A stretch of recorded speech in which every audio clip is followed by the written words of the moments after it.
Okay. Mochi, what's up, my friend?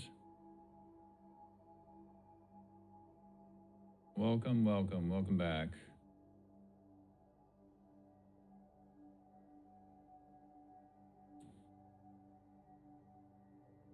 Need to change the video resolution. Okay. Weird's going on. Endless, what's up, man? Give me one sec, guys. I got something funny going on here.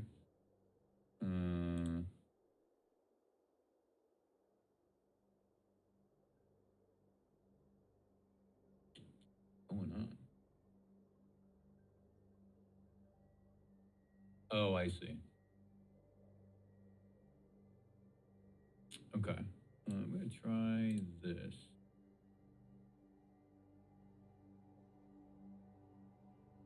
Is there anything weird going on in the stream, guys? Or can you see, like, just fine? Like, does it look weird? Does it sound weird? Is it lagging a lot?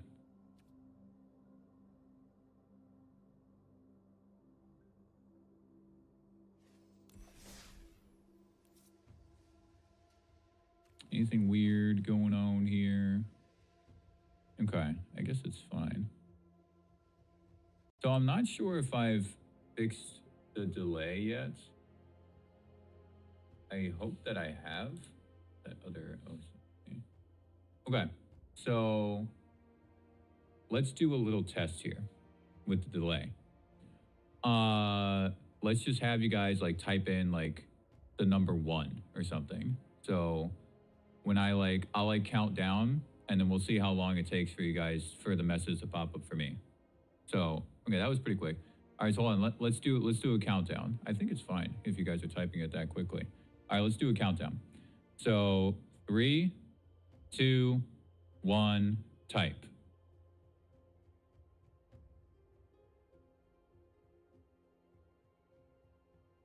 Okay, that was about 5 seconds, which isn't so bad. There's something else weird going on here. That my resolution is apparently too high for the YouTube settings that I just put it in because it's streaming at 1440p, which is actually not what I wanted anyway. I wanted to stream at 1080. So I don't want to end the stream and like mess around with it all again. Maybe I'll just kind of take a look at it again later because, you know, a 5-second delay is not so bad. But yeah, I streamed on Twitch a few years ago. So I'm not like totally new to this, but the settings are a lot different, guys. Like I didn't realize that there's a bunch of little things that you need to check in OBS and YouTube to account for the latency. And then I also didn't realize that with the chat, I had the chat embedded in OBS. And if you embed it in OBS, it adds like 20 to 30 seconds of delay. So that's why we were having such a weird thing going on yesterday. So I think it's good now. It's certainly more manageable. And I did a lot of thinking about the build from yesterday. So these are the two that we were messing around with yesterday. This is the one that is mostly just fairies that I wasn't feeling quite as strongly about. You know, we added the Bitter Bloom here, which I think actually was a good addition. I'm going to talk more about this card in a little bit. But, you know, this is the one that I was kind of really hoping to be really good with the Nuisance, the Dream Thieves, Gifters, Spellsetters, etc.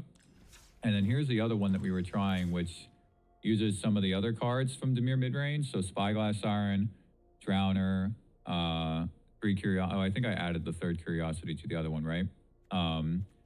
And then it was, I think it was Jake yesterday who suggested adding the Nuisance to this one, which I think was a good addition. So I haven't played this one since we finally made those little adjustments at the end of the stream yesterday. The thing is, this morning I was thinking about the builds, and then I was also rewatching the VOD at least a little bit, and I was making some notes to myself, and I made a copy of this one, I think, and put it in here. So this is now a different build, and I think this is actually getting closer to what the final build will look like. There's a few things that I realized here. One is that, guys, seriously, this gifter is really, really good. Like, not only is it 1/2 flyer for 2 mana that has flash, which is decent stats, and it buffs your guy, so it can be used either offensively or defensively. There's another layer to this, which is that the creature that it targets gains all creature types. I had one instance of that yesterday when I was playing, and I was like, wait a minute, my Fairy Dream Thief just attacked for 5 instead of 4. It attacked for 5 because it becomes a ninja. So it gets the emblem from Kaido. So there's another layer to this gifter where it can be extremely powerful if you have a few emblems with Kaido. Because if I have like 2 creatures and I have a Kaido emblem and I have like 2 of these and I swing with those, I can swing for 10 damage off of just the gifter tricks. So that wasn't something that I was considering in my play yesterday. And I think it would have altered a few of my turns where it adds a little bit more value to the emblem from Kaido, where if I have a Kaido on the field and I have a gifter in my hand, maybe the emblem is more valuable than drawing that card, you know, surveilling and drawing that card. Maybe not though, you know, it depends. Like, do I have another creature in play? Do they have something that can block? And to that end, that kind of leads me to my next point, which is that I said this a lot yesterday, but as good as this card is, and as much as I like it, it really is not that good if you don't have another creature in play. You really need a board. You need other creatures so that you can get the value from this. Because just playing this guy or this gal, is this a female? This is probably a female, right? This gal on turn 2 by itself, that's not really good value unless you have Kaido coming up and you're for sure want to ninjutsu him on turn 3. That being said, ninjutsuing the gifter is actually probably the better choice in a lot of cases because you play the Dream Thief, play the Siren turn 1, swing for 4 on the next turn with the gifter, ninjutsu the Kaido, bring the gifter back, and now you have it later as a combat trick when you might have the emblem available. So it's a little bit complicated. You know, it makes me want to play 4 copies of it because of the synergy with the Kaido, but it also makes me not want to play 4 copies of it because if I don't have another creature on the field to get this benefit from, it doesn't do anything. So I'm thinking that maybe like 1 less of this and 1 more Bitter Bloom Bearer, because now that adds a few more creatures that can be targets for the gifter.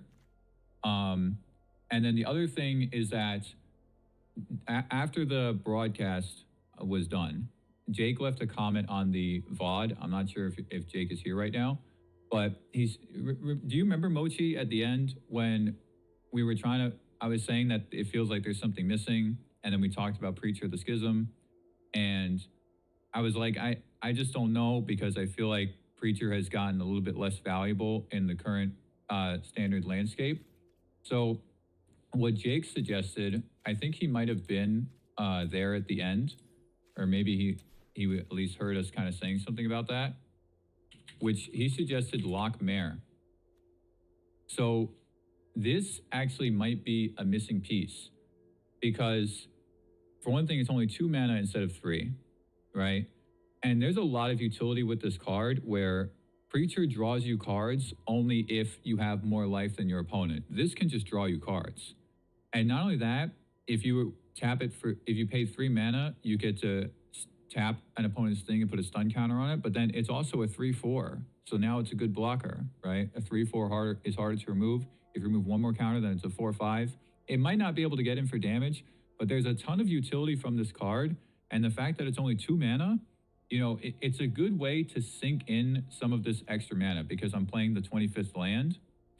And I feel like between the Nuisance and the Mare and then getting a Curiosity Leader and just having these turns where you might want to double spell, I think it adds a little bit more, what's the word, validity to playing the 25th land if we add this card. So I'm thinking of like 2 of these and 1 less Drowner, and then like maybe 1 less Nuisance. Actually, maybe 1 less Siren. You know what? I think the Nuisance is just better. I honestly think the Nuisance is better than Spyglass Siren. So one of the reasons why I was trying to play the Sirens is because of the Gifter. Because it's a stronger turn 2 play to have a Siren field with a Gifter than a Nuisance, because the Nuisance only hits for 3 because of the -1/-1 counter, and the Siren hits for 4. But if I'm playing 1 less Gifter, I might not have to worry about that, right? I have other options. This might be a little bit smoother. And now we have something to kind of sink the extra mana into. Not only that, I really think the Spell Stutter, even though this isn't like the big fairy build, right? I mean, look, if you look at it, there's 11 fairies in here.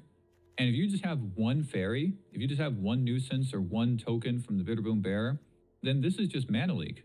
And Mana Leak is an excellent counterspell. So you really only need just 1 fairy in play to really get the value from this. So I think maybe we can bump this up to 2.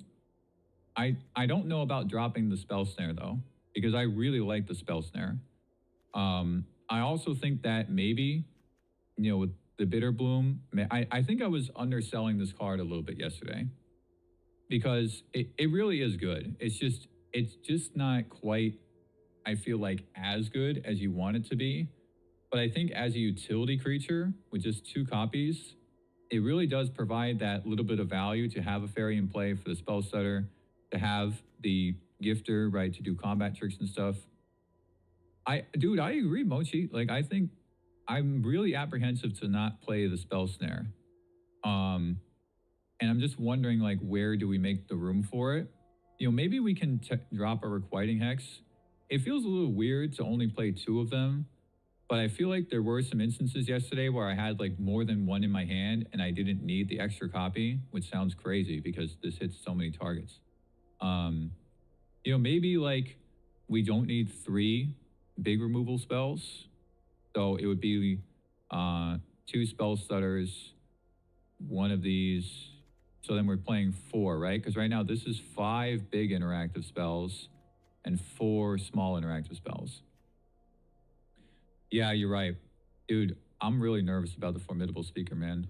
I think that was a mistake. I think it was a mistake for them to print that card. I'm really nervous about that card. So this is, I think it's getting a lot closer, right? I mean, I think maybe even potentially we don't play 8 1-drops. Feels a little weird to say, but maybe not. Because I feel like the deck does get a little bit better as the game progresses. Maybe we don't need 10 2-drops. Just 10 2-drops. Maybe like 1 less Drowner. So another thing, I was talking about the creature count yesterday, right? And actually see that so with the Drowner, this is 23 creatures. And I was trying to explain to you guys yesterday how 23 creatures is a little bit high for Dimir midrange, and it's true, it is. I think that really between 20 and 22, probably like 21 or 22 is the most ideal amount, because Kaido is also a creature. So, you know, it serves both purposes, right? So I think 22 is a better number, and maybe just like this with 9 2-drops. I think Drowner is still good, guys. I just don't know if it's good enough compared to some of these other upsides to run a bunch of copies of it. And now we're kind of leaning a little bit into the fairy theme, but not as much as the other one. Dude, Spell Starter is really good, man. Like, if you have one fairy, it's just Mana Leak. By the way, why is Mana Leak not in Standard? Like, it's never been in Standard for like a decade, I think? Longer? It's been forever. Why? Like, what's wrong with Mana Leak? But obviously, if you have two fairies, then this is just even better, right? Counter a spell and they have to pay 4. This thing's just awesome. So I think this is getting very close to where we're getting that middle ground between the fairies and between where Dimir midrange used to be and still having enough utility. Another thing with the Mare, guys, I forgot to mention this. There are some instances, there are some games where you need to play less Kaidos, maybe only play like 2. There's even some instances where you don't want to play as many Curiosities. Like if you go up against Is It Lessons, Combustion Technique exiles, right? Sometimes if you go up against these Is It decks that play 4 copies of Torso Tower as well, you might not want to play 3 Curiosities. So if you take these out when you sideboard, now you're missing out on the card draw. The Nuisance helps you for sure, but it's a pretty vulnerable creature that can get easily removed. The Mare is just another card draw engine. If you are lacking that, that utility because you have to sideboard these other things out. So really, I think Jake made a good suggestion with the Mare. I don't know. I also, if you guys saw the Shahar video that I put in the Discord, he was playing, I think, 4 copies of the Mare, which I think is way too much, but I see the value of this card. So I think we can try this today, but honestly, the reason why I wanted to go live today, because I said to you guys yesterday that I'm not sure if I was going to go live again because I wasn't sure if I was going to have enough time today, and I wasn't sure about, grinding out a whole bunch more games. But I wanted to because I was having these realizations this morning about the deck, but I also came up with something else. I have a little treat for you guys that I want to show you. So this is really cool. And this is a little bit of a teaser because I think this is actually going to become real. So I think here, right. So you can see what I'm getting at here, right? This is the Moonshadow deck. But just look at this. I had to go live just to show you guys this. So somebody yesterday, I think it was either Faku or Ruben, asked about playing Moonshadow in Dimir midrange, right? And I said that I don't know if Moonshadow it can be triggered enough in just Dimir midrange, but that there was a Dimir deck that I was thinking of putting Moonshadow in that would use like a Poor Oculus and the Likeness Suitor, which is in here, right? And then possibly a few other things like there's the new Surveil cards and stuff from Lorwyn. I think it could fit in like the Ancient One, right? The Ancient One, because the Looter can become a copy of the Ancient One, and now you have an 8/8, right? That can potentially attack. So, but here's the thing. I had a bunch of realizations this morning, about the Moonshadow, because I realized if you just play 4 Spyglass Siren, 4 Dream Thief, and 4 Kaido, that's already 12 things that could potentially trigger the Moonshadow, right? And then I also realized, well, wait, we play Restless Reef. So that's 14 things that can trigger the Moonshadow. And then I was thinking like, okay, how else can we trigger Moonshadow, right? Well, there's, of course, the Likeness Looter. So that's another thing that can trigger it. And not only that, there's an insanely powerful interaction here between the Looter and the Moonshadow. Not only do you loot and you can potentially make this bigger, if one of these is in the graveyard, you pay 1 mana and this is a 7/7 Menace Flyer. If your Moonshadow's in the graveyard, 1 mana, this thing is a 7/7 Menace Flyer. That is nuts because it doesn't get the counters. It just becomes a copy of the Moonshadow. It's bonkers. And then I was thinking, okay, is there more ways that we can facilitate the graveyard, right? Well, before I was playing Picklock Prankster, and I was saying that the Prankster in the other build, the Fairy build, it felt like it was good, but maybe not quite getting as much value. But now it adds a lot of value in this deck because if you go turn 1 Moonshadow, turn 2 Prankster, you're going to trigger the Moonshadow probably, and then you get to pull out a piece of interaction or whatever from the graveyard. And then you can follow up with this Flying Vigilance creature later if you want. So this is already 20 things. This is 20 things that could potentially get this Moonshadow. And then there's more, like what if we play Heartless Act, right? Heartless Act, you can not only kill your opponent's thing, you can remove 3 counters from Moonshadow. And then there's also Bitter Triumph, which can potentially trigger it. You can blight it to gain some life, because if you're going to take the counter back off anyway, right, then you might be able to just blight and gain some life. And then I was thinking, like, how else can we facilitate this? Well, there's a few other things, right? You can play Winter Night Stories. That's a way to facilitate it. And you can also play Kiara. And if you got 7 cards in the graveyard, now you get the Octopus thing. And then even with the lands, you know, so there's Reef, but then you can play a couple other lands that help, like Agdakella, right? You can play Sewers, Pylons, right? There's a couple things, including the Reef, to facilitate the Moonshadow. So now you get the potential to have this really strong 1-drop, right? That just gets bigger every game, or every turn possibly, and demands an answer. But then you can go long because you have Kaido, you have Curiosity, right? You can keep going later on in the game. You're not really going to run out of gas, which I think was one of the issues with the Moonshadow brews that we were seeing in early access, right? So I think this is a real thing, guys. Like, I'm not going to mess with it today, but I had to go live just to show you, like, just to show you this. I think there's real potential here. And I also wanted to ask, like, what do you guys think about playing Oculus in this, right? Like, you already said it, Matt, but do you think maybe, like, even one less Curiosity and maybe not playing the Kiara? I feel like, you know, but you can just play Oculus in this, you know, like Matt said, because the Looter can become a copy of Oculus if it's in the graveyard, or you might just get enough things. See, the thing with the Oculus is that normally people try to cheat it, right? Normally people try to cheat the abhorrent. I don't even know if I have copies of it, honestly, because I've never played an Oculus deck, but I got one. I got one Oculus. So the thing with the Oculus is that most people try to cheat this in, because you put it in the graveyard and then you use Helping Hand to bring it back because it's 3 mana. You can also use the new elemental, the Emptiness, to pay the 2 white, and then it comes back. But I feel like you don't need to do that. You don't necessarily need to cheat it in. You can just play it, and you might just have 6 things between the Prankster, the Surveilling and stuff, right? Or just playing your removal spells and those going in the graveyard as well. You might just have enough things to be able to cast this. So, you know, maybe you could play like a couple copies of this. But I think that there's real potential here. And it honestly made me really excited, because I think Moonshadow is one of my favorite creatures from this set, even though I haven't played it yet. So anyway, just wanted to show you guys this.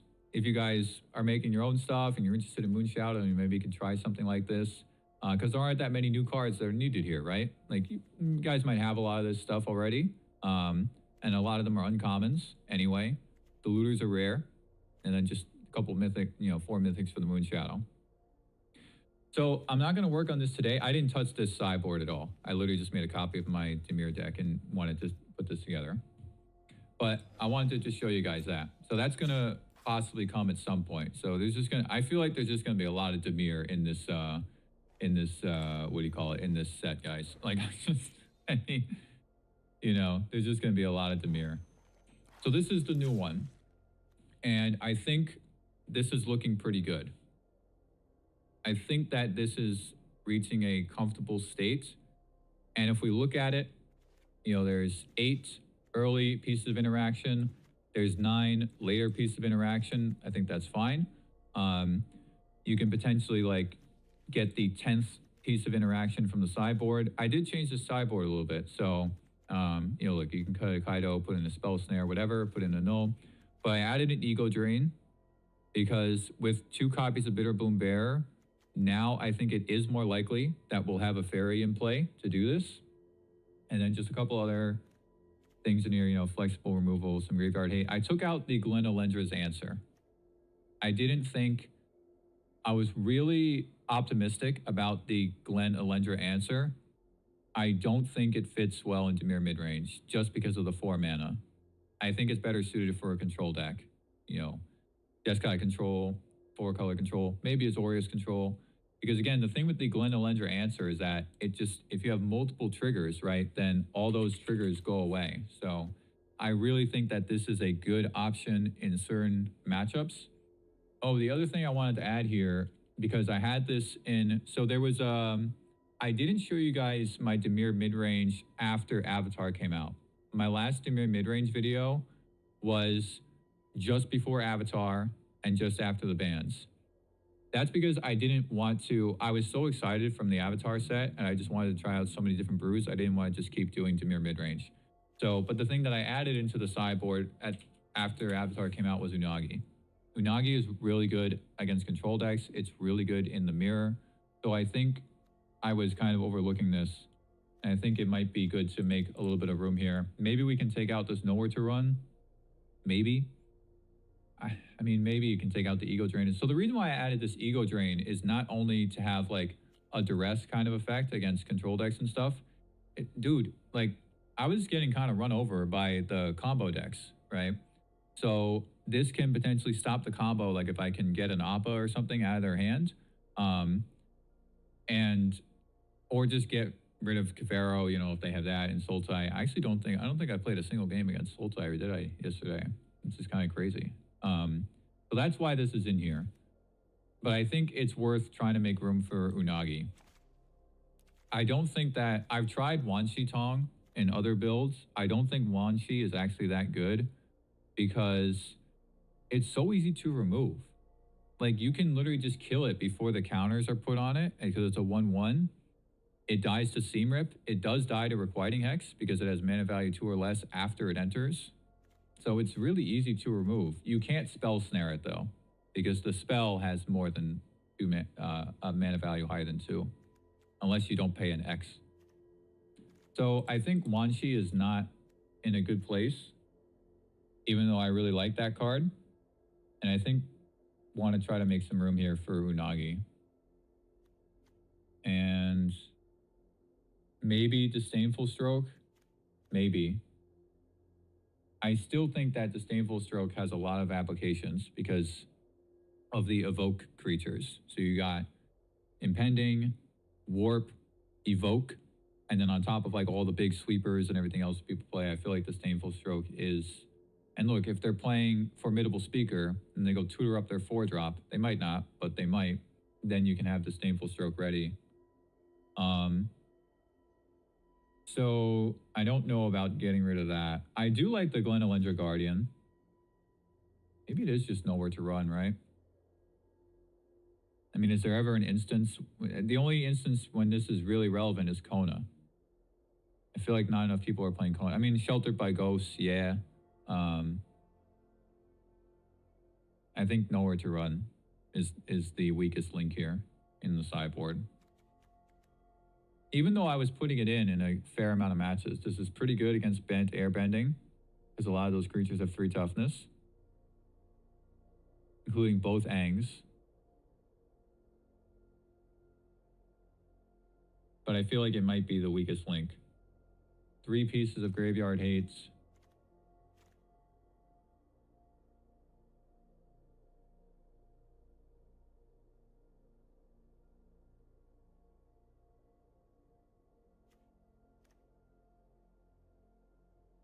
Definitely want to keep a null. Definitely want to keep negates. I'm thinking either Nowhere to Run, Ego Drain, or Disdainful Stroke. It feels like it should be one of these 3 things. I mean, possibly the Bitter Triumph too. Possibly. How about into the Floodmaw on the sideboard? I think if it wasn't for Requiting Hex, then Floodmaw would be really good. But I think because Requiting Hex was released and we're playing black, I think maybe the Floodmaw is not as necessary. But Floodmaw is good in decks that aren't playing black still for sure, because they won't have access to Hex.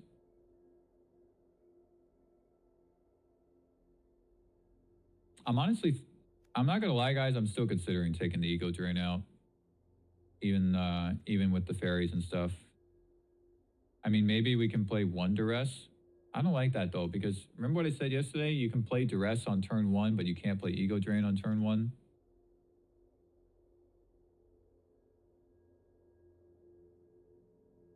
I feel like it's Nowhere to Run.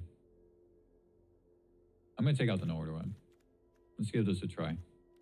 I was also, I gotta say, guys, I was having trouble playing pretty well yesterday. Like I was definitely making mistakes and stuff, and it was just, it's weird. Like it's been a hard adjustment for this build of Dimir midrange, and I think a big part of that is that I wasn't recognizing the full potential of the gifter.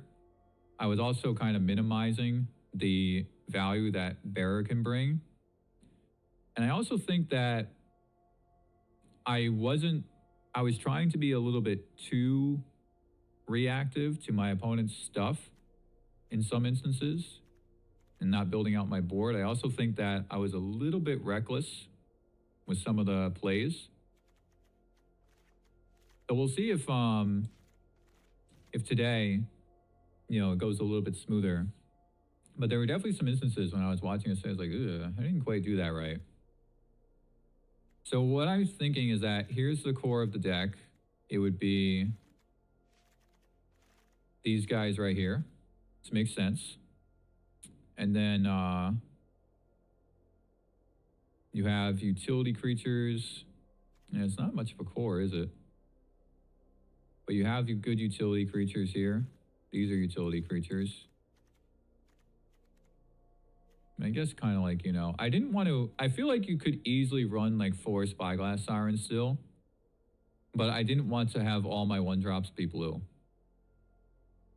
It's unlikely that I won't have access to blue. That the only case would be like, you know, Soulstone Sanctuary and Swamp, but still.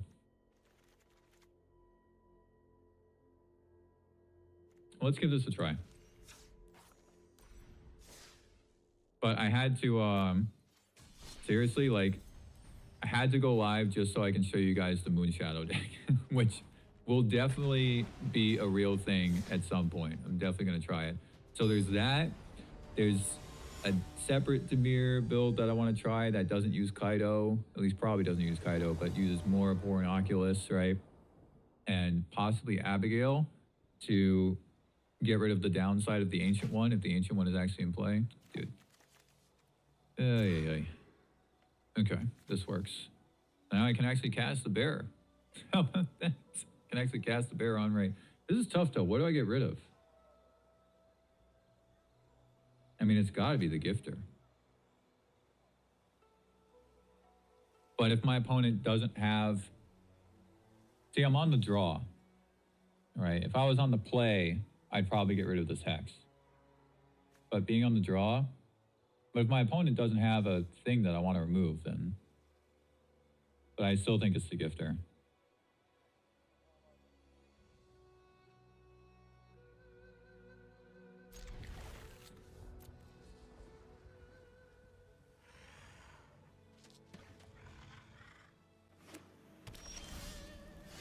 Okay.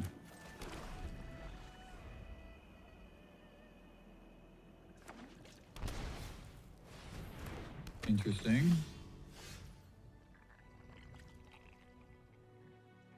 What are they playing with Bant and Voice of Victory? Because that's not Bant airbending.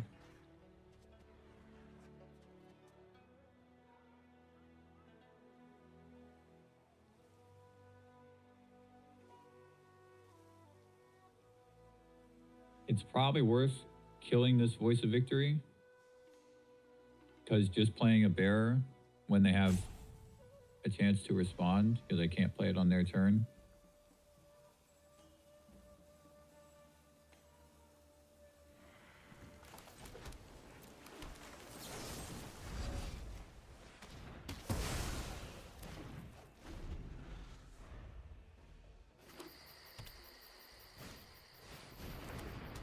What is this deck?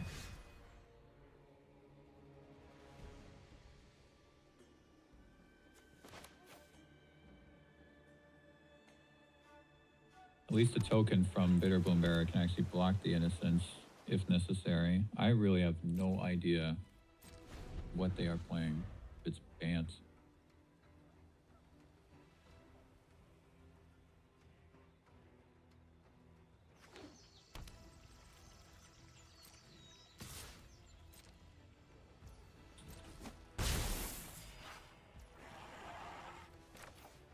Do they have an Aang?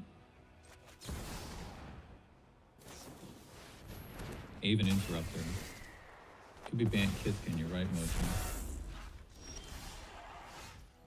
So I can actually kill the Aven Interrupter, and then I can play the Bitter Boom Bear for free.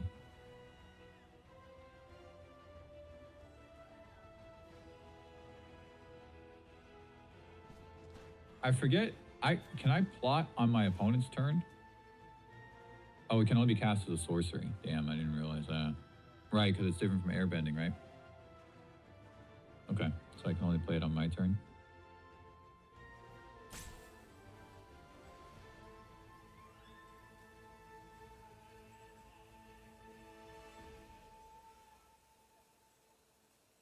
Should probably just hold these up.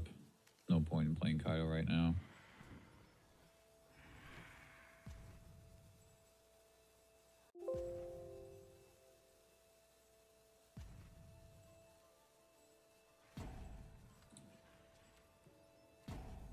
Just gonna play. Oh crap! It didn't let me play the. I was changing a setting in the stream, and then I didn't play my land.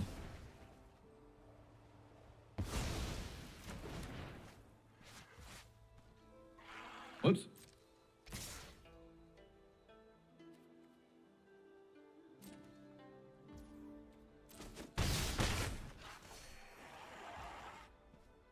Okay, I should probably shoot this. They might have another one. Oh, it's an outlaw? Oh crap, I didn't realize the bird is an outlaw. Okay.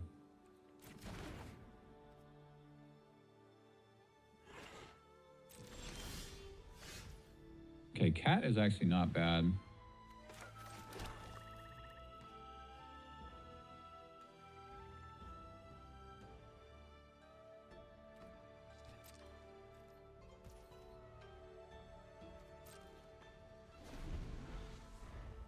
Cat is not bad. And try for the block. Okay. So yeah, this is Bant. I don't know what it is, man. It's just Bant stuff.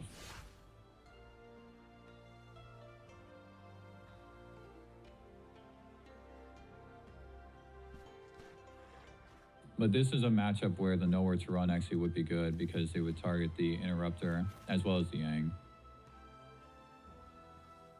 And shoot the Sheriff doesn't kill it.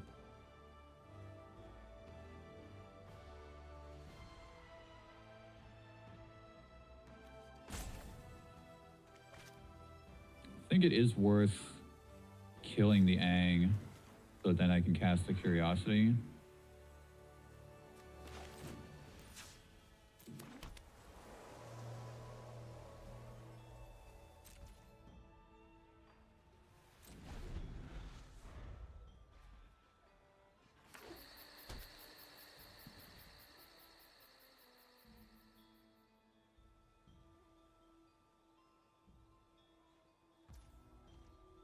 Okay.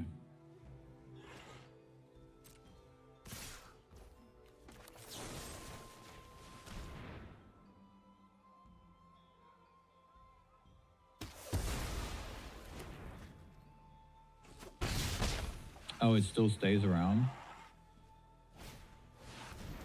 Oh, so this is just Bant airbending, but with Voice of Victory and Enduring Innocence. I guess the Innocence makes sense because you get tokens from Appa.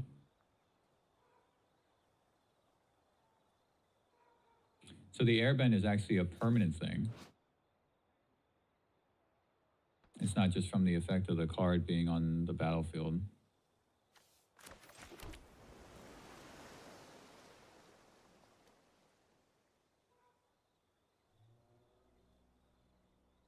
I actually think I should cast the Bearer and hold up Curiosity. Well, I mean, they know I have it anyway, but... I mean, the Bearer just chump blocks, but... my only other option would be, like, to Requiting Hex on a Llanowar Elf, which is pretty bad.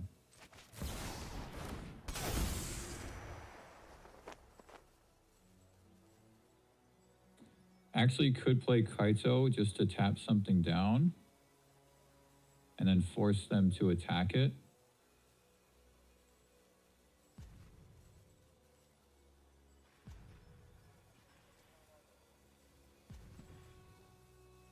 think it's better to just play the Curiosity.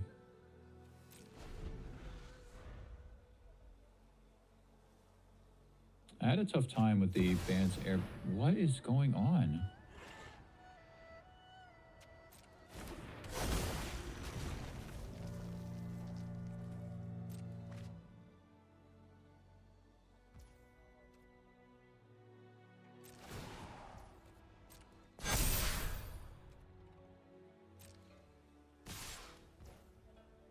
So I'm not dead.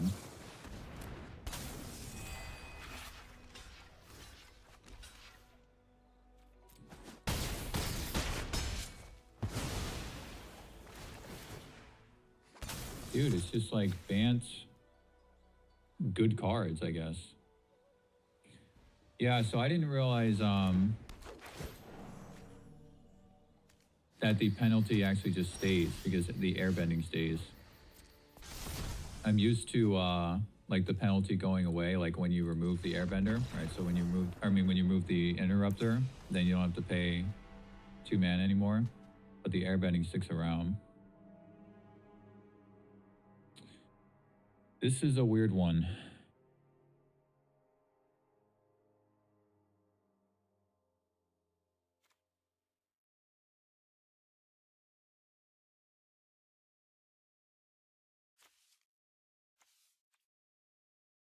There is Badger Mole and Voice of Victory, which makes Spell Snare more viable, but at the same time, Voice of Victory can turn off Spell Snare. I also didn't see an Airbender Ascension.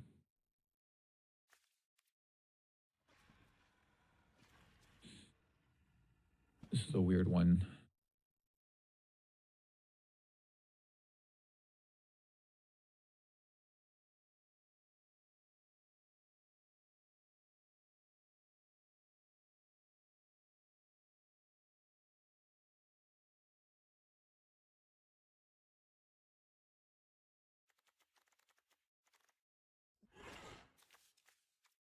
I saw an Ouroboros, I saw an Aang, both Aangs. I don't know if they have Appa, they probably do. It's making Disdainful Stroke a little bit more attractive if they have all that stuff.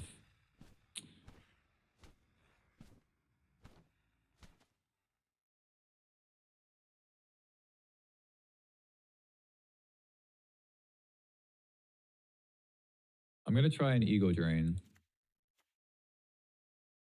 I'm going to keep in Tidebinder. I actually think I'm going to cut a Bearer.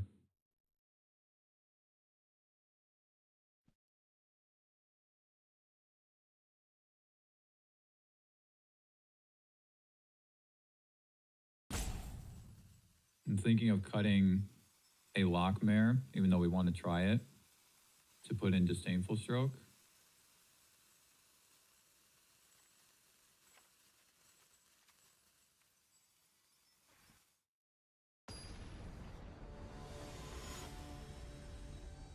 We'll see with the Ego Drain. I am a little bit concerned that taking the Bearer out makes it a little bit less viable. I mean, I have 2 fairies in my opening hand anyway, but we'll see how it goes. I think I'm going to start with the Dream Thief.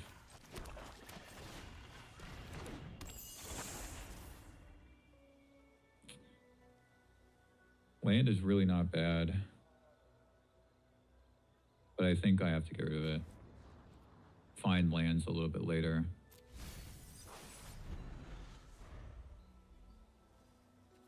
I have 1 piece, well, 2 pieces of interaction right now.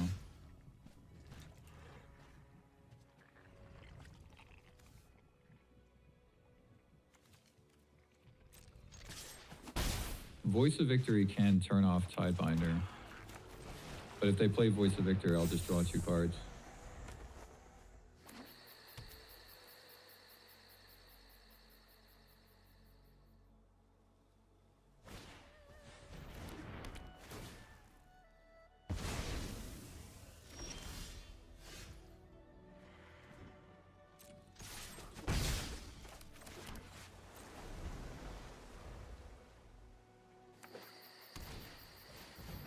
Okay.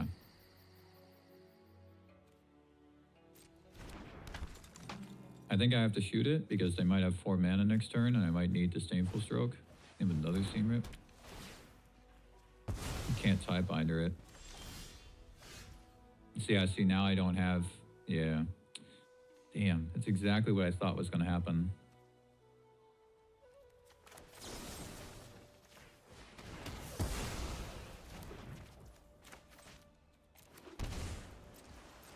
Damn, that's exactly what I thought was going to happen. Oh my gosh.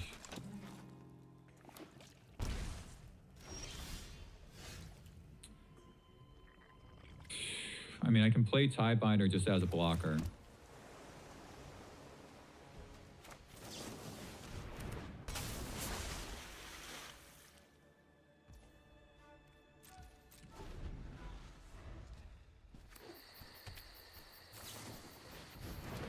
Okay.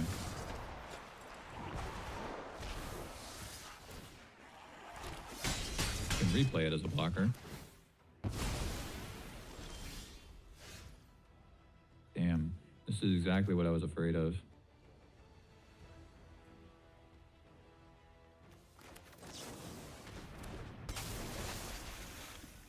So I think I'm going to ego drain and discard the spell snare.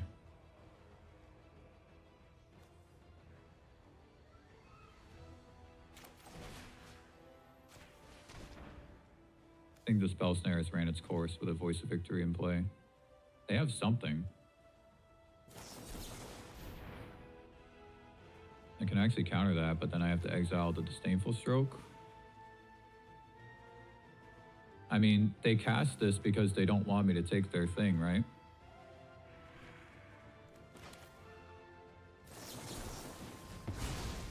Bye-bye Disdainful Stroke. Whatever it is, it's something that... Wow, I got baited. I got so baited.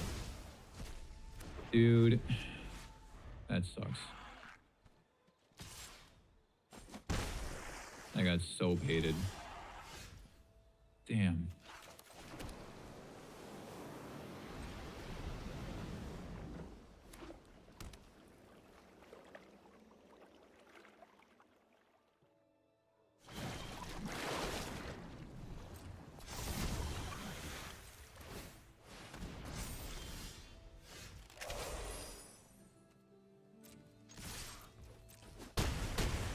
I think I should have only attacked with the Sanctuary there, actually, because if they airbend it, then I don't have a blocker for this. I mean, getting in for another 3 damage is not irrelevant, though. Nuisance, I don't think so, even though I can draw cards. Because I'm going to block with this... Well, I was thinking I could block with the Dream Thief. Just to, well, are they going to attack with this? Because it has reach. They probably will.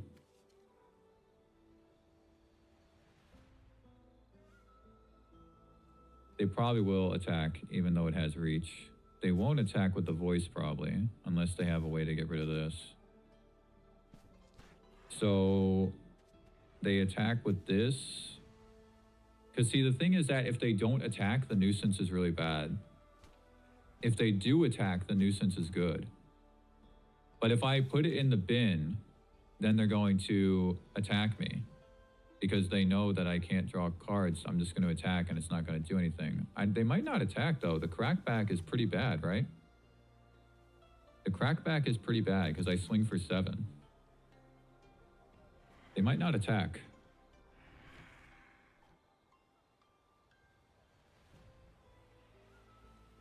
I've had a tough time reading what this opponent's doing, though. They literally tried to counter my ego drain when they had nothing in hand except the Seam Rip. That Seam Rip would have, oh, we just get Dream Thief, right? Because Tidebinder's 3 mana. And we get this.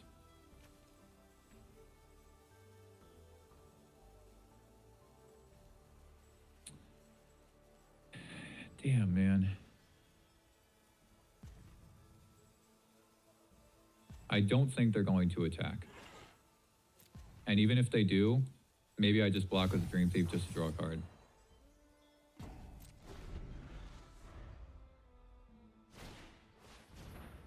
So much for that. They're just playing 4 Seam Rips. They still might not attack. Okay. My Disdainful Stroke. They baited me. They baited me. They literally had 4 Seam Rips. I got baited. I got baited. Feels bad. I got so baited. How would you... Oh, I guess I can't kill it, right?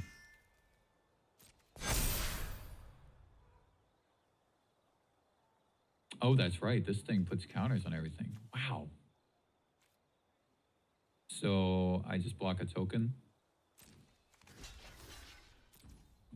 Oh, I got baited, man. The ego drain.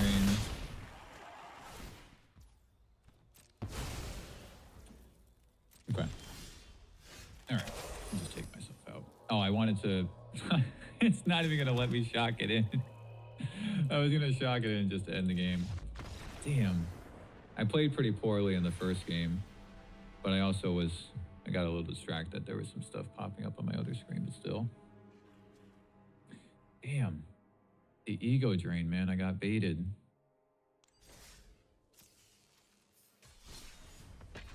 Try again. Try again. It feels like, if you guys remember my Esper Pixie deck, back when Edge of Eternities came out, it literally took me like 8 days to make that deck. And it's because, you know, I didn't have the Discord. Damn, see, this is the island that can't let me cast there on rate. Damn.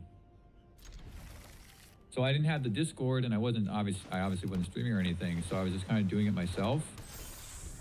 But with you guys kind of helping with this, because this brew feels like it would take me forever. Because I really feel like I don't know what I'm doing. But with a lot of your suggestions and stuff, it might actually accelerate the process a little bit. I think I need to hold up Hex here because they might play Cub or something. I'm gonna hold up the Hex and just play another Nuisance. See, the thing is that if I play both of these and I hit a land, then I draw 3 cards. And Dream Thief can help me surveil for the land.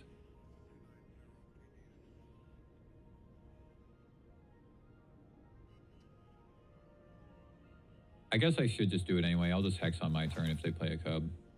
I think finding the land is more important. Definitely get rid of that. I don't need 2 of them, especially since I can't cast it. I could have also bluffed having Spell Snare there. That's something I would probably do in paper, not on Arena.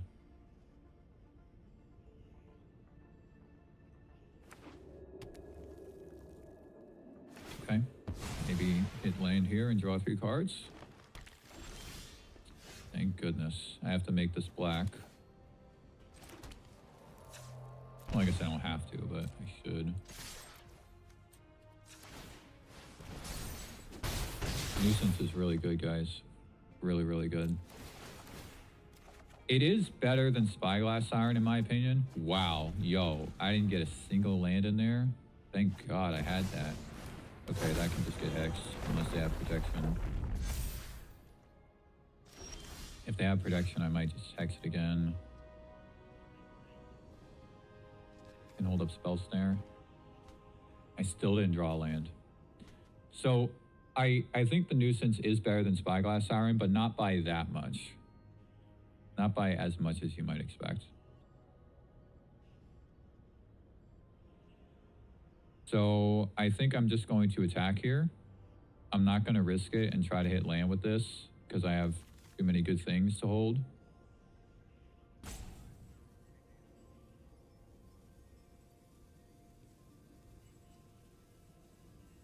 And I think on their upkeep, I'm going to try to target the bill because if they want to protect it, they have to use mana.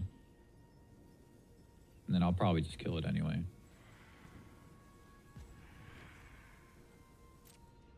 They do have protection.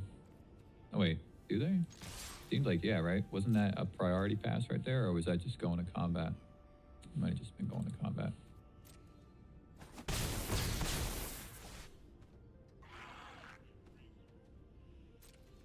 No, it seems like they have protection. I'm gonna blight.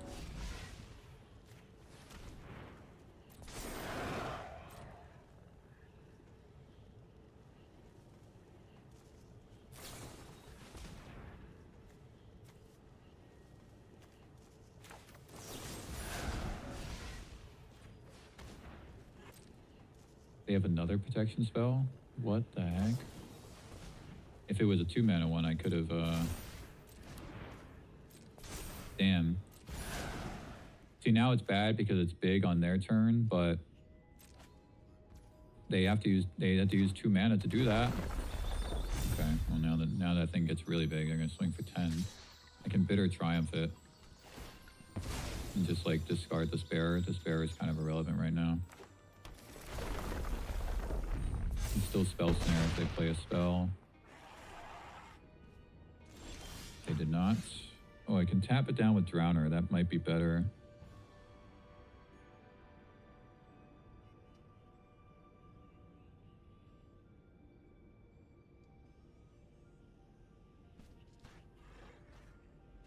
That might be better.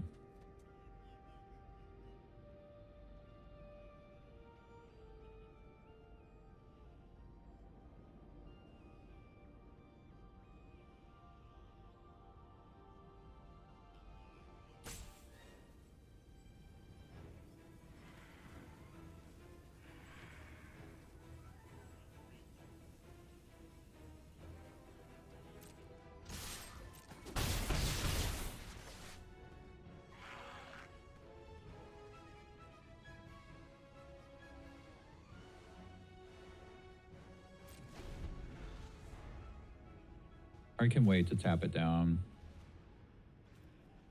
See what else they're gonna do. Drowner can also just block it, worst case. They have another protection spell. I've never seen that protection spell. This one? Never seen this.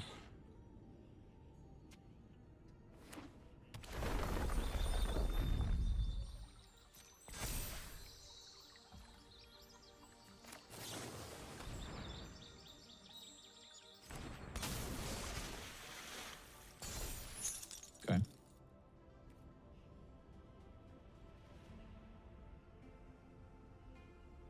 Yeah, it seems like it, right, Mochi? It's some kind of reprint.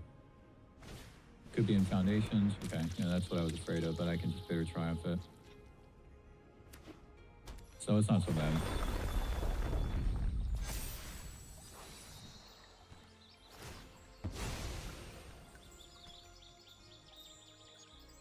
Wait, do I have lethal with the... Oh, crap. If I didn't Blight, I would have lethal, guys. With the gift... No. I wouldn't. I'd be 1 short. Even with that. Because it would be 4...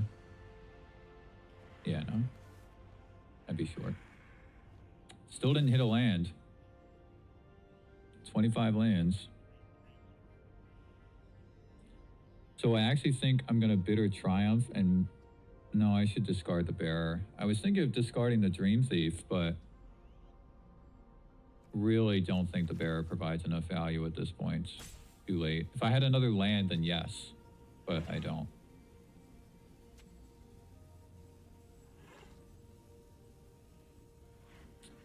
You can have another protection spell.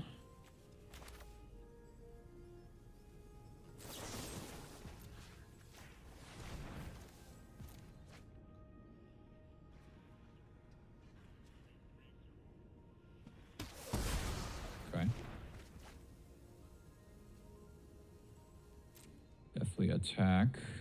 And then... Yeah, I should attack with everything because just the flyers is lethal next. Well, the gifter just wins. 1 flyer gets through. I'm thinking, what if I hold 1 back? Because the gifter just wins if I do this.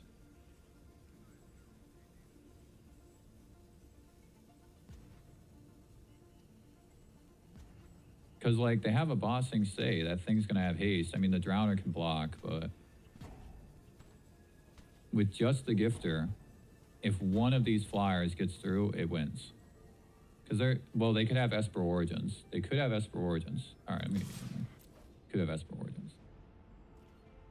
I mean, I can counter 1 Esper Origins, but then they have the mana to replay it.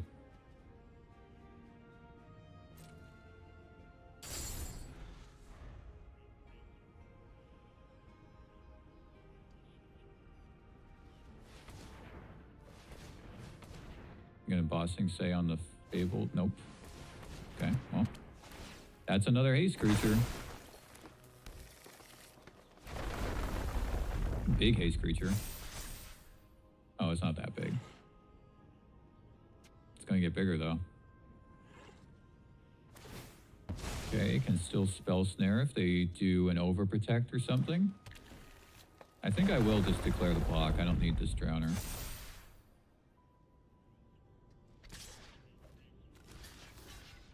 In case they do whatever. Okay, they did nothing. Cool. So just green landfall. I got a little bit lucky that they had somewhat of a slow start, but I was also getting very unlucky that I didn't hit lands for a long time. I saw a lot of cards that game, guys, and I only had 3 lands. You're right, Mochi. All the lands were in the last game. So they have Tifa. So it's a slightly smaller landfall build. Tifa makes Spell Snare more viable because now I'm not just countering an Esper Origins. I could counter a Tifa or a Badger Mole.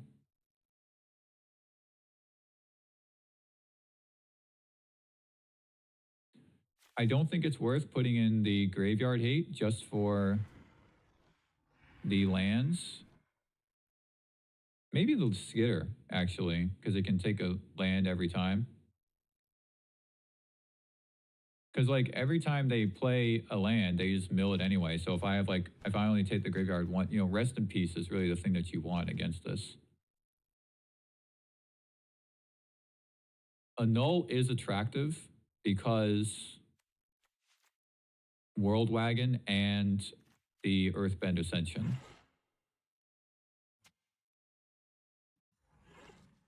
Hex is also attractive, but it's kind of not at the same time since protection spells, right? And that protection spell is only 1 mana.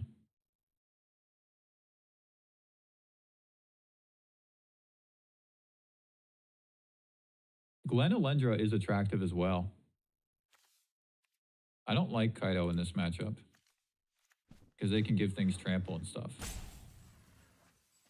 Glen Elendra is attractive. It has a lot of targets between protection spells, the Earthbender Ascension, the Wagon.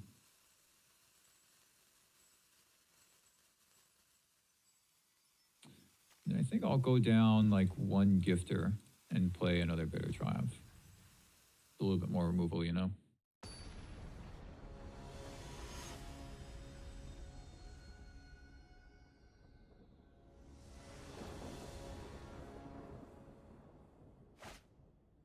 Terrible.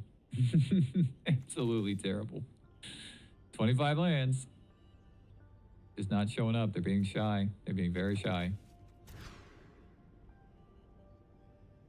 Not that great, but it is keepable.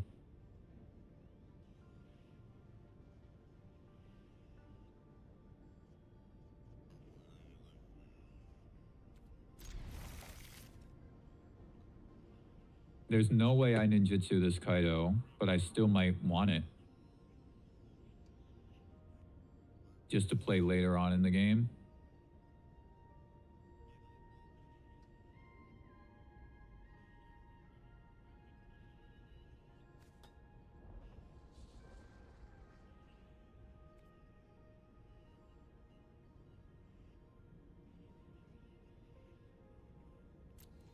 Let's just do this.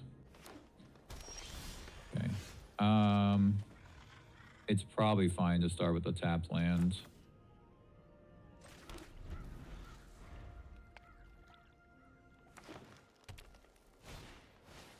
Okay. I think I should just get rid of Tifa.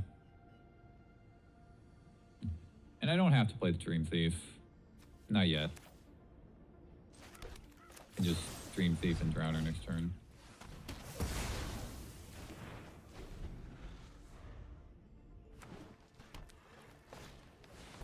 There's a World Wagon. That's what I was thinking, right? But Drowner's good here. They'll play something, can drown. Ooh, the Lock Mare is also good. If I didn't have Curiosity, well, I could just play this on turn 4. You could just play this on turn 4, guys, and draw a card off it, you know? It's not quite as good as Curiosity, but...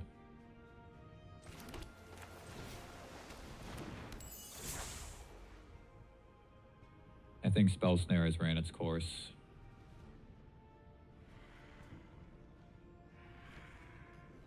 I think Spell Snare has ran its course. It is still, because I'm gonna get it in my hand, and then I'm gonna probably draw cards off of Curiosity. And I mean, look, they could have another Tifa. They could play a Badger Mole, although I haven't seen a Badger Mole yet. I'd be really surprised if they don't have it. Overprotect. I think the Spell Snare has ran its course.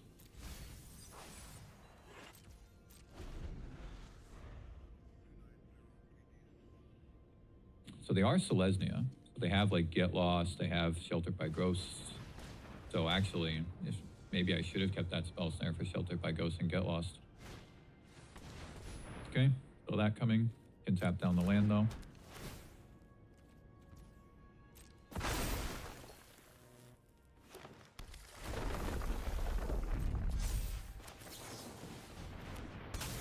No protection on their end. Oh, they do.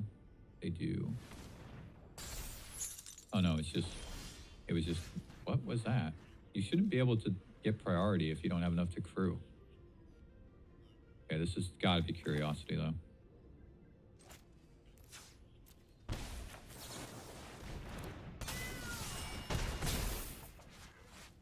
Get some more gas. Get the Sheriff is good. Gifter's not irrelevant. It's definitely relevant.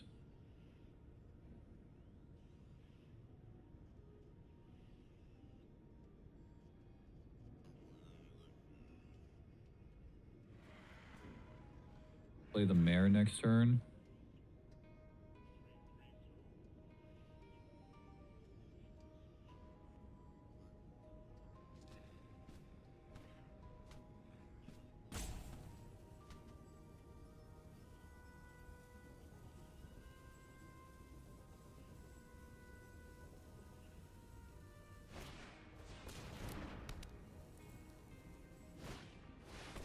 Okay. Gonna block with Curiosity here.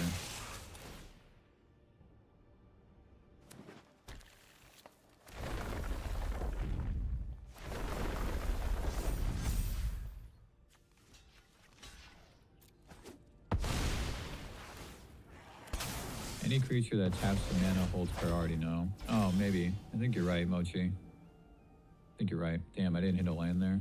Land would have been nice. Okay, so I have to hold Shoot the Sheriff because I got to kill this guy. And I don't think it's worth playing the Mare now. I think just like, is there a world where I hold the Glimmer Gifter as a combat trick? I think yes. Because they play a land, this becomes a 2/3. But then they double the power and it gets, okay, so maybe not. I can attack with this Drowner, they won't block.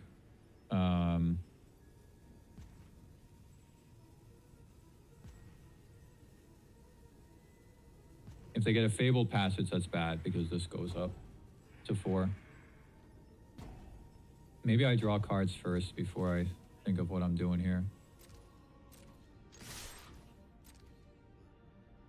No way, that's actually really favorable. I should save it. I should definitely save it. That's insane that they just did that. That is absolutely insane. Okay. Land would have been ideal, but it's still very manageable. I can actually play this. That's insane, guys, that they just did that.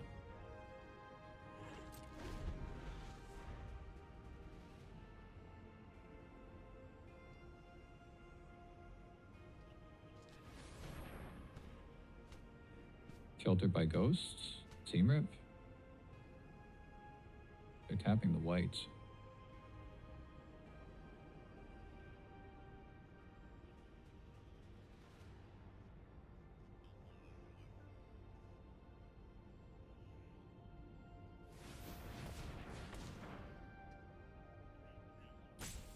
Another Ascension, maybe?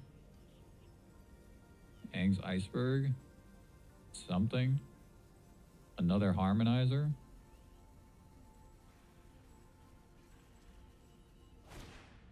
A world wagon. Sure. Now the bearer is looking much more attractive.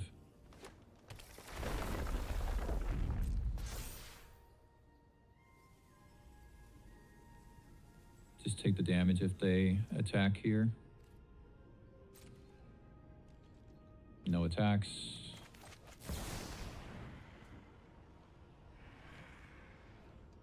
Now I have a chump blocker, but they're about to get trample off of the Ascension.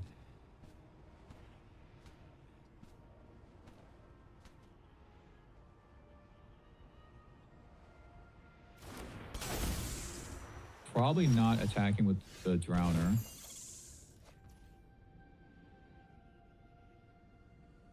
There's like... No, I'm not going to attack with the Drowner. No way. Just draw 3 cards.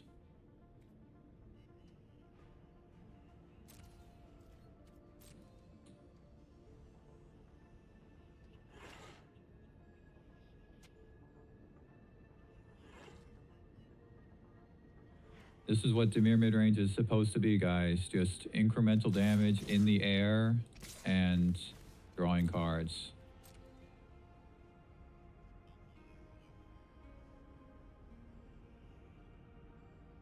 What are they doing?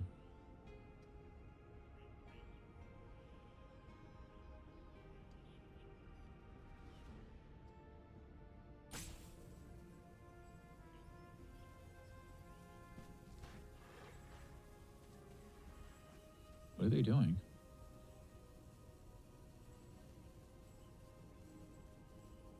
Is there an instant fight spell? Oh, it's Archdruid's Charm.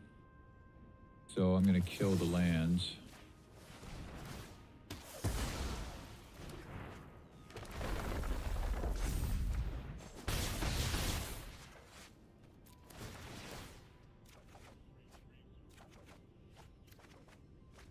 Okay, I was actually hoping for another removal spell or a Drowner to hit the wagon, because the wagon's going to hit really hard now because it's going to get trample.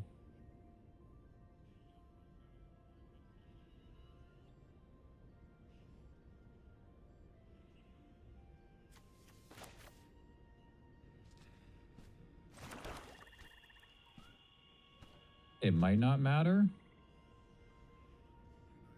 I can literally just play like all 3 of these. And as long as, well, they might actually be able to kill me. With this, they might be able to kill me. They can totally kill me because it can just attack. So I shouldn't have done that. That was a mistake. I should have just let that happen. The wagon's gonna kill me.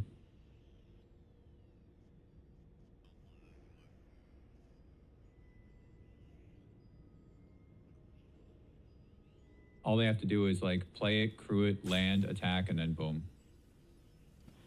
And even without playing a land, it might still be enough. I mean, maybe not. Not if I block with all 3, but...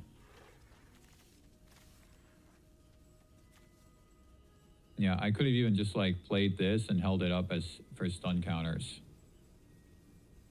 All right. So I'm probably dead. Especially with losing a life from this guy. Yeah, that would have been really useful earlier. It's not too late now, but I think because I can still play it and counter something, but I think it's just irrelevant. I need removal. Or a Drowner. Well, I guess I can just do it with the Mare, but still. I'm probably dead.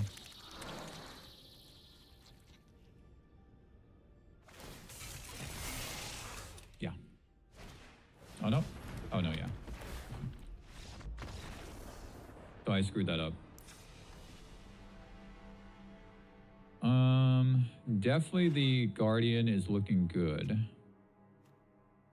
Because they have this, they have the wagon, they have the Ascension, and they have protection spells. Tiebinder's still good because it turns off the wagon. Turns off Ice Till Explorer. Really don't like Kaido in this matchup, though.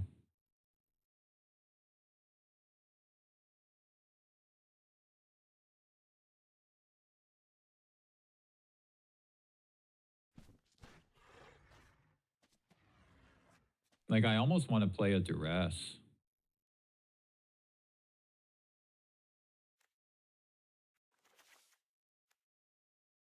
My flyers can just, like, get the job done. I mean, they might have scrap shooter, but there's ways of dealing with scrap shooter.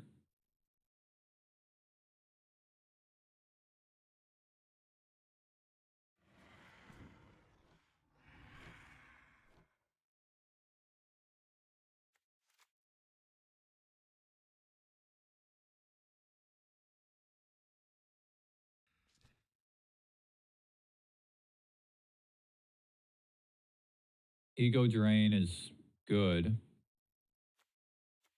They don't have that many ways of removing my fairies.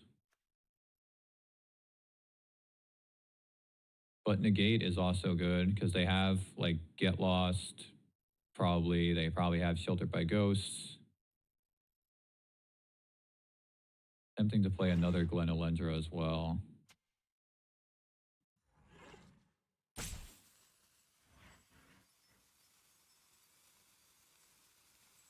Try the Ego Drain.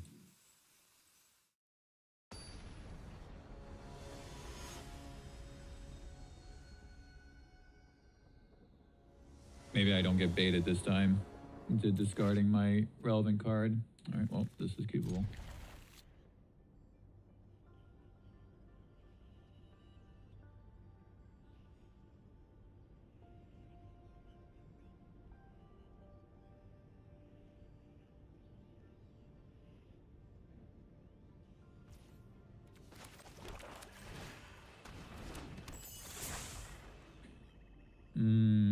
Land is actually not bad.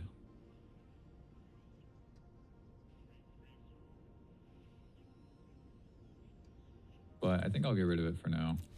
I do have 3, and I cut my curve down a little bit by taking out the Kaidos. Zaz Chocobo.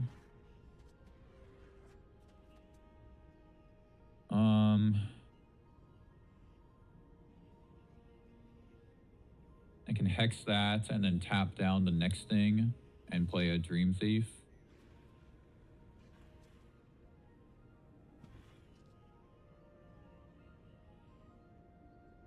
Can also wait to kill it with Hex because it's not immediately threatening, and play a second Dream Thief instead.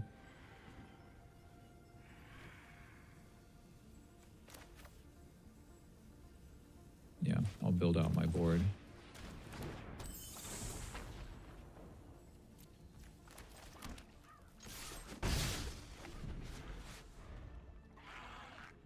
Definitely overreacted a little bit in that last game. I should have just let that land kill my guy.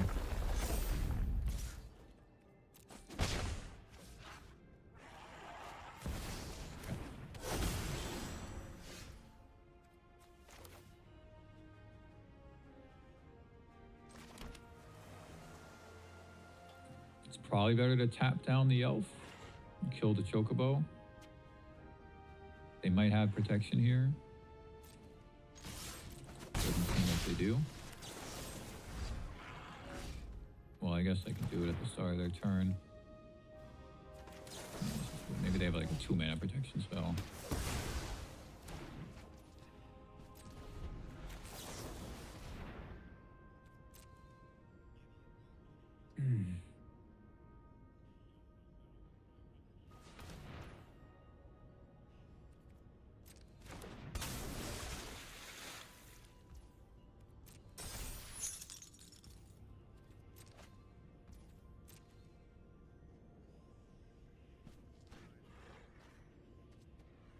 Maybe hit land, play the mayor, hold up, shoot the sheriff.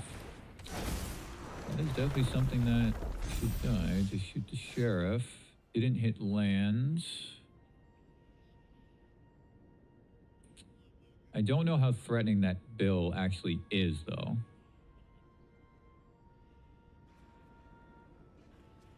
It's not as bad as some other things that can happen.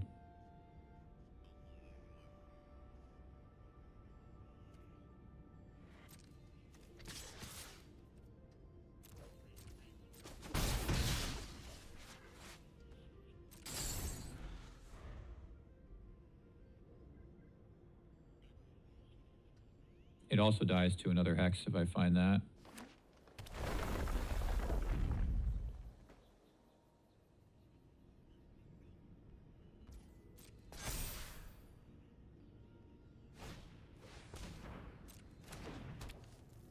Why'd they play that after the land? What? This is going to be a problem. Why did they play this after the land?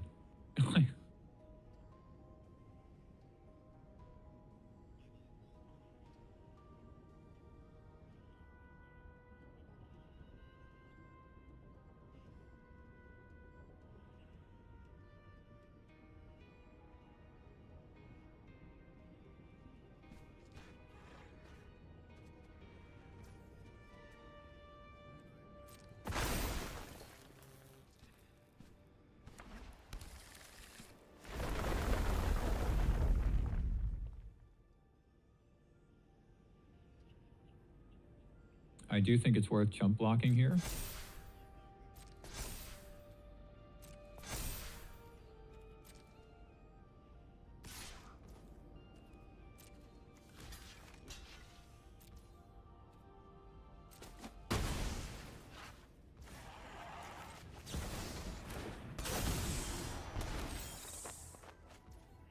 That would have been good earlier, but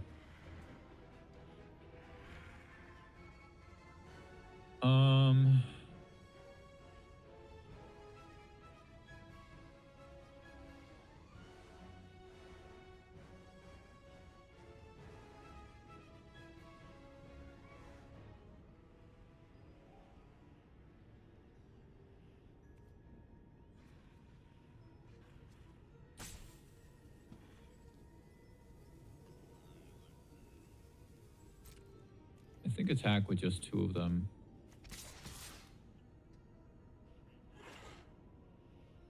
Get another chump blocker next turn. I mean, this is eventually going to give things trample, but I'm slightly ahead in the race if I keep making chump blockers.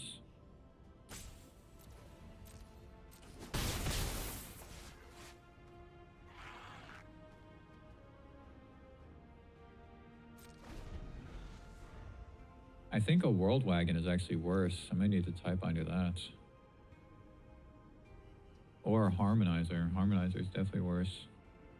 Unless they warp it, because then it just comes back. Interesting.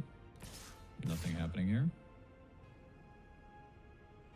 I don't think I'm going to block the Chocobo yet.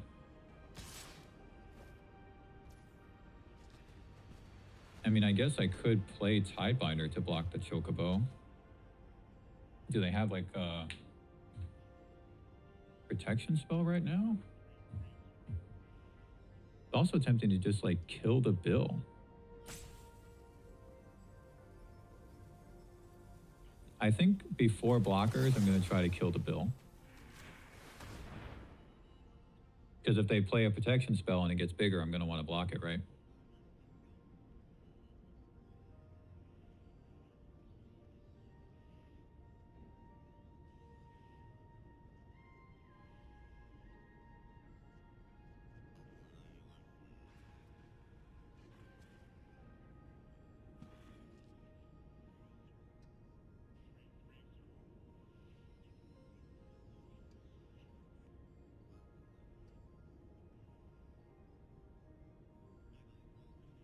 Give me 1 sec, actually. I gotta go check something real quick.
right.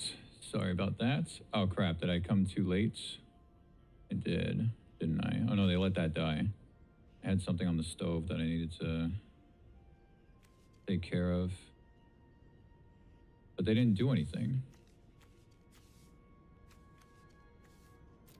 They just played a Feladar's Retreat. And I drew another Shoot the Sheriff.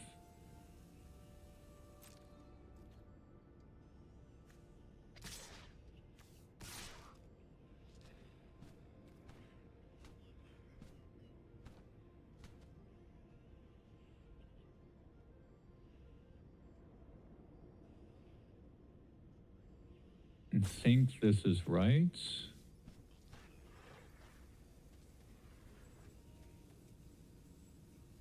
I also think I might need to use this tie binder.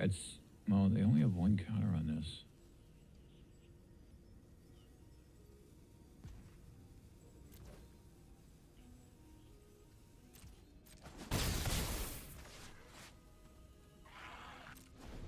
I just don't want their creatures to get trample.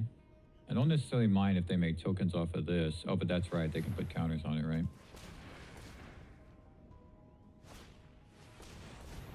Okay, well, that I have to tie binder.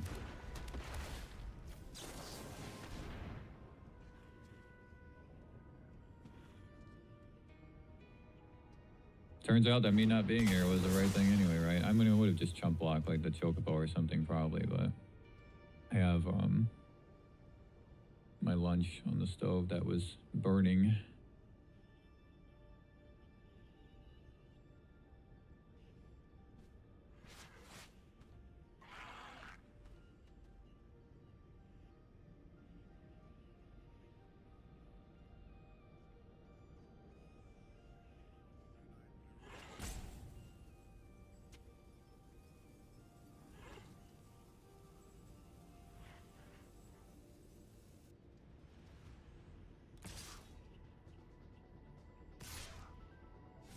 Interesting attacks.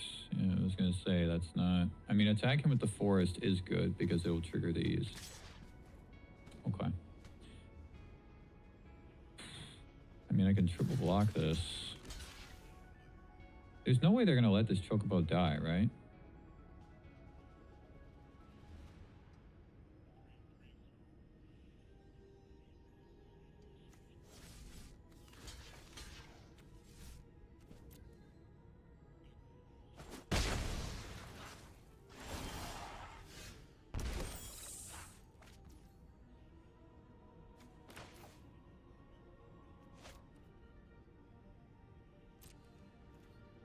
Awkward that I'm not hitting lands, just like that other game.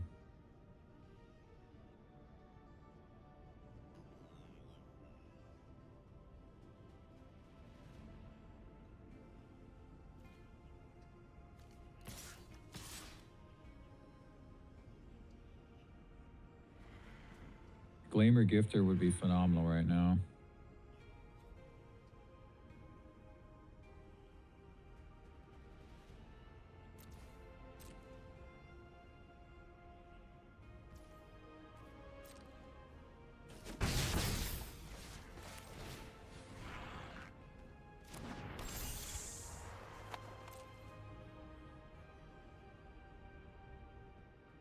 This is where the bearer is really showing its value. Oh, they have like a charm, I think? They probably have a charm.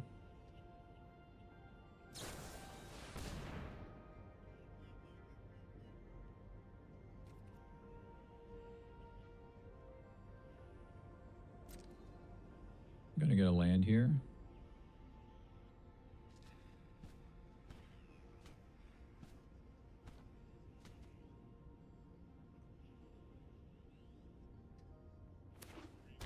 Yeah, they got a Fabled Passage.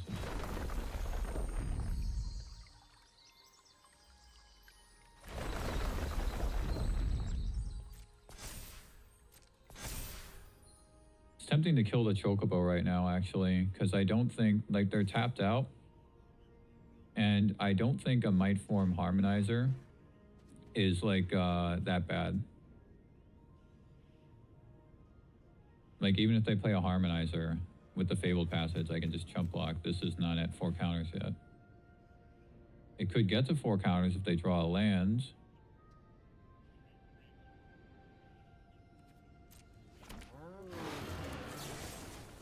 I think I'm going to kill this Chocobo. Hey, what's up, Warcrime? I do not play Timeless. I have just a little bit, but it's just too oh wow, they got an Ice Soul Explorer. I think I'm still not dead though. I've heard a lot of good things about Timeless. It's just, it's a little bit, I guess it's just the fact that it's so fast, like decks can win on like turn 2.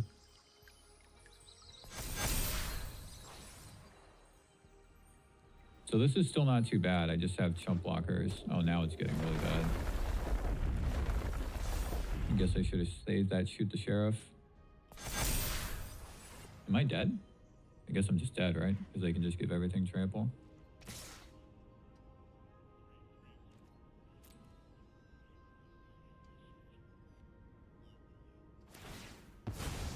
I mean, all right, well, if you're going to do all that, then it's not going to wait around. I literally gave you the free attack. So the bearer was good there. But one of the things that Dimir midrange has always been vulnerable to, and what this one is clearly vulnerable to as well, is trample.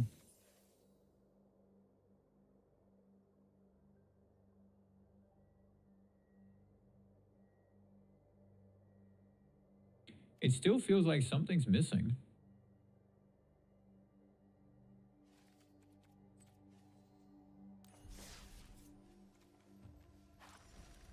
I really think I want to main deck a second Spell Snare.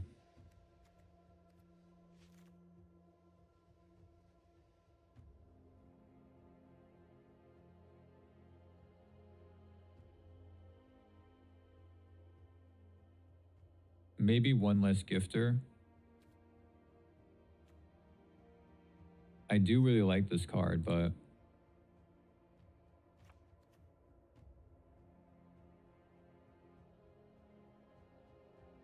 now we're at 21 creatures, right?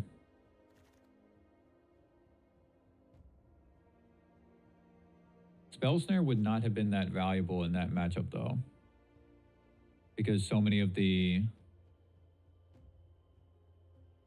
creatures, or so many of the spells, are more than 2 mana.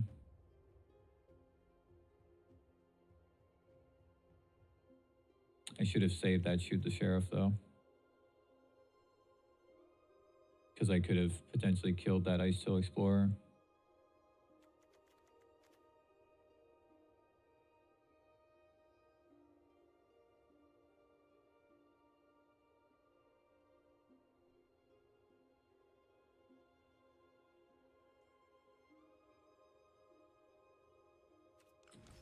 Try this out.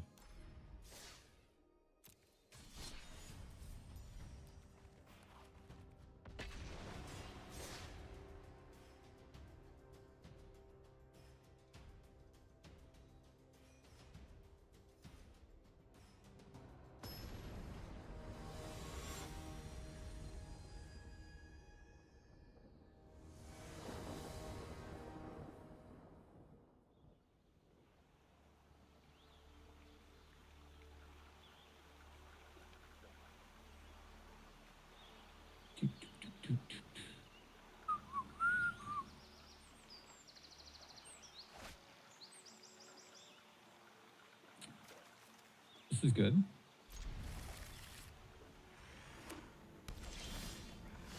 It just got a little better.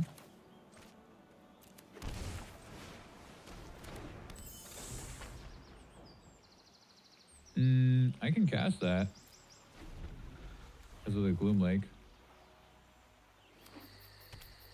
Okay, it's another Bant deck. It's Bant Airbending. I just keep playing against this deck.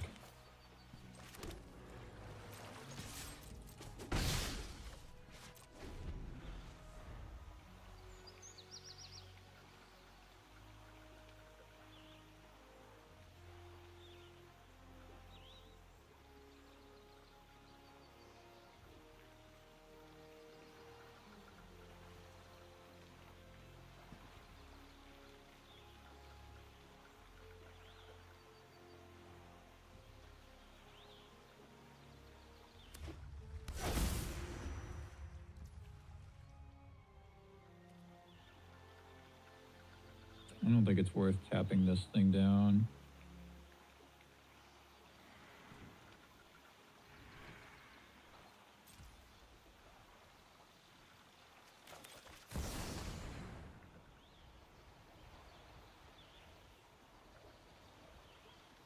They probably have Ang.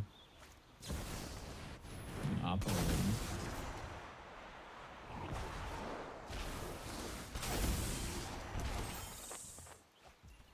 Can spell snare it.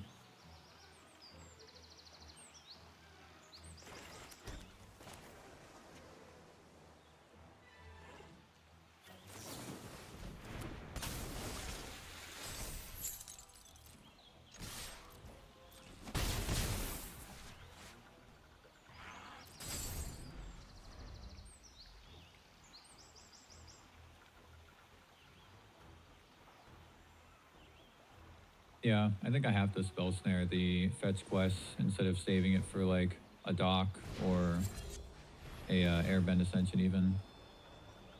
They tapped their mana wrong. Oh, that's right, it has mana value 7. You only cast it for 2.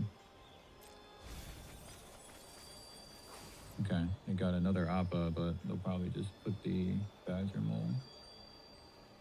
Yeah, airbend doesn't actually change the cost of the spell. It's just you cast it for that amount. So I'm going to save this Hex for a dock.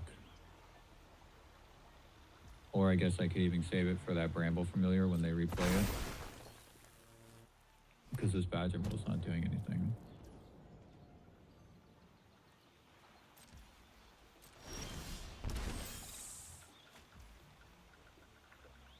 It's a good draw. No Kaido here. Maybe Kaido next turn to get past the Appa, but no reason to do it now.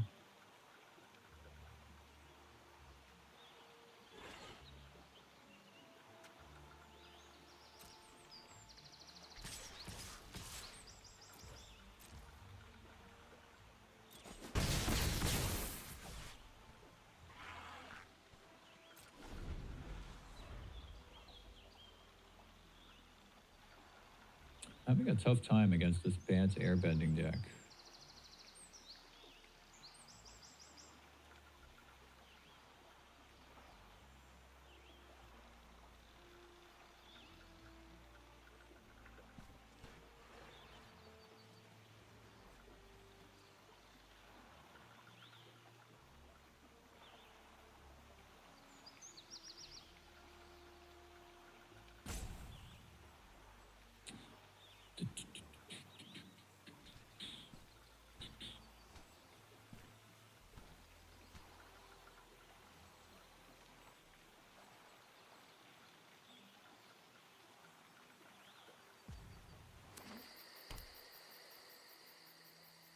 I feel like I should save Spell Snare for an Airbend Ascension.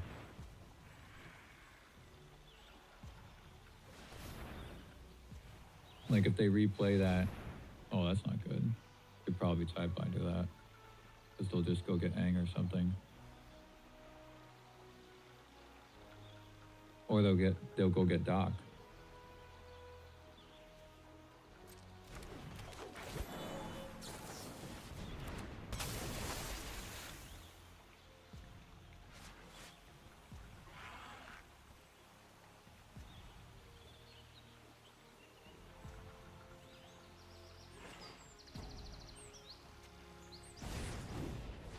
Okay.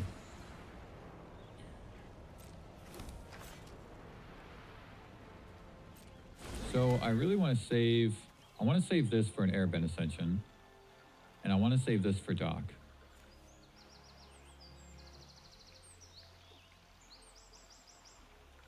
And now I can't really Kaido next turn.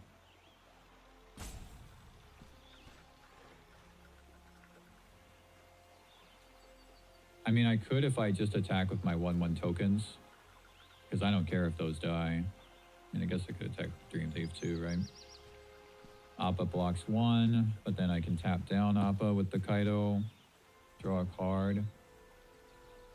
Maybe draw a card because I can chump block with the token that this makes, the next token. And then I can hold up Spell Snare and Hex.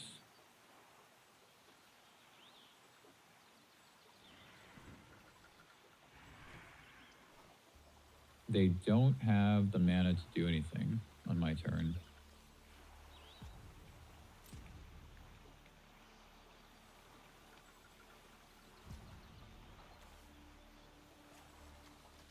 What is giving them priority? Oh, is it just combat?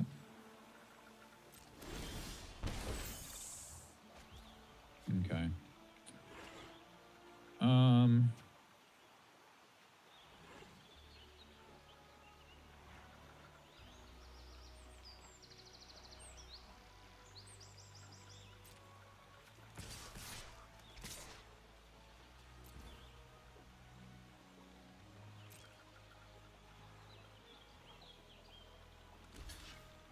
They definitely should have blocked the Dream Thief there. Because if I ninjutsu a token, it goes away, but I can possibly replay the Dream Thief.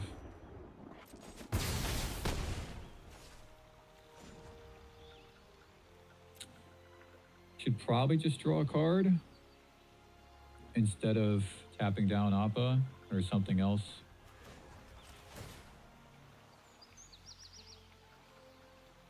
Two lands. I mean, playing an untapped land is...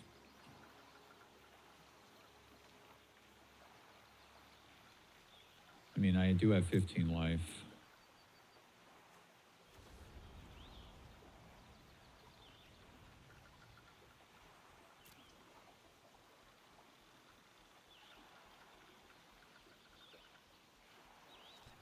I actually do have pretty decent blocks.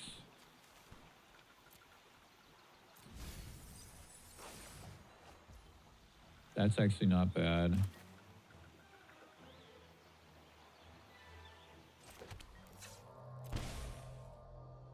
So with the Gifter, I mean, if I plus Kaido up, something becomes a ninja, and then I can, whatever thing that's unblocked that I attack with, it hits for 5.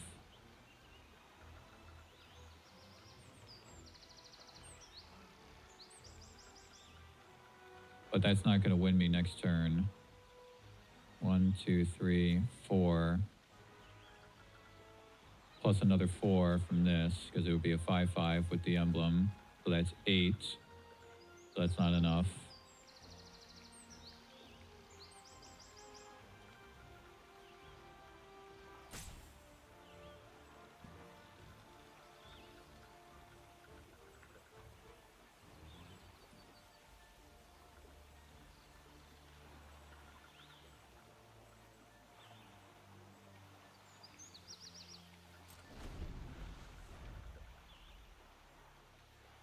Just gonna hold both of these. I think they're just too important.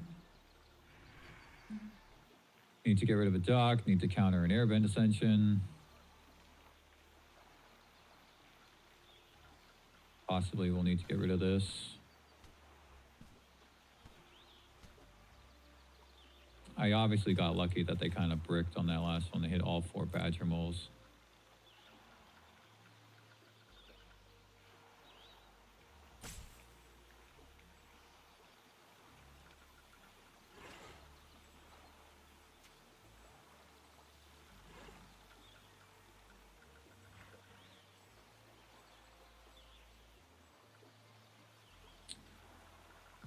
Yeah, I'm having a hard time against this Bant airbending deck.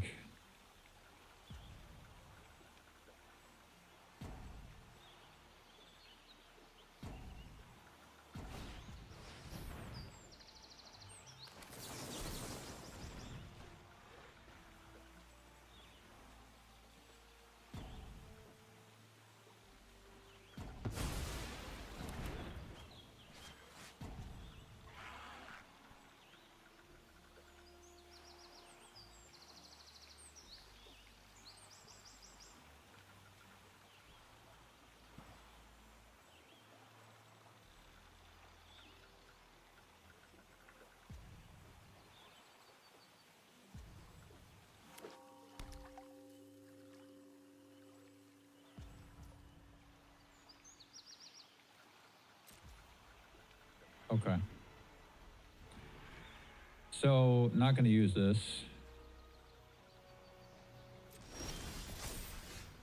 It is tempting to tap down Appa at this point because I get in for a good amount of damage. Kaido actually can attack.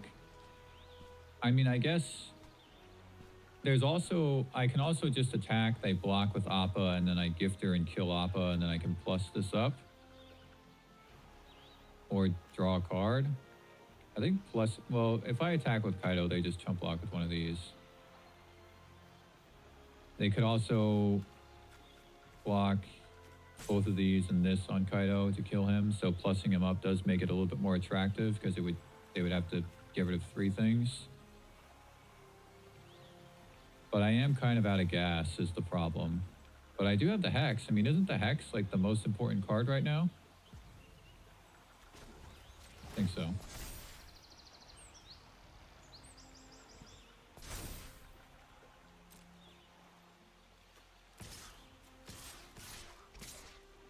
They'll block with Appa for sure.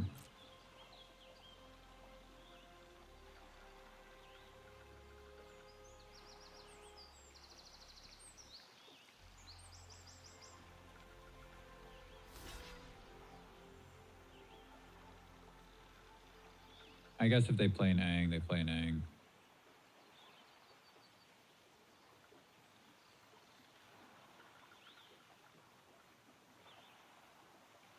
Block with speaker and a whole bunch of tokens, that's fine.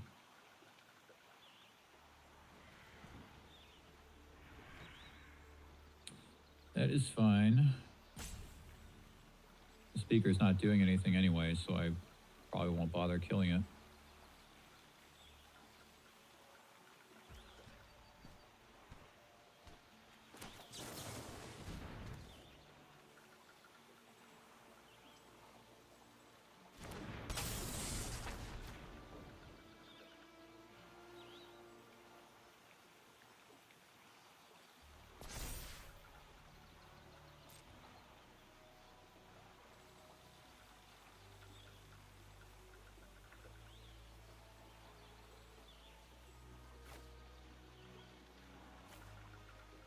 Just do it like this. That speaker's not doing anything.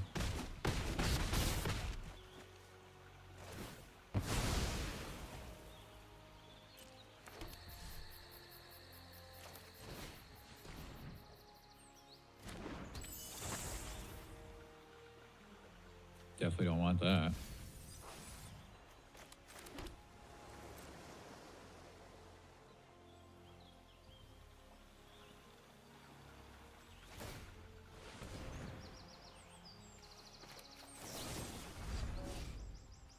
Is it worth blighting on something? Probably not.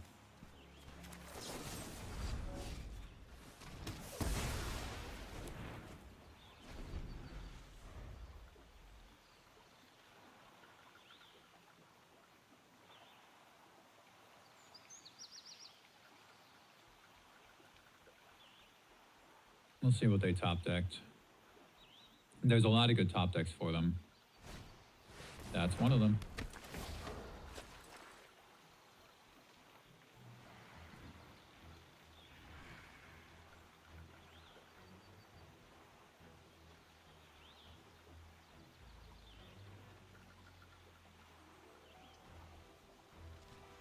Now, if I top deck a gifter, I win the game, unless they hit another flying creature here. Okay. Okay. Are they going to get rid of the Yang, though? They might not. Actually, if I top deck a gifter, I think I still win. 1, 2, 3, 4, 5, 6. They block 2. So then that's 3 plus 4. No, plus 5. No. 1, 2, 1, 2, 3, 4, 5, 6. They block 2, so that's 4 plus 4. Yeah, so I win if I top deck gifter. Oh, all right, they can pick up the speaker. Okay.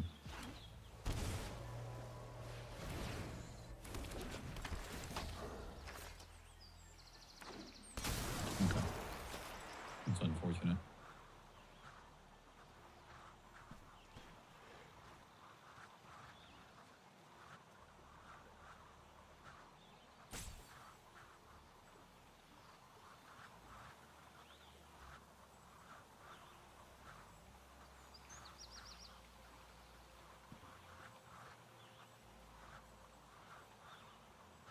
What creature would they even get with the speaker right now? Because they have everything that... Oh, Dock? They would go get Dock, right? So they should airbend the Appa and then go find Dock with this. That was silly that they just did that. Damn. Yeah, they should have airbent the Appa. Airbend the Appa, go get Dock with this. I have no idea why they didn't do that.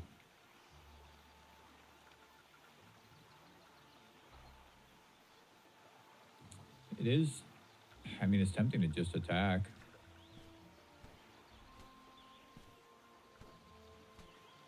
But they do have 3 blockers.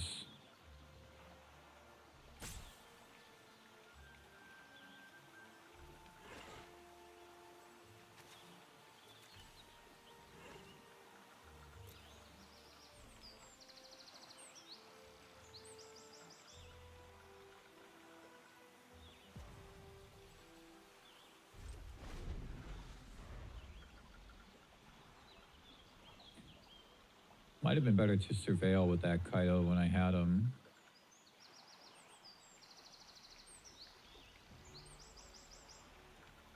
But the emblem is relevant because it can win me the game still if I top deck a Gifter. But what card are they going to get with the speaker now? It would be Dock, but now they don't have the combo. They really screwed up by not targeting the Appa with the Aang. I mean, I shouldn't be one to talk, though. I haven't exactly played this game perfectly either.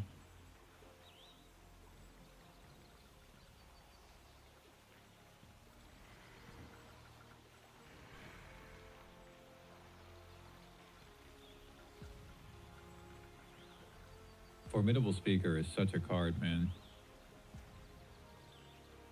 Such a card.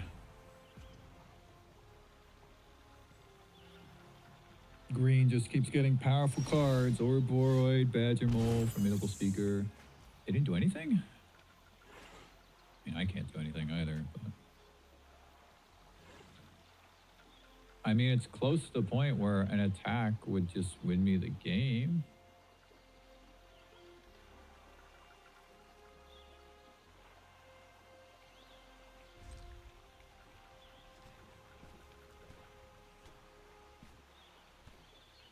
You can flip Aang.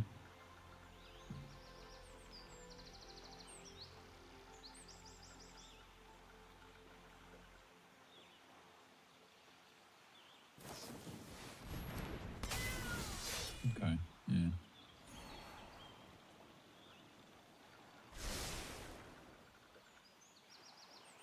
You put 2 things on the bottom.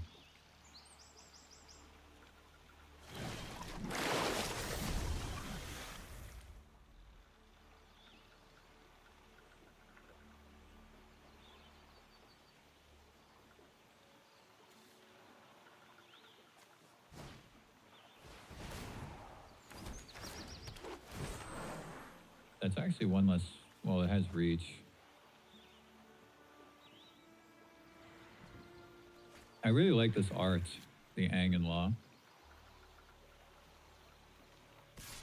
I mean, they did a really good job with a lot of the art from Avatar. So I think I'm just going to block with the Dream Thief and draw a card. Because I need to go 1 card deeper. I don't think it's worth like waiting for this to get me there. Weird that they're just attacking with this 1 token. That's very weird. Oh, it gets a counter on it? I guess that makes more sense. I mean, like, I could kill this. I could kill it. The Tashana is not doing anything anymore because the speaker has re-entered.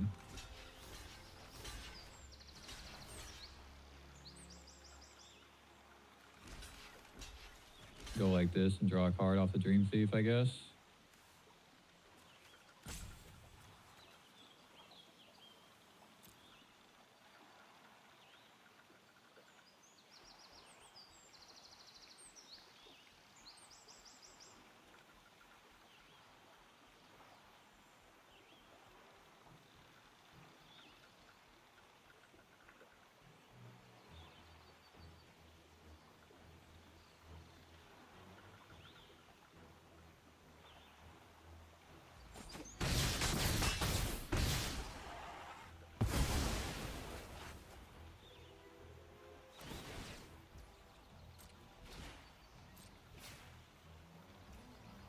This thing is indestructible. Oh no, creatures you control at vigilance, okay. And then Earthbend too.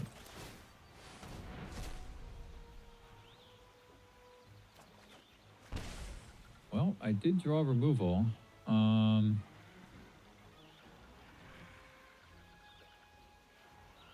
guess it's kind of irrelevant. Maybe I should just wait for them to play this Aang, right? And then just remove whatever they target.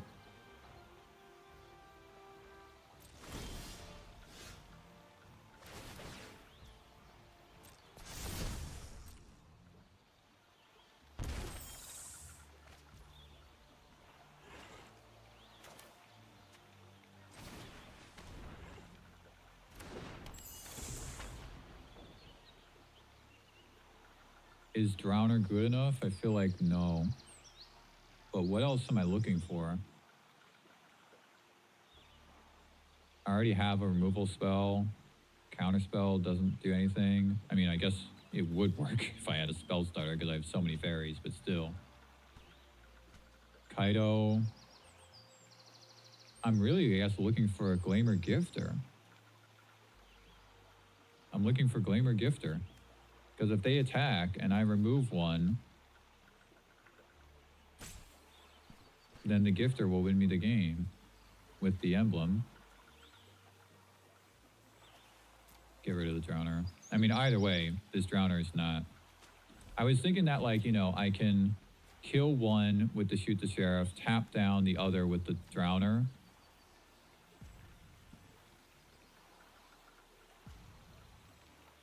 But I don't think so.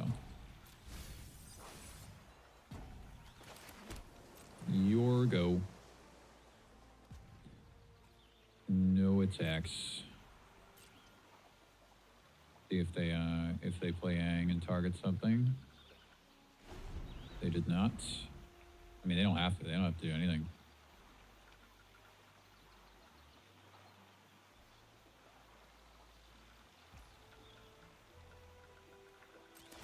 Earthbend 2.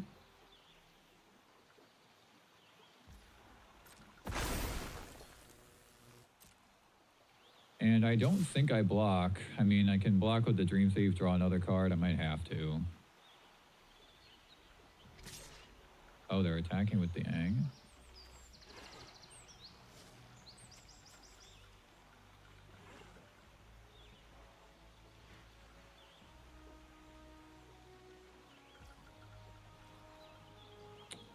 I think I should draw a card here.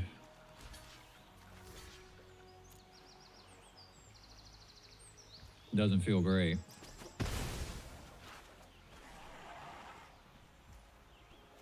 But what I have currently is not going to do it, so. Okay. Can potentially draw cards with that.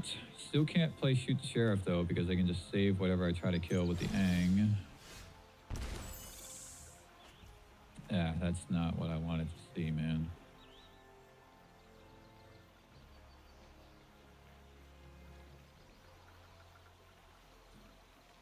It's not what I wanted to see. I mean, honestly, at this point, I think the life is almost like irrelevant. Like, I think I do play this and then draw a bunch of cards with the nuisance and just hope, you know?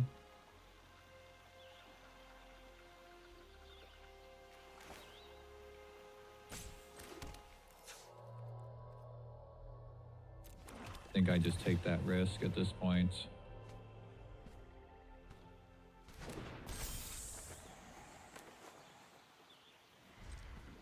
Just chump block.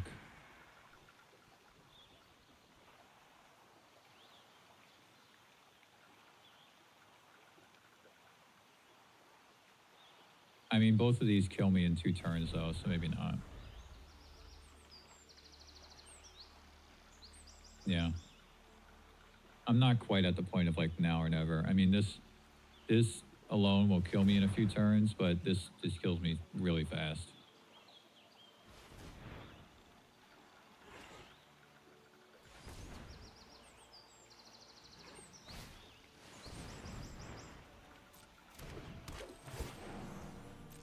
Gonna go get Doc now. Probably. Discard an elf.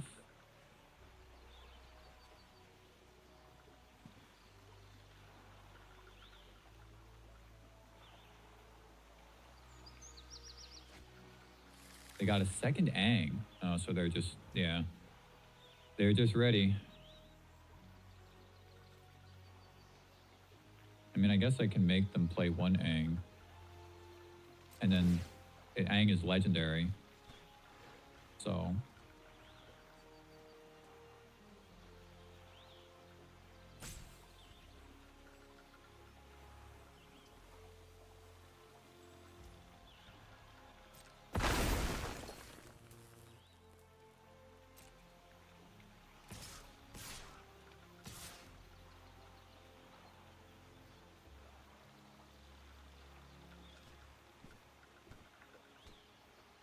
I think I'll play this just to chump block.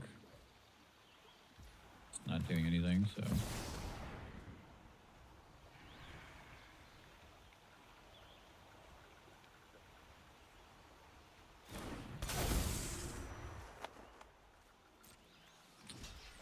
Go here, and I guess I should go here.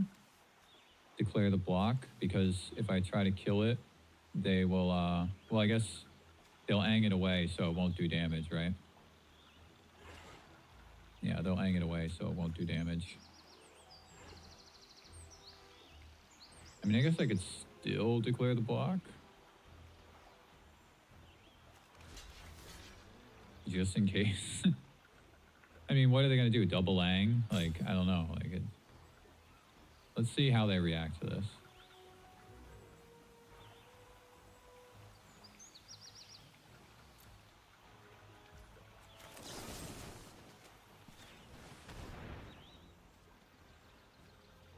I guess I could have also killed Appa there, but would that have been better, you think? Maybe kill Appa and clear the way a little bit? Maybe that would have been better, right?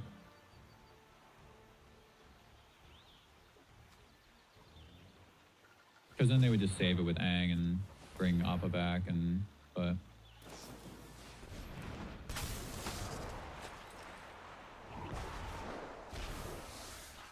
I guess this way is better if I draw another removal spell for Appa, because then I have like one more attacker. But I think maybe it would have been better to kill this Appa, right? Instead of targeting the Ang. Oh wait, they can replay the Ang. I didn't realize that they still had mana to do that. So then they would have still had mana to play Appa, and then they would have saved the Yang anyway. Oh, they hit a Weaver too.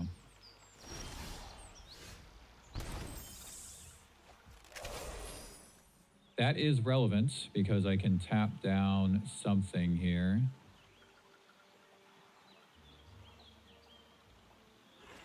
So this is 7 mana to do everything, and I only have 8. I'm thinking like I could draw a gifter, but...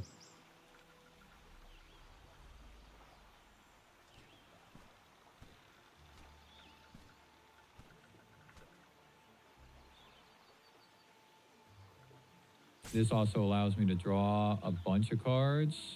I mean, am I just like dead? Maybe not with this, right? But maybe I can...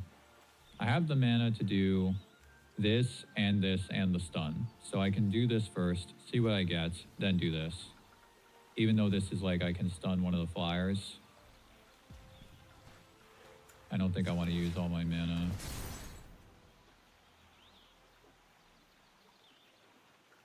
How much damage? How many of them get through? It's 6, right? 6 of them get through. I mean, 2 of them get through. I have 6 attackers.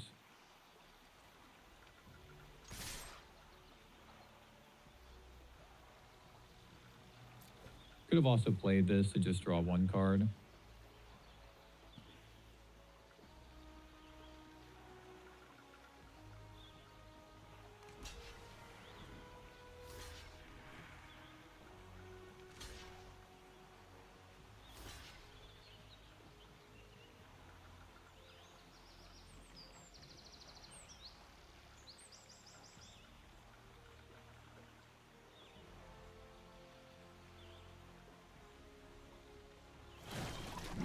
A reason for them to do that now, but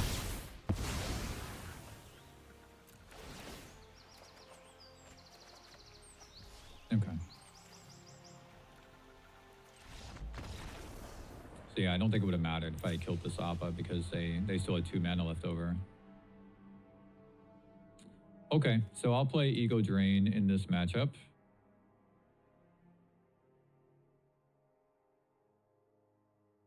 Try to get the combo pieces.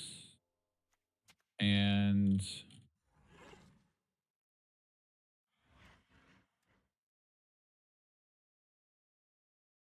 maybe another removal spell.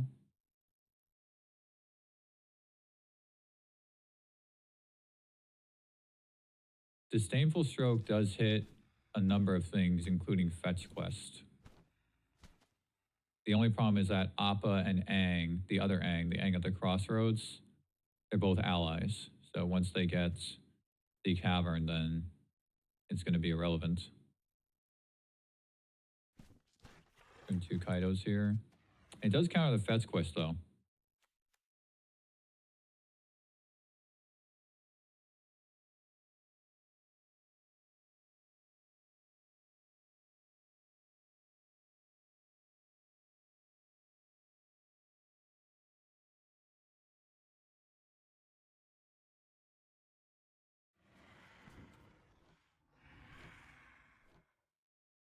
Try that. Really having a tough time with this Bant airbending deck. I feel like that's always been a bit of a tough matchup for Dimir midrange because they have a lot of things that happen at instant speed, so they can do it in response to your instant. Okay. Oh my god. All right. I mean, it's not keepable because of the Siren and the map token and having other things. Get rid of this Bitter Bloom Bearer.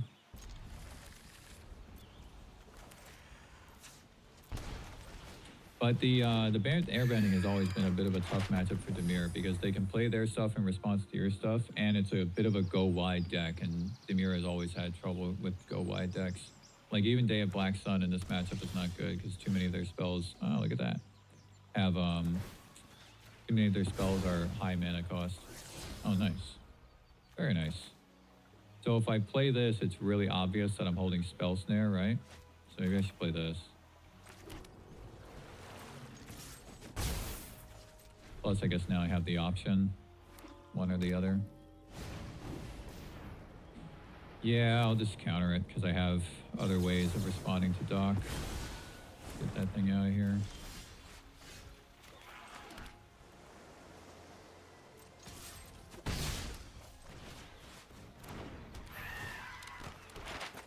See if they have an Aang. I don't think they would play it though. Well, they'll play it on my turn when if I attack and tap it down with Drowner.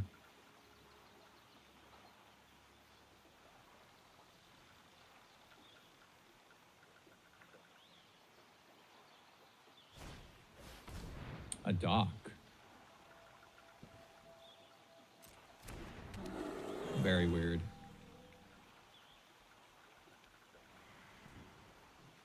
I prefer to save Spell Snare because it also hits Airbender Ascension, and this is like literally the thing, right? This is like literally the thing that needs to get killed.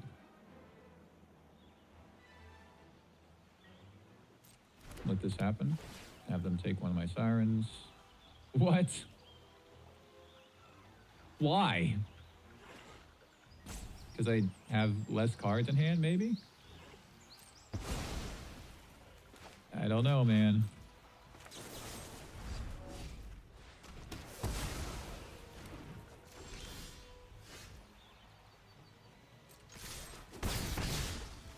Alright, need to hit one of my card draw spells. That's what I was saying though when we added the Lock Mare, is that I had to drop a couple Kaidos, but I have the Mares, so it kind of makes up for the fact that I'm losing out on that card draw. So now I have Curiosity, Nuisance, Mare, all those would be good draws right now. Man, look at us both. We're both so low on time.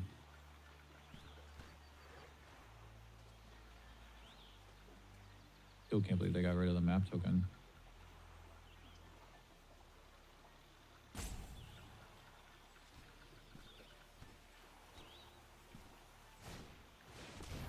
That stinks. That stinks. At least I can tap it down so that they, you know, can't keep untapping stuff over and over, but still, that just sucks. Yep. There's Appa. So now, even if I tap it down, it's not really that useful because they'll just Appa it away anyway. I think I should save this for when Appa's on the field, maybe? I mean, if they go play it again and then they fetch a dock or something, I can spell snare it. So I'm going to save this Drowner. It's not enough value to tap that guy down. It is what it is. It is what it is.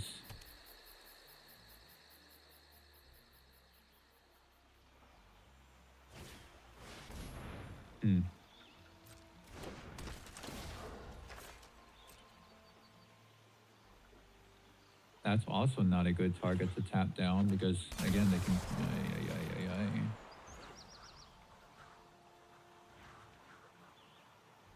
I mean, I guess I can tap down this Ang and shuffle it away.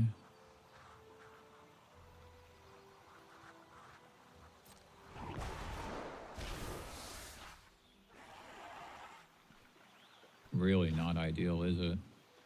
They play this. If they get another land, they play this, do everything all over again. Really, really not ideal. Oh, man. Maybe I should have taken these Drowners out, right? These Drowners aren't really that useful in this matchup because they can just bring their stuff back. Maybe that's something that I've been missing in this matchup. Because this matchup has been hard for me, and maybe it's because I'm leaving the Drowners in. Really don't like shuffling this in. Really don't like playing it either because I can't even attack with it.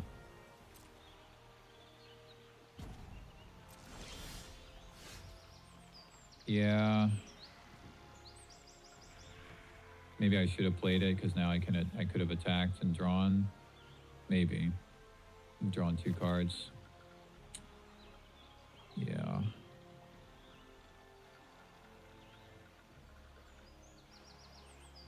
At least now I can Curiosity on their turn, tap something down, maybe get in for some damage, but I probably should have actually played it to tap this down because now I would have been able to draw 2 cards.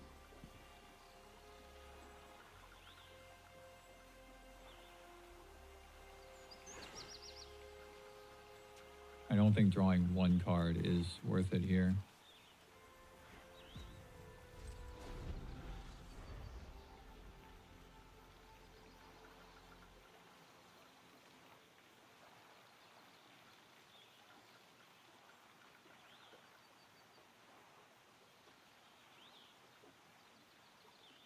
Let's see what they do. How many flying creatures they get in play here.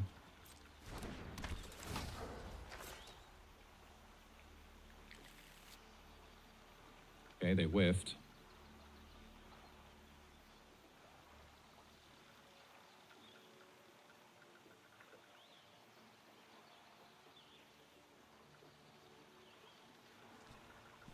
I'll play Curiosity, and then I might tap down this Aang on my turn. That's at least something.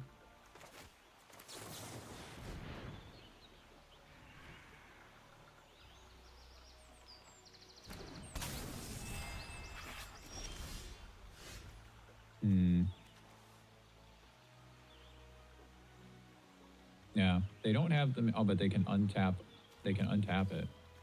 I mean, it will still have a stun counter, but.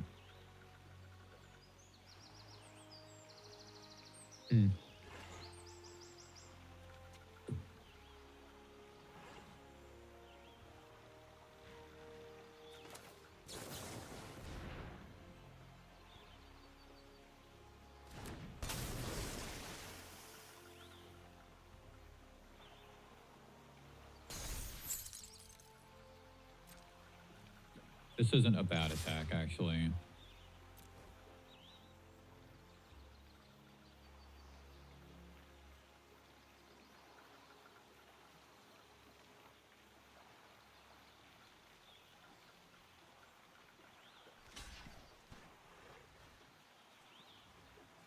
Draw 2.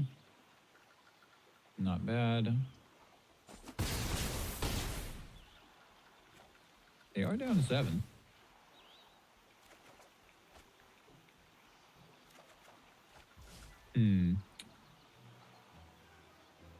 Okay.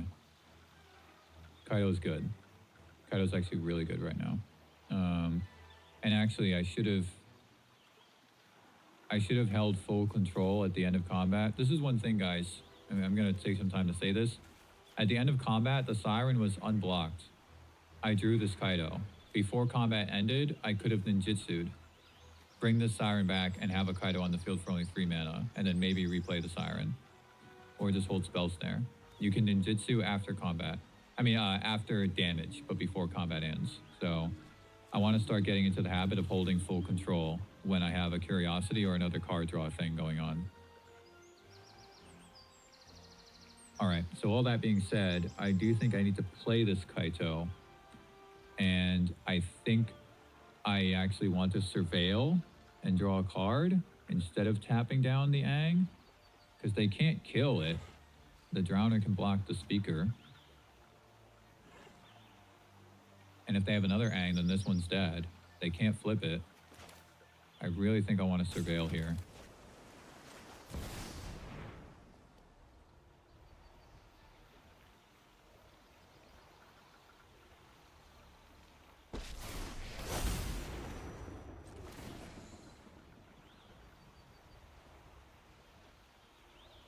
Good thing I did. Don't want either of those. Okay, that might be relevant. We'll see. Oh, that's right. They can, right, it only gets 1 stun counter, not 2. I still think that was worth it. Okay, yeah, I mean, that... Oh, well, now they have the combo, right? I mean, I had the Hex, but... See, if I had ninjutsu'd Kaido, though, then I would have been able to hold Spell Snare. So I got to get into the habit of doing that. I would have been able to hold Spell Snare. I would have countered the stock. And yeah, this only had 1 stun counter on it, right? Instead of 2. I knew that I said earlier that they could untap it, but I thought it would still be tapped. But it's not, right? Because it's untap and then tap, and it's only 1 stun counter. But you can see, if I had ninjutsu Kaido, I would have had Spell Snare for that dock.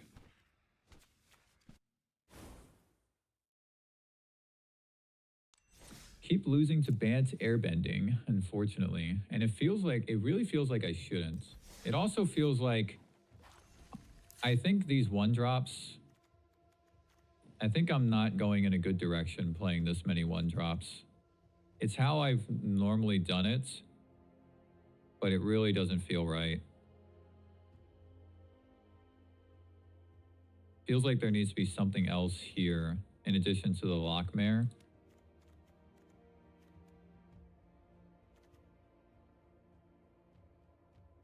I really do like Glen Elendra. I've been debating putting it in the main deck here, like dropping the Sirens. I don't think there needs to be more interaction. This is already quite a lot of interaction.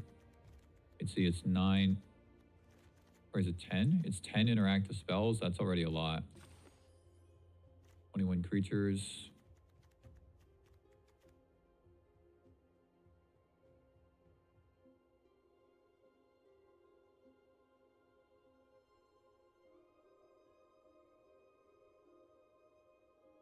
What do you guys think?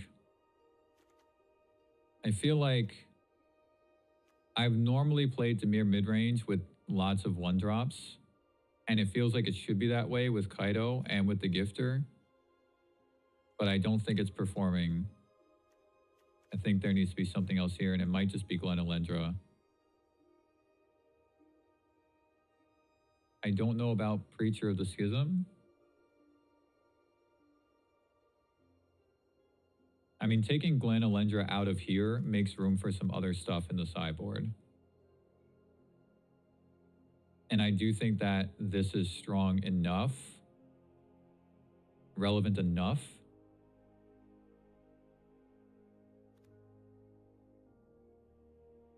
What do you guys think?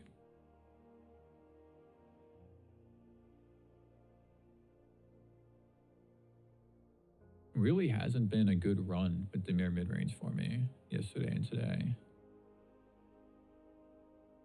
I do think Dimir midrange got a little bit weaker with the release of Avatar because it didn't really get anything. And a lot of decks got very, very strong with Avatar. I think I'm going to try this. Take out this.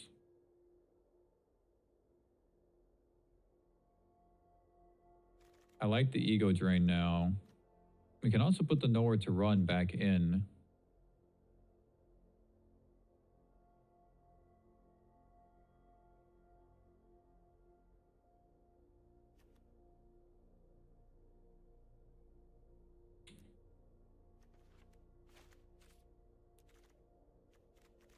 And then what else?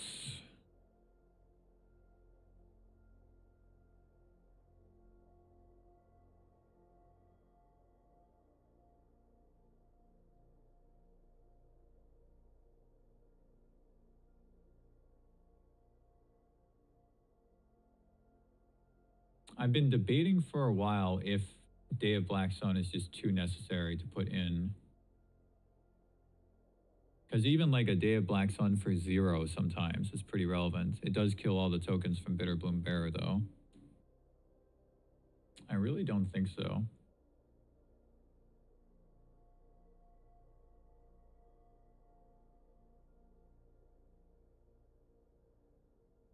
Could also be Detect Intrusion. It could be a third Tidebinder. Maybe that.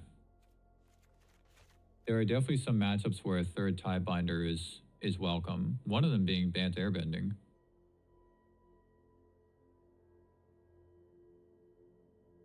Maybe also just 3 Tidebinders and 1 Guardian. Like this. Maybe. Maybe that's better.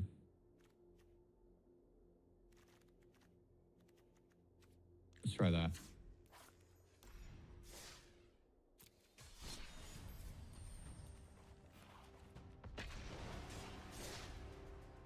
Let's try that.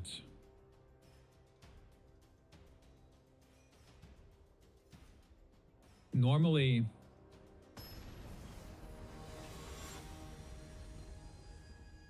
I feel like normally Tiebinder is good enough to have 2 or 3 copies.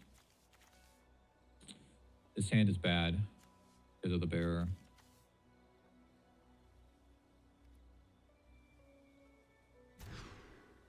This hand is good. Really good, actually. Do I need Nuisance and Enduring Curiosity? I can probably get rid of this Gifter.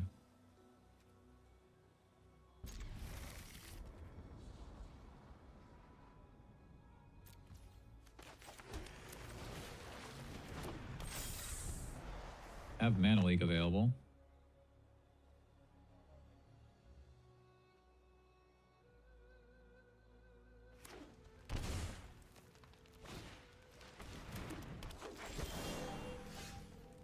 Okay.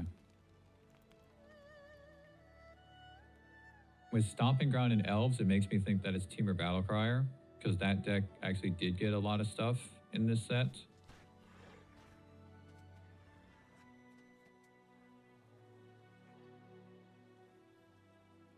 Which means that Hex on the Elf is actually good. But obviously it might be better to save Hex for a Badger Bowl. But I can play both of these. I probably should play Dream Thief anyway to try to hit land 3. There's land 3. Alright, let's kill the elf. Draw 2 cards next turn.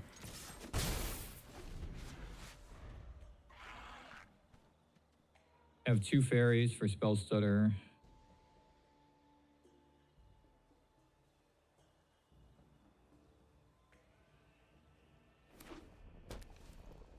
Okay, I think it's just a Gruul deck then. It couldn't just be like big Gruul, you know? Big stuff, random encounter, Smuggler's Surprise, any of that stuff. Okay, well, can't draw cards now.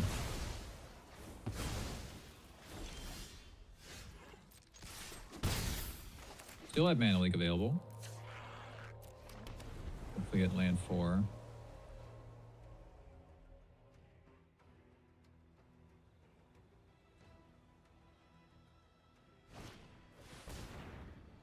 That can't be countered, and now all their creature spells can't be countered either.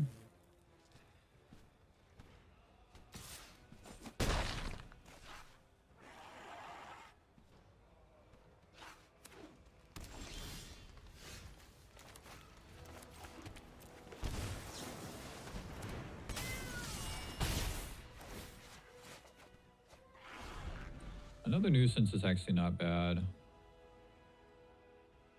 Can draw 2 cards with it next turn. Because this spell starter is not doing anything with this Baloth in play. Do it Badgermaul. So it's not a big Gruul deck necessarily, it's just like Gruul. Just kind of like some aggro-y. Why are you playing a Bill? Is landfall in here?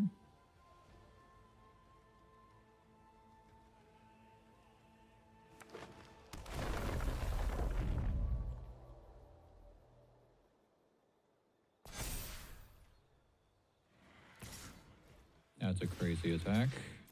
Now I can start countering their stuff.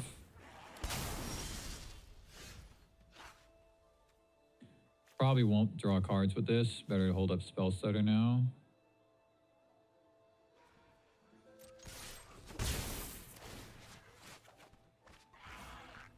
I did it again. I did it again, guys. I messed up. I mean, I think in that situation, it wouldn't have been good to Ninjutsu and Kaido. It's better to hold up Spell Stutter, but I did it again. Not holding full control, you know?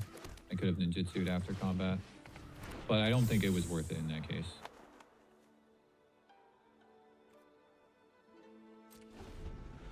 So now, even with Badgermaul, I can probably still counter stuff because I have 2 fairies.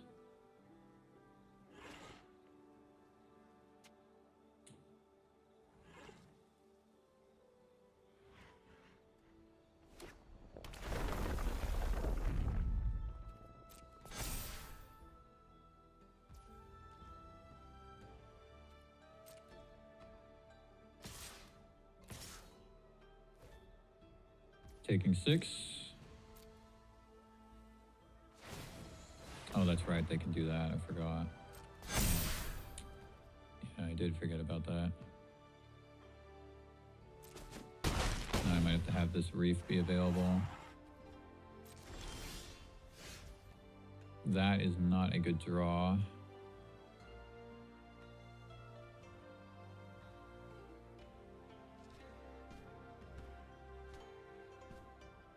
Oh boy. I think I should only attack with 1 actually. Because I'm gonna need to probably stun something and chump block something else. And maybe playing the bear actually is good because then I have chump blockers. Unless I need to counter something.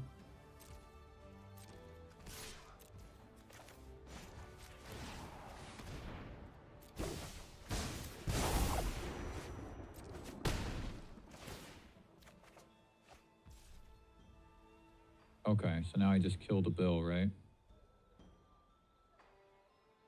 Killed a Bill, have a chump blocker back. Tempting to just surveil and draw a card, actually.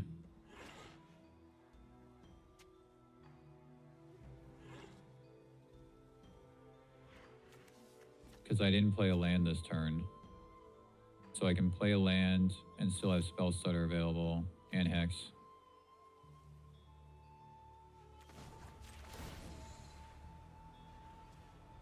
I gotta get rid of both of those. Okay, there's a land. Can also play Nuisance, but I don't think it's necessary. I think it's better to like Hex and either Bear or Spell Stutter. It's also tempting to Hex the Cup right now.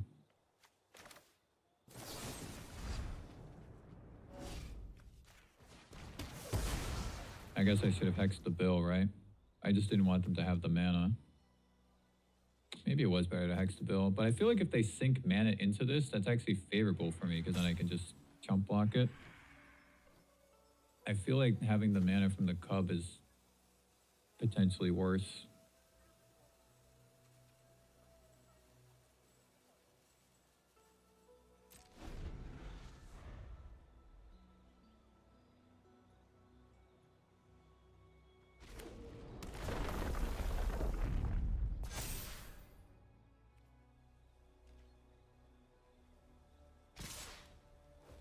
They're attacking me.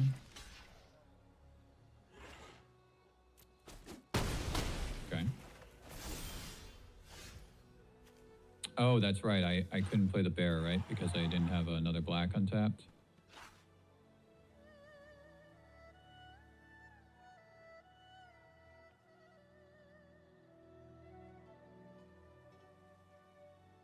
So now I think I stunned the land?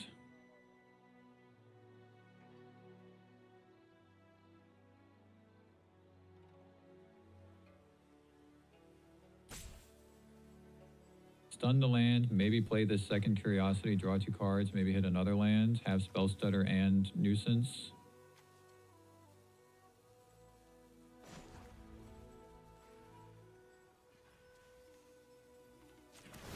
Definitely like stunning this land.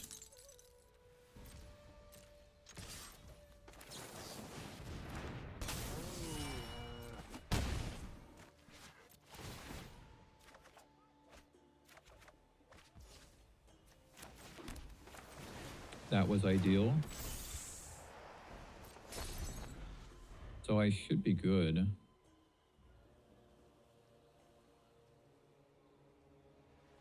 They bossing say, then they can't do the bill. Maybe just chump block with the bearer.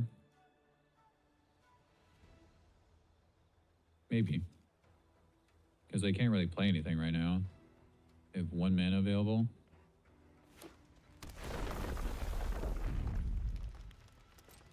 I think chump block with the bearer. Chump block with bearer. Chump block with nuisance.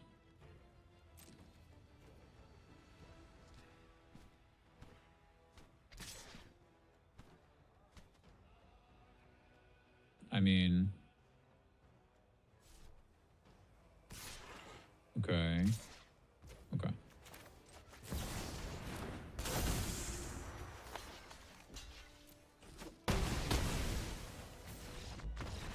So this is, I don't know what this is, man. It's like some Gruul ramp, but not quite ramp, because I didn't really see a big thing except for Vibrance.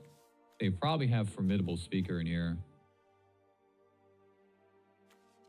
They have the Bill, they have the Cub, they have the Frenzied Baloth. Now, Frenzied Baloth can't be countered, so that actually reduces the value of Spell Snare. It also prevents all their other creature spells from being countered.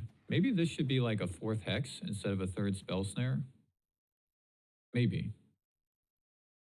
I do think Nowhere to Run is relevant here, because they might have protection spells. And I feel like it hits a fair enough amount of stuff. This is irrelevant. Nowhere to Run.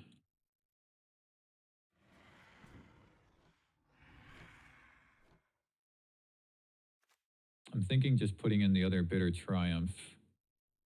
I'm also thinking of taking out Kaido on the draw. Just do it like this.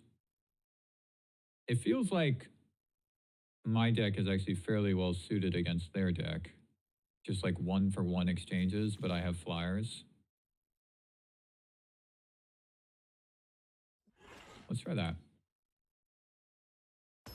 Let's try that. I don't know. I feel like getting rid of the Cub on that other turn was the right thing to do, but maybe not. It ended up not really mattering still. This is probably good. Have Mana Leak available.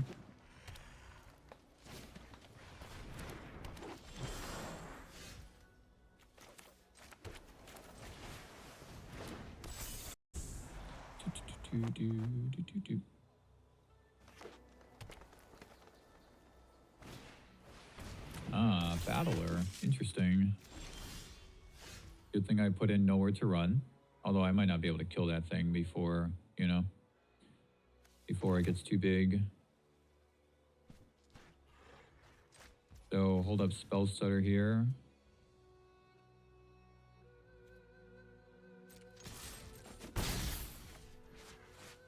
And then I don't really like using this Drowner on the elves.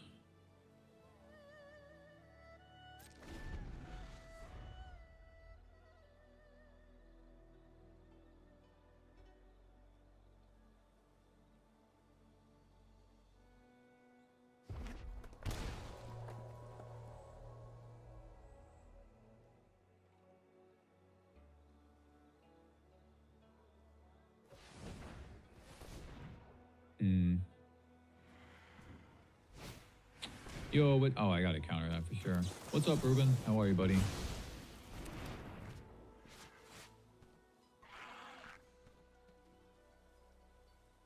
There have been changes made to the deck, but it's still being a little weird. It's still not quite performing as well as I hoped it would. I'm also like, I've been making some more mistakes today. I feel like I haven't been playing quite at my best. I think now I should Drowner the elves instead of, because I should probably try to get this black mana available instead of holding Tidebinder. I'm gonna need these removal spells sooner than later.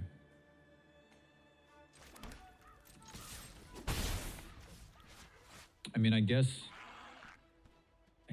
yeah, maybe the elf is not the worst thing that they can play.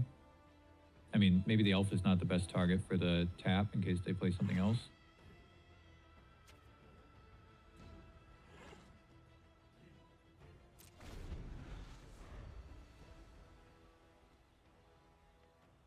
I'm a little confused by this Battler. It's better in decks that play a lot of creatures like tokens and stuff like that, or other Kithkins. But in this Gruul thing, I don't know how many creatures you're really putting in, especially playing cards like Innkeeper's Talent. A Vibrance. So that is everything. So they get a land and they get to do 3 damage to my Nuisance. So I should probably tap that one down.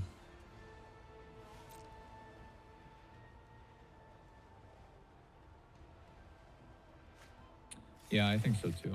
I think I'm going to use this Drowner over here.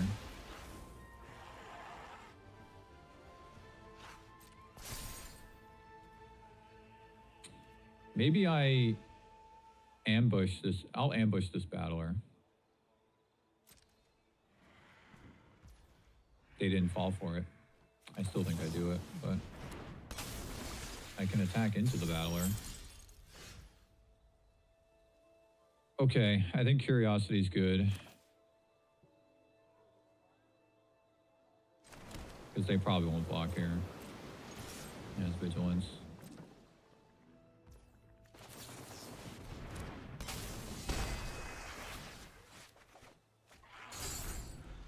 Actually, that wasn't a bad find. Land that can be either color. Probably put it on black.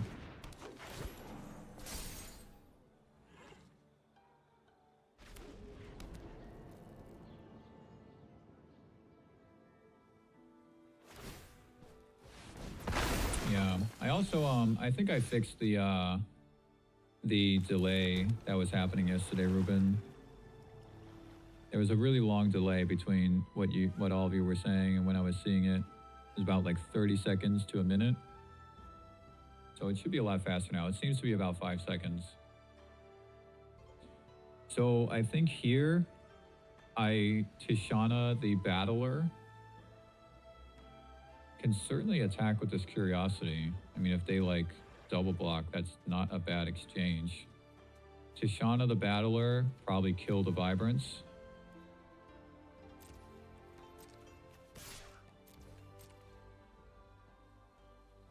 Okay, I mean, I'm fine with that if they want to do that.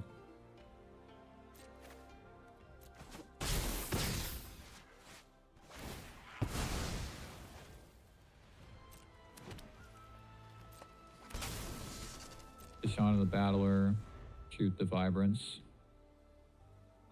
They animate a land.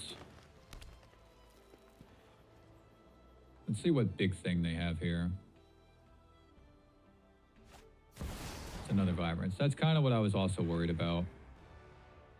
So they'll kill my Drown. I can also, I should probably counter that with the Tidebinder, right? I should probably counter that with the Tidebinder. I can kill their Vibrance, and then on my turn, I can kill the Battler. Or the other Vibrance. I'm going to hit this with the Tidebinder. I can also, like, attack the Reef next turn. Oh, I can only counter one trigger. Oh, it doesn't kill Curiosity. I thought it was the, other thing. The blue one. The blue and green one that can kill an enchantment. So, I mean, that's fine if they want to kill my Drowner.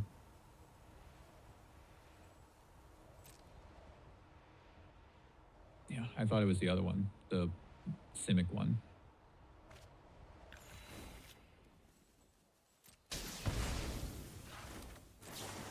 But it's also good to know that I can only counter one trigger. Right, I can only counter one trigger on these creatures.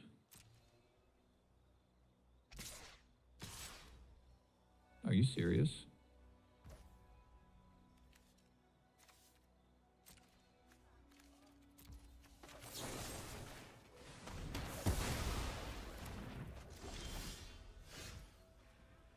Nah.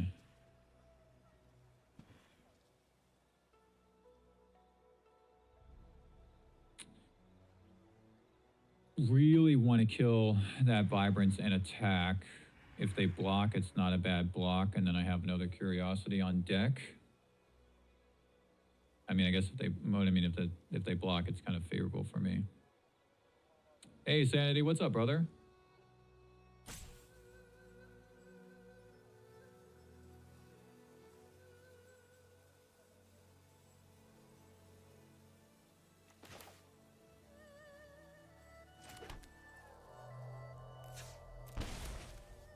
I'm losing 5 life just off of this.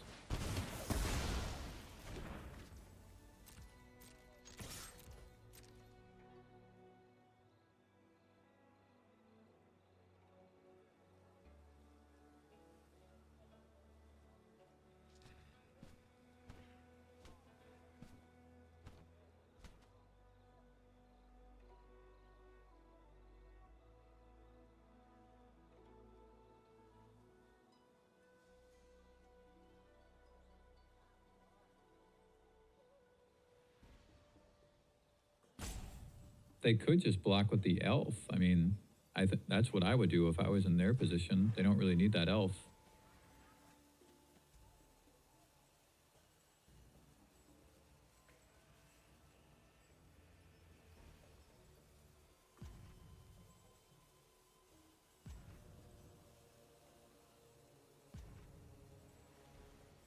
You're gonna have 2 Bossing Says. They can animate 2 lands.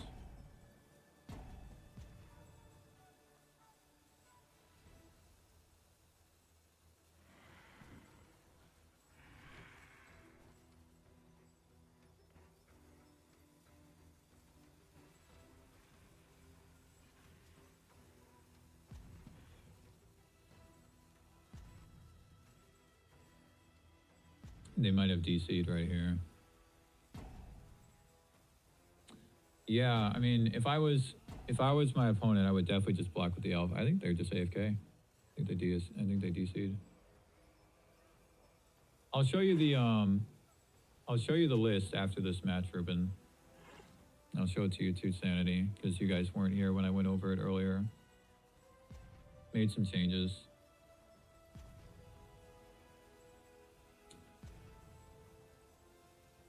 Oh, they're here. They're back. Oh. That's insane that they didn't block. That's insane.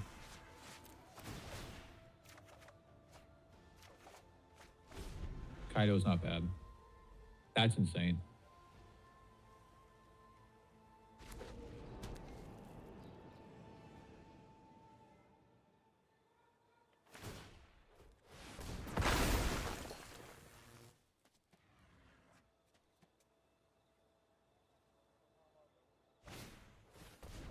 Another elf.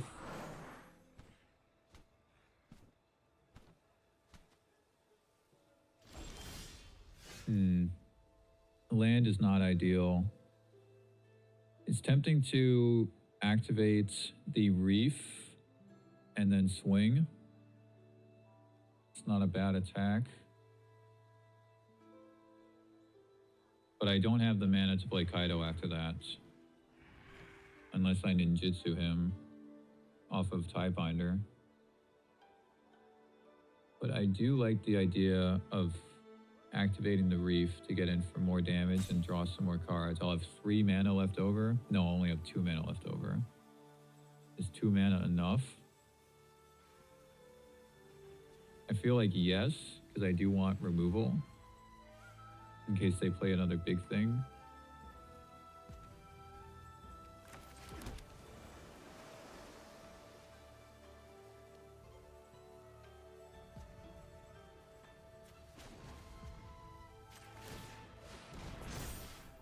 Could also just do this.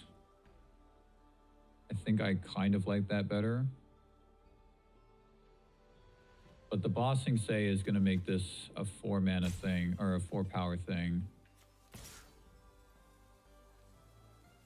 Actually, I think this is a bad attack now because they can just block with these, right? And get rid of Tiebinder and this grows again. Let's do it like this. Hold the Tiebinder back for this. Because that trample is going to be a problem if I let Tiebinder die. What was that first thing? Welcher. Interesting. Oh, crap. I was trying to click off the graveyard, man.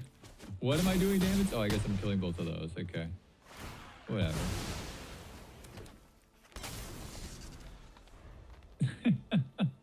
I was trying to click off the graveyard, dude.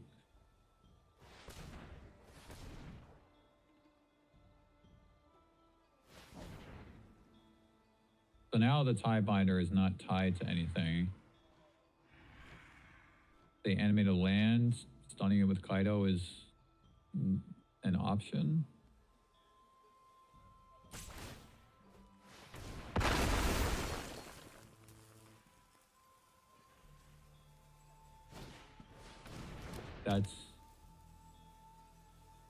Are they going to tap this land to give it ward?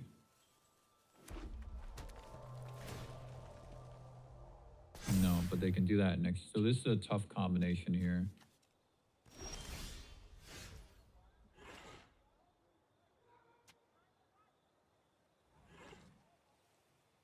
I do think stunning this land is the right thing to do, though.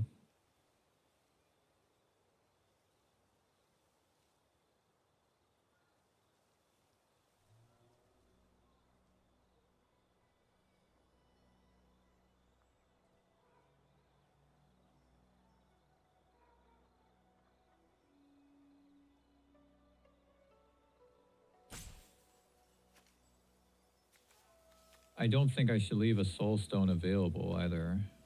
1, 2, 3, 4. Only 6 lands.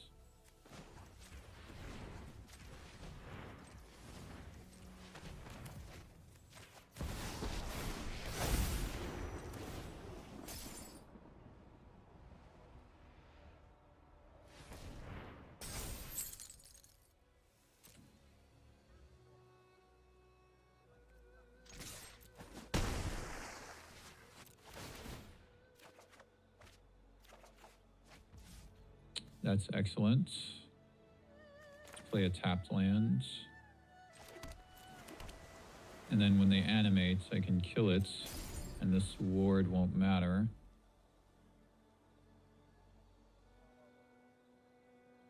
Can plus up and then activate a Soul Stone, and they both attack for 4.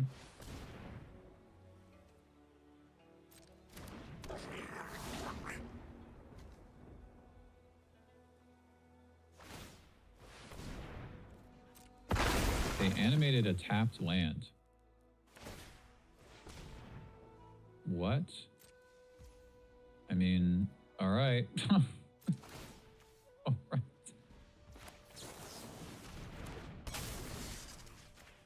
good for me, and there's no way that they could have seen that line, I think, so. Cool. Cool, cool, cool. I had a feeling that this deck was a good matchup for me based on the first one. Weird little janky brew that guy's got going on. All right, I gotta run to the bathroom, guys. I'll show you the updated list here, and then I want to go over a couple things when I get back. Be right back.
All right. So this list I not only updated earlier today, I also just changed it a couple matches ago. And there's a few things here. One is that I actually think I was undervaluing the Bitter Bloom Bearer yesterday. It actually is really good. It's good in a lot of matchups. It's not good if your opponent plays red, because it's so easy to sweep everything up. But it's a chump blocker every turn, and eventually you get to this point where you have like 2 or 3 attackers, and now you have your nuisance, you have your curiosity, you're going to draw a whole bunch of cards. So the chump blocking does, I feel like, kind of offset the life loss from this card. But I'm very uncomfortable running more than 2 copies because there's already been too many situations where I've had this and I can't cast it because of the double black. The other thing is that yesterday when Jake was in here, I don't know if he's still in here right now, but he left a comment on my VOD that instead of Preacher of the Schism, because Preacher of the Schism is a card that I feel like is not as strong as it used to be in the current landscape, but it does feel like something was missing from here. And he suggested playing Lock Mare, which I have actually been pretty impressed with. 2 mana to either have a card draw engine or stun your opponent's stuff. And if you pay the 3 mana, now it's a 3/4, which is a really good blocker and hard to remove, and then you put a stun counter on something. Also, in some matchups, you want to take out your Kaidos or your Curiosities because they're not good for the matchup. Like, Curiosity is not that good against Lessons because Combustion Technique exiles. And there's a lot of situations where playing 4 Kaidos is not ideal. So since you take these out, now you lose out on a little bit of card draw, but the Mare can make up for it. So the Mare is also really good to sink mana into because I have the 25 lands, which I still prefer, the 25 lands. So you can sink mana into this, you can potentially sink mana into this, and then hopefully curve out nicely enough to have your power plays Curiosity and Kaido. The other thing is that this gifter is really strong because not only do you get the combat trick where something becomes a 4/4 and it's a 1/2 flyer for 2 mana, that's flash, decent stats. The creature that you target gets all creature types. So it becomes a ninja, which means that Fairy Dream Thief that you target with this now benefits from the emblem from Kaido. So that Dream Thief can attack for 5 or 6 or whatever. So this gifter is really strong, but it's not as strong if you don't have things in play. In fact, if you don't have things in play, it's basically useless. So that's why I went down to only 2 copies. But I gotta say, guys, I'm kind of missing it. I feel like I want to go back up to 3 and maybe put this Glen Elendra in the sideboard and take out something else in here. I went down on the 1-drops. I had 2 Spyglass Sirens in here, which I think was the right thing to do because there were a lot of situations where it's important to have a 1-drop in this deck, but I don't think it's so crucial all the time. And there were just these situations where it'd be like later on in the game and I'd be drawing like a 1-drop and it just sucks, you know? So I took out the Sirens. I had 8 1-drops in here with 2 Sirens as well.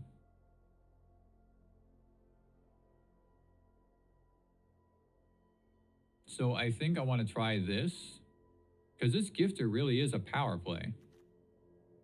Yeah, I think you're right. So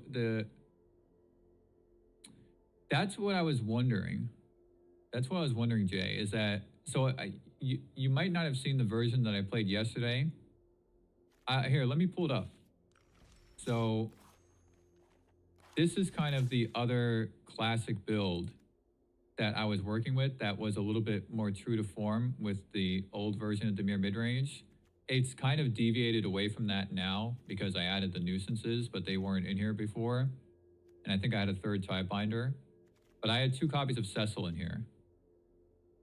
In this build, I think the Cecil was still pretty viable. And the reason why I swapped to the nuisance is because I'm worried that Cecil might not be as good anymore with Hex in the meta, because you can just wait for Cecil to flip and then remove him, and then the Cecil is just making your opponent lose life, in this case making me lose life, right, which is not good. And I was also concerned in this with the Bearer that it's too much life loss. But it is a way to potentially flip him sooner. But I am worried about that. I'm worried it's a little bit too much life loss. It's a little bit too risky. Yeah, I agree. I agree. Hex with Nuisance and Guardian is awesome. Hex with the Mare is even good sometimes. So I think if I go, one of the things is that yesterday I was running 4 gifters in a lot of in both versions of the deck. And I was trying to maximize by playing more 1-drops. But one thing that I've realized is that the gifter is, I was doing that because it's like you want to play 1-drop and then gifter, turn 2, swing for 4. But what I've realized is that this gifter, even if you have a 1-drop, it's sometimes better to just save it. Just save it if you have a Kaido, because you get more value from it later, right? More value from it later if you have emblems. So like you can have just 2 gifters in your hand, you're just holding them, and then you just wait until you swing, and then for 4 mana, you just swung for 8 extra damage, you know? Because you play them both. So I really like this card a lot. I've been kind of missing it just a little bit since I went down to only 2 copies. And I think maybe this Glen Elendra can go in the sideboard. Because with the Bitter Boom Bearers, it's a nice synergy here with the Gifter. You get more 1/1s. So I think maybe let's try to make room for this Glendalendra on the sideboard. I was thinking that there's probably enough matchups where this is relevant. I actually do. But I feel like to make room in the main deck, better to have it as an option in the sideboard. Against lessons, against control decks, right? Against artifact decks.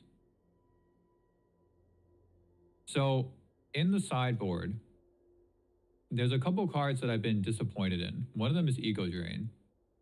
Because I had a situation, you guys who came late, but you guys who've been here for a little bit, remember that game against the Bant deck? The weird one. It wasn't the usual airbending list, but the weird one with a little bit of airbending. When I got baited because they countered my Ego Drain with a Detect Intrusion. So then I played a Spell Snare because I was like, they obviously have something in their hand that they want to preserve if I'm Ego Draining them and they're countering it, right? So then, but to do that, I didn't have a fairy in play. So I had to discard the Disdainful Stroke that was in my hand. And then I found out that they only had a Seam Rip. And then later on, they played an Ouroboros, and I would have had the Disdainful Stroke if I didn't do that. So they baited me. But that's the problem with Ego Drain, is that in that match, I didn't have a fairy in play. They Seam Ripped all my fairies. So this Ego Drain didn't do anything. And I had to exile I chose to exile the Disdainful Stroke, which ended up being a total bait. But I'm not impressed with this card. I also don't know about 3 Spell Snares, right? 2 in the main, 1 in the sideboard. I gotta say, the more I have this card available to me in the main deck, the more I like it. It's just nice. It really is just nice. And I think 4 counter spells is a good amount. I don't think playing more than that. But I don't know about this. This feels like it could be like a Detect Intrusion, you know, something else. Could also just make room for the Glendalendra, but I'm also just not sure about this. You know what? Okay, let's try this, guys. I have more fairies in this deck now. All right, see, I have 12. Well, it'll be 11 because this will come out, but then more fairies with the Bitterbloom Bearer as well. So let's do this. Let's get that other thing. All right, let's get that other thing. It's Eldraine, instant, the fencing. I don't know about putting this in the main, but maybe. So maybe we do this. Take this out, put this here, take this out, put this here, put one of these here. So, because there are these situations, man, where I'm really glad that I have the Hex, but then there's other situations where it's not, I can't use it. And now it's there in the sideboard if I need it, but I have the fencing as an alternate thing to 1 mana -3/-3 something, or 2 mana -4/-4 something.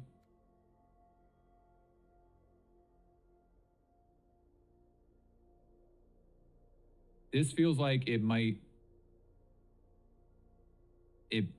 be a little bit more well-rounded.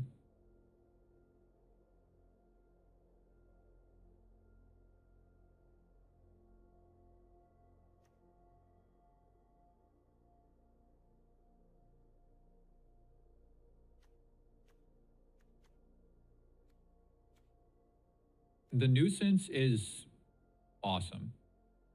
This card is awesome.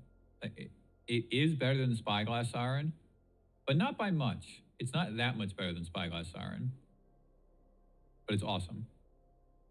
There have been a number of turns now where I've just had this and like another creature in play, and I have no lands in hand, and I like had the mulligan. But then on my next turn, I get a land, and now I can just draw 2 cards on turn 3. And it's much useful in that situation than Ninjutsuing a Kaido.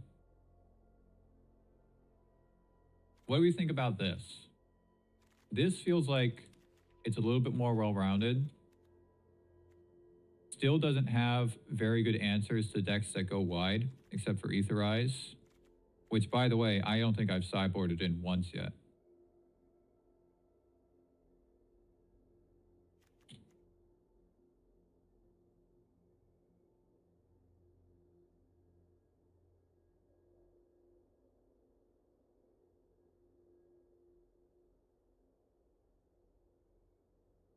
I think this is a little bit closer to where it needs to be.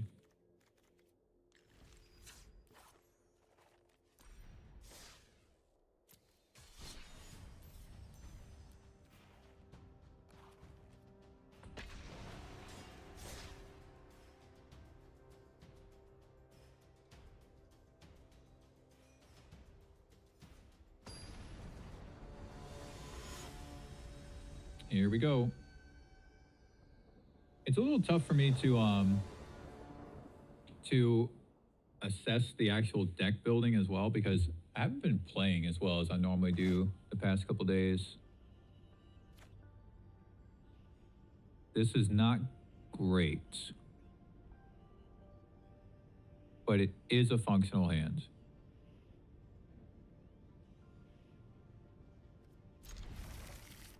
This is a functional hand. Oh boy, it's mono red. So what is the worst thing that they can play for a hex? Needlehead against us with the card draw. A slick shot if they're doing that stuff, and potentially higher claw. This is not as bad as that other stuff.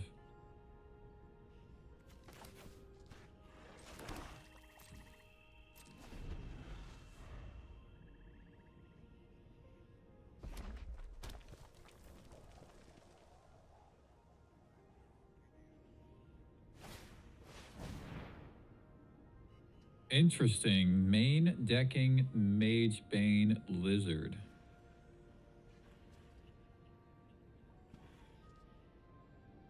I kind of want to kill the Bastronaut in response to this.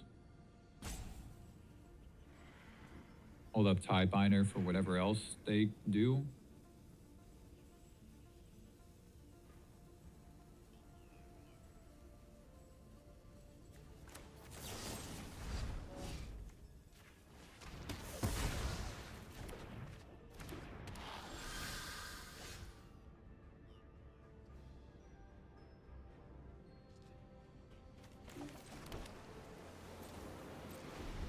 It's good to kill Nova Hellkite if they play that.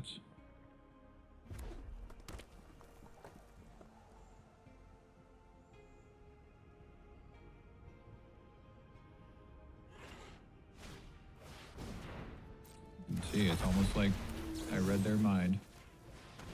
Read their mind, read their hand.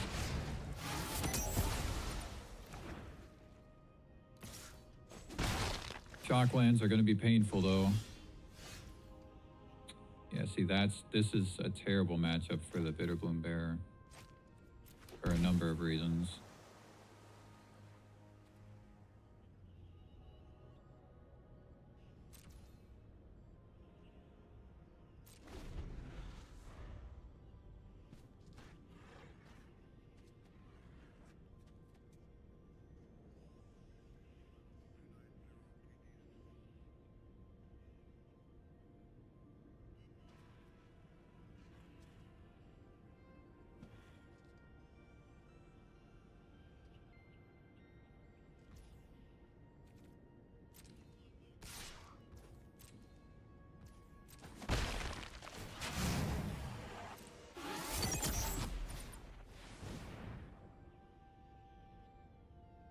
So I need to Tiebinder that, obviously.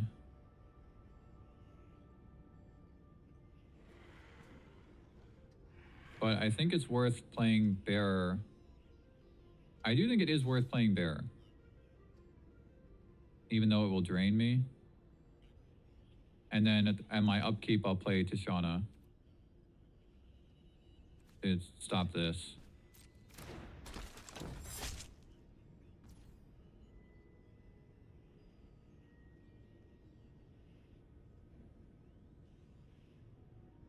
Because if I can build out a bit of a board and then play Curiosity, right?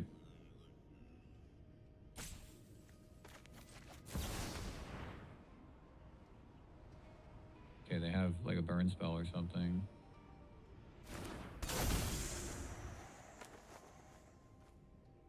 Sure.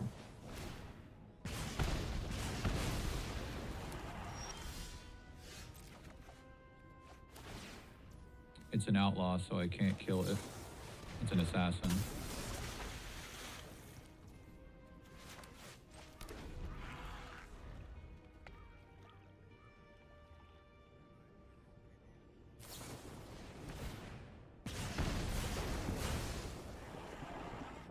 Can ambush one of these on their next turn, though.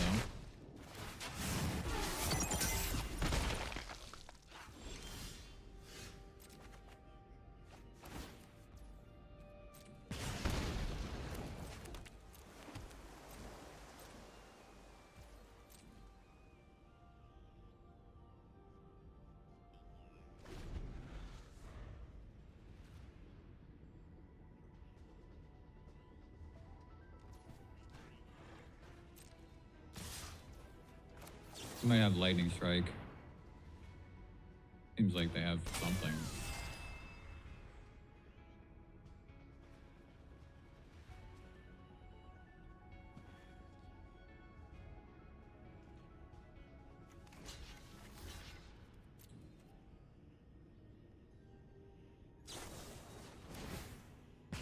Okay. It still dies. Oh no, it has first strike. I forgot.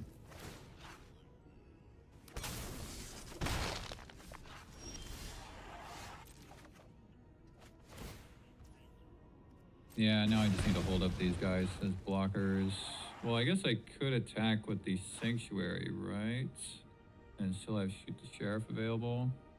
I don't think that's good, because I have to... I don't know if I want to draw a card while this is still on the field. Feels like I want to, like, find another Hex. Or find the Fencing, which I can do, even though I don't have a Fairy. If I animate the Sanctuary, then I do have a Fairy.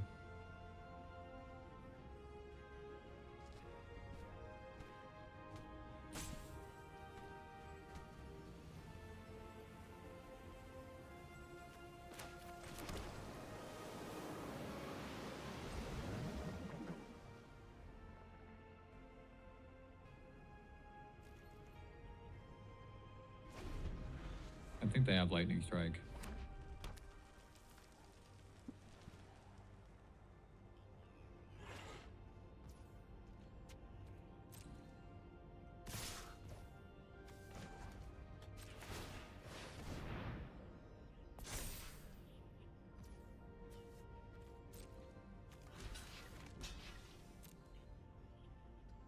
Give him another full bore, maybe?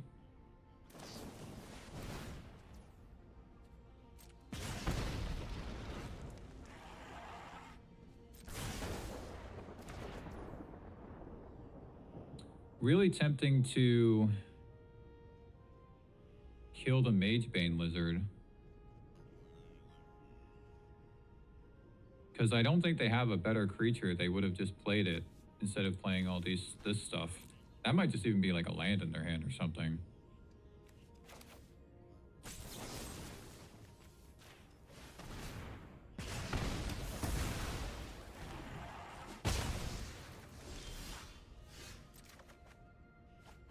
I did draw the Fencing.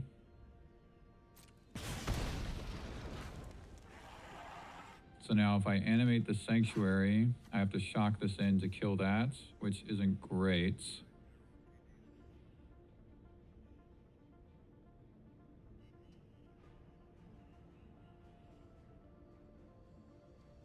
Could also just pay the 2 mana to kill it. Could also just hold this as a blocker. They might be out of tricks now. I'm gonna do that.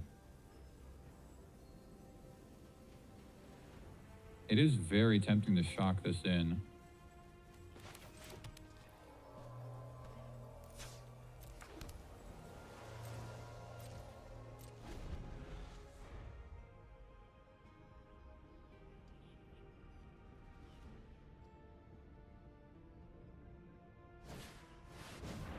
That's not good. I can kill it though. Am I dead? Oh my gosh. It's 5 damage.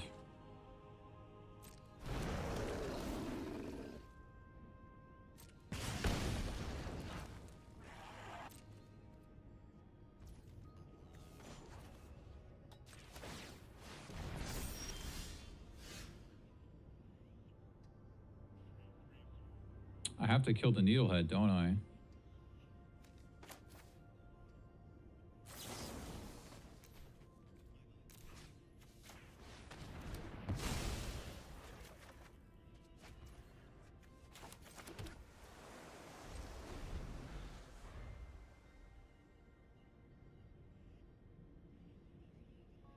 If I'd shocked that land in, I would have lost. I'm pretty sure they top decked that Lynx. I don't think they had it before.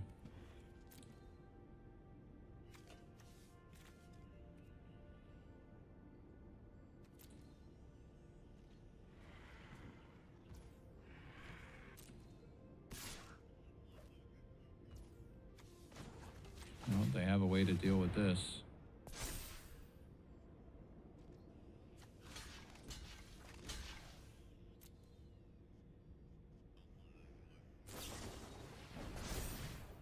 It does die. No, I have nothing. Okay, that's a problem. Okay. That might have been what they were holding. I think they were holding that Astronaut. So this is where Requiting Hex is actually really good. There's a lot of targets for it.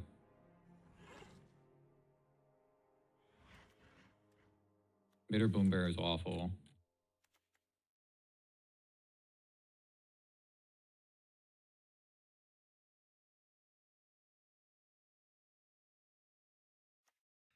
Nowhere to Run, maybe? Nowhere to Run doesn't kill Magebane Lizard, though. I mean, the Hex does, but...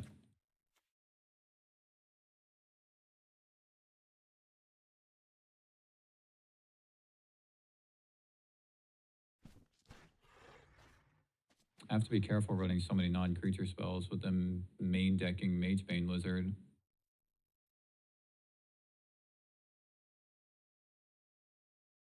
Why are they main decking Magebane Lizard? It's so strange.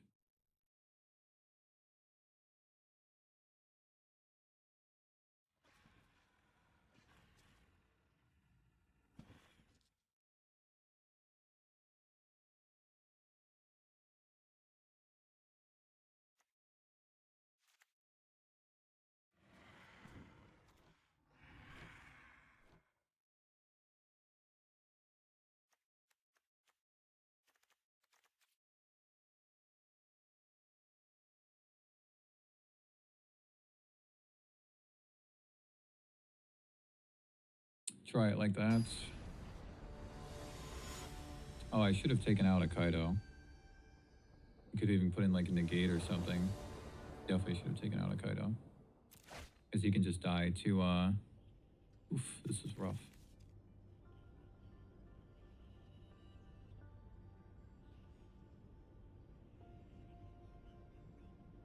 It draws actually really well, as long as I don't draw lands.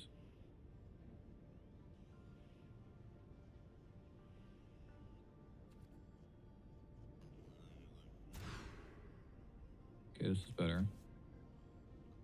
Yeah, I should have taken out at least one Kaido.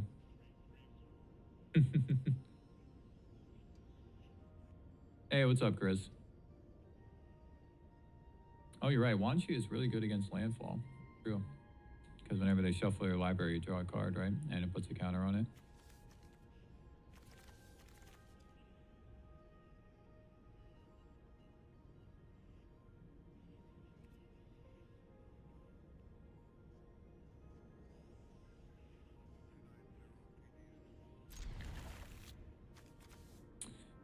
Think.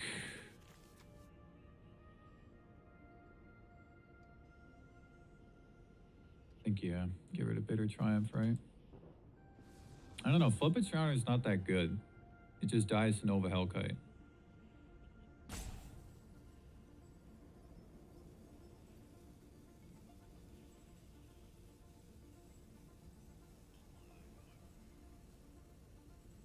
But on a mulligan, Bitter Triumph is pretty bad. Because I don't have as many options to discard.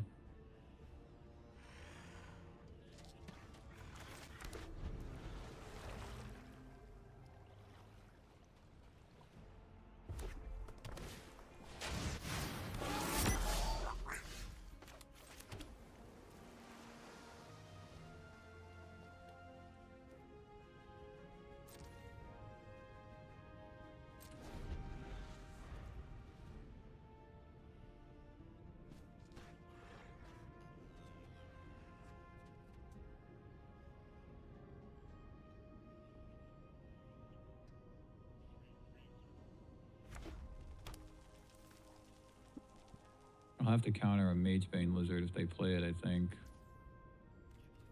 I actually don't need to counter a Needlehead because I can just kill it.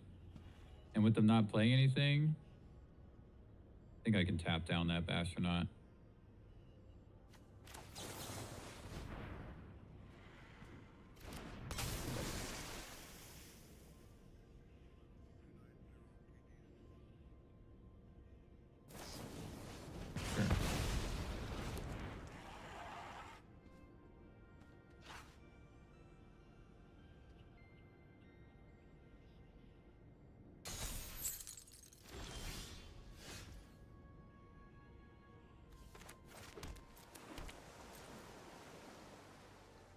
Seems like they have another Burst Lightning.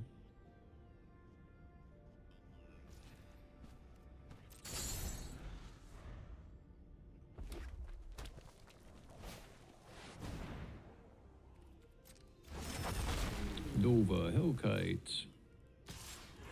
Big Bad.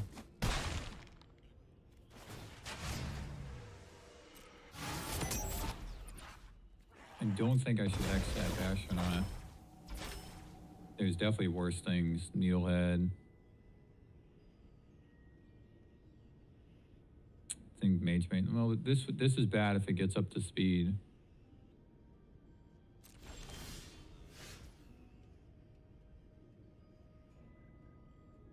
Interesting.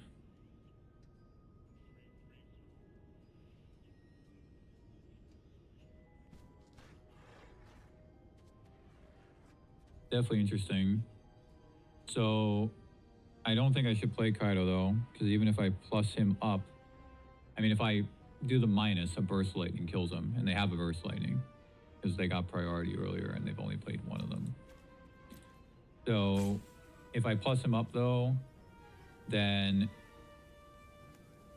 this thing attacks for 2. He does live, but not if they have Lightning Strike and a land.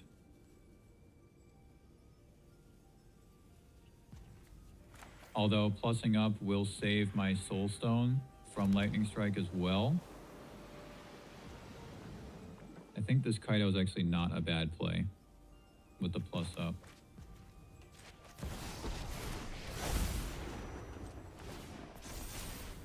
So now they're forced to do something here.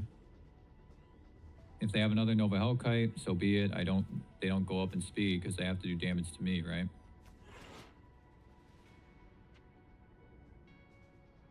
Yeah.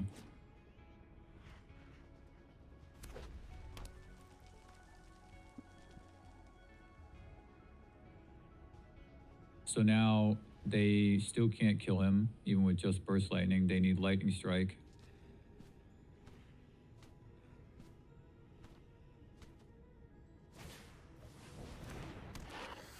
That's fine.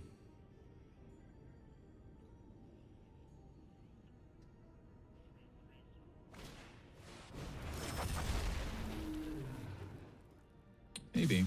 Oh, now they can kill him. I'm kind of glad I saved the X. I think the Higher Claw is actually worse.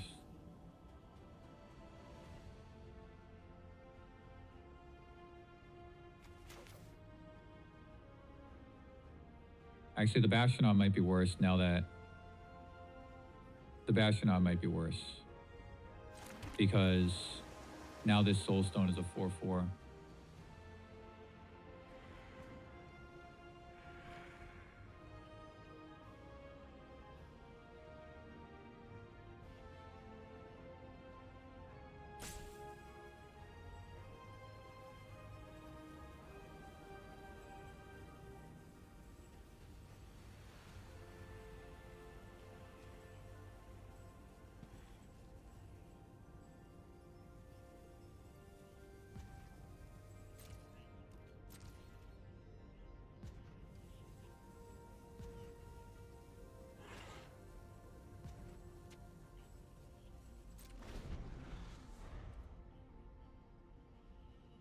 If I killed... Oh, I guess you're right? If I had used the Hex earlier.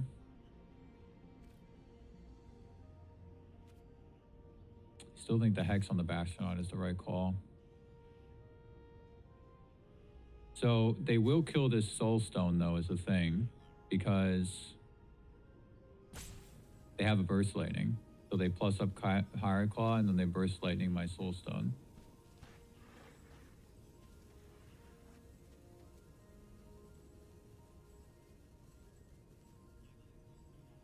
So I think I actually let them attack me with the higher claw and don't block it, and then I swing for 4 on the crackback. I just like hex this guy to animate the soulstone.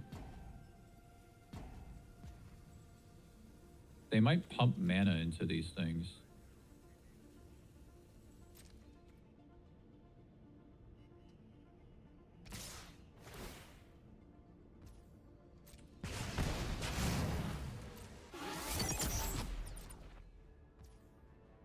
Okay.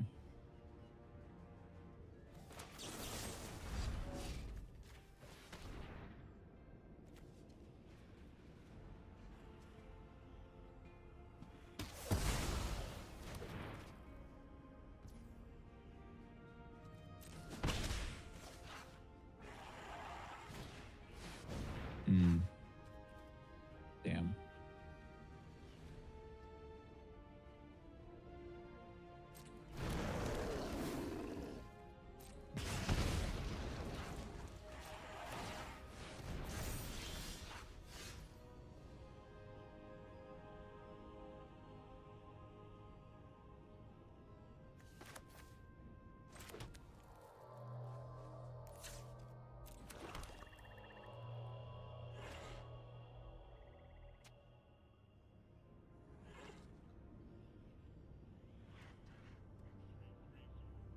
It's not looking good.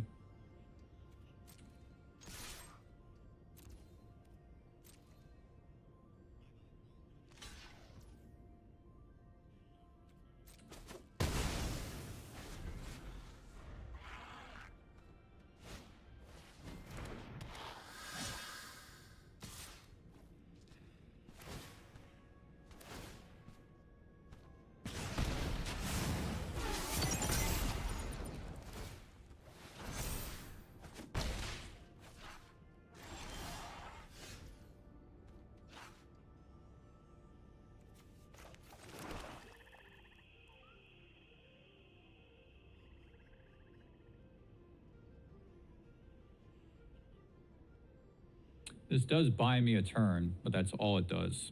Because I pretty much have to stun the bigger higher claw, and then the other one will kill him. Well, they can just burst lightning him as well.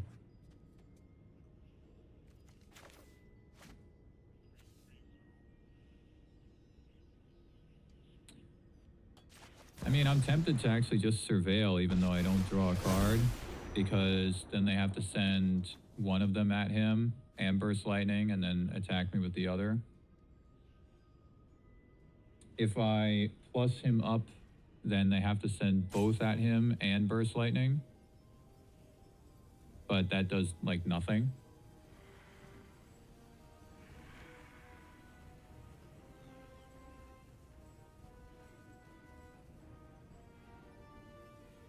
I think the stun actually is a little bit better. It does buy me slightly more time.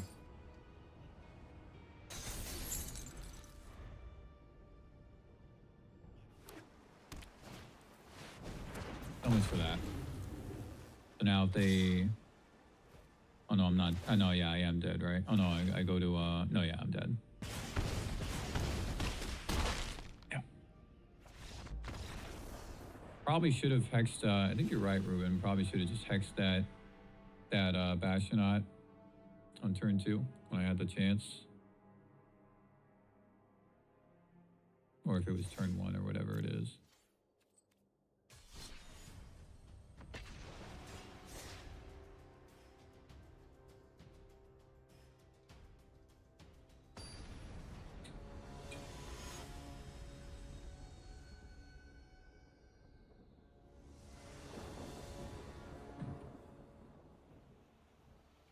Try again. Okay, this is good.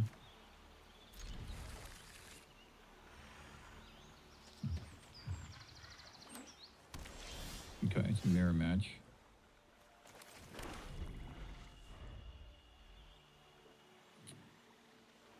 So, what is like...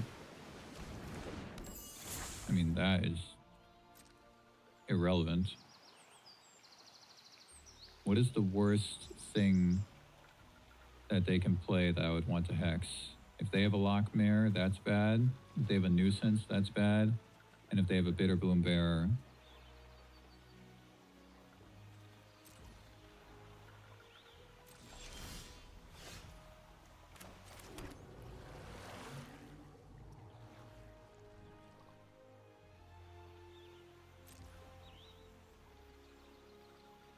If they hit land 3, I'm going to have to tap this down or kill it. Probably tap it down. They did not hit land 3.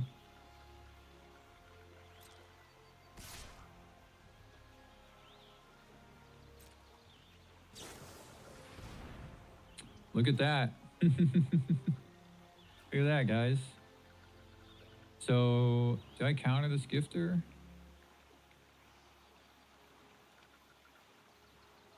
I actually think yes. I think yes. It's tempting to save the Spell Stutter for an Enduring Curiosity, but they missed a land.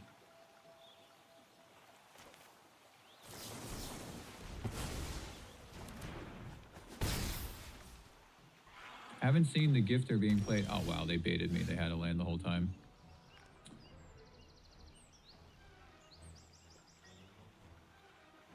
Okay.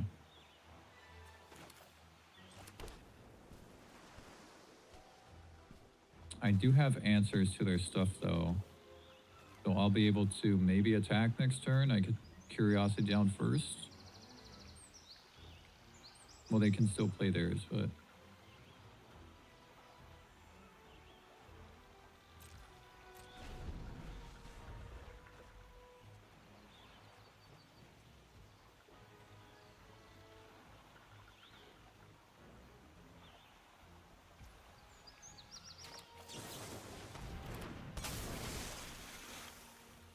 No counterspell, but this is a Tidebinder. Oh, just shoot the Sheriff.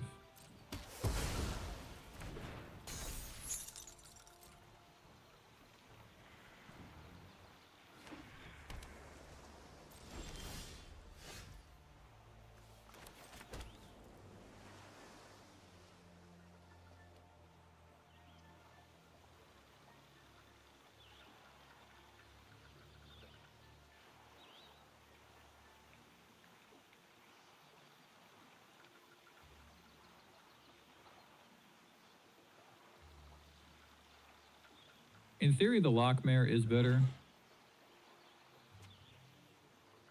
Because I can draw a card, and then next turn I can Curiosity and have Hex for the Soulstone if they animate it, or play whatever.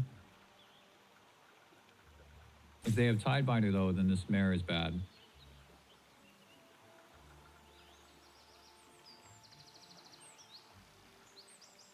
If they have Tidebinder, Curiosity is also bad.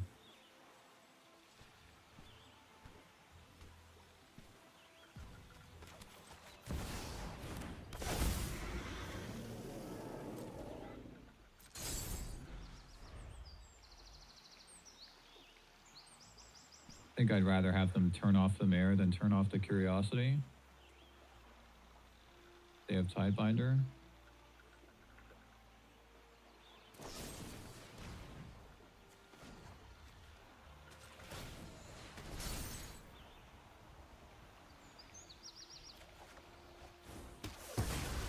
That's actually good. And that's really good.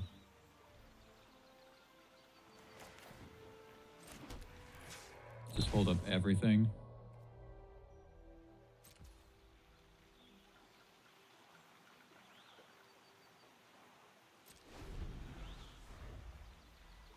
I really don't want to just waste my Hex on this Dream Thief, but...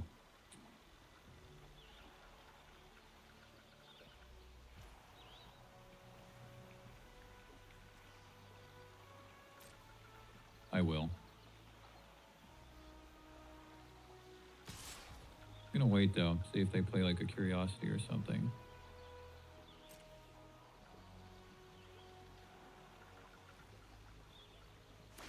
Maybe I should have just killed it.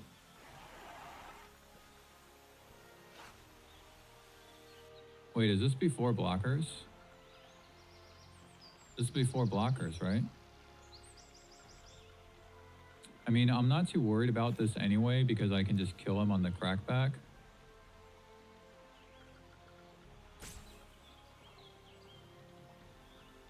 Didn't they do this before blockers?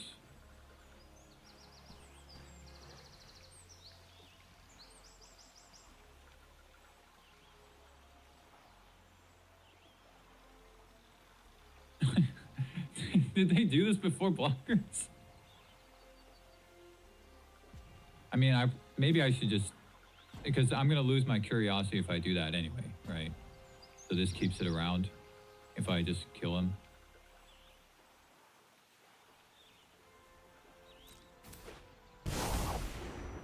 It is before blockers.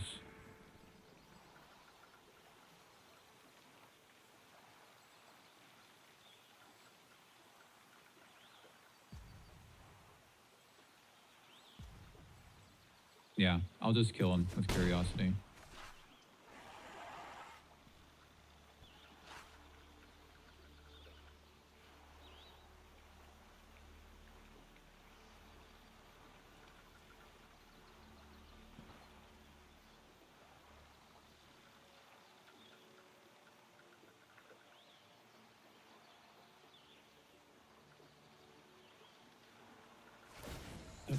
Oh, that's interesting. They plussed him up instead of drawing a card. Yo, what's up, Test? They plussed him up instead of drawing a card? What if I have Tidebinder? I mean, look, I'm not playing this super well either. I should have just killed that Dream Thief probably, but this is just weird. They put him in before blockers. They plussed him up instead of drawing a card. Like, this is weird.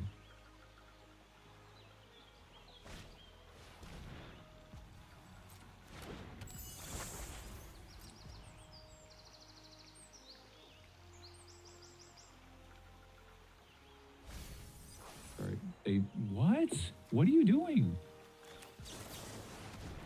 What are they doing?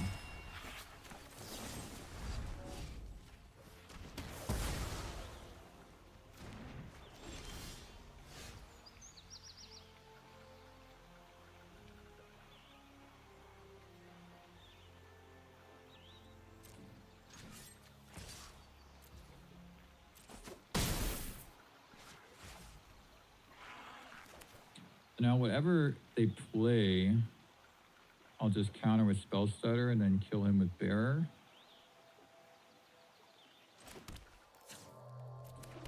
I mean, I guess that's why they plussed him up, right? Because I have Curiosity and I could have killed him.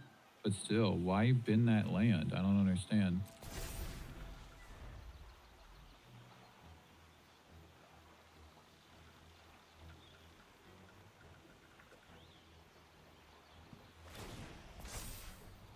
Sure.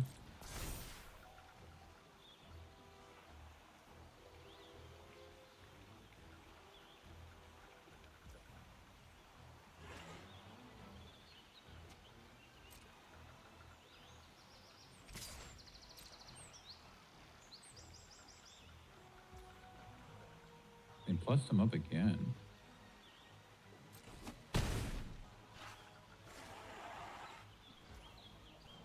What is going on?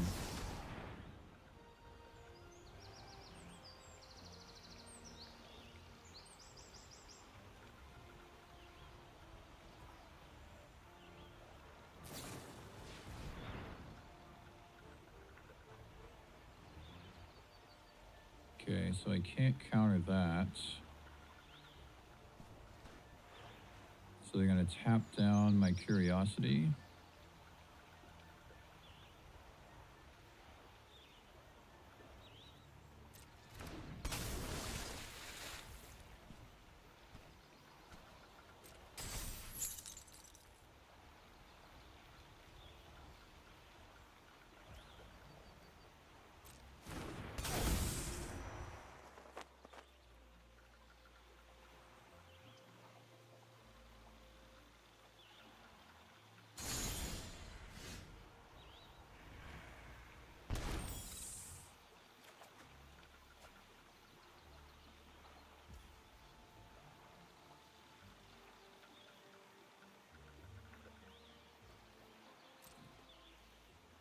I guess now I just have to bitter triumph him, right?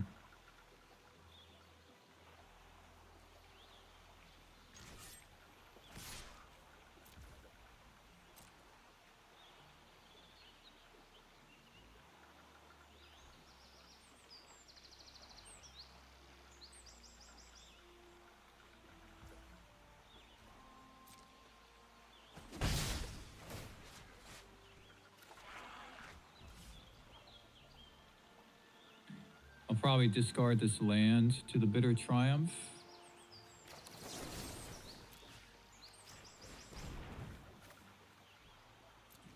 Still have 4 mana available.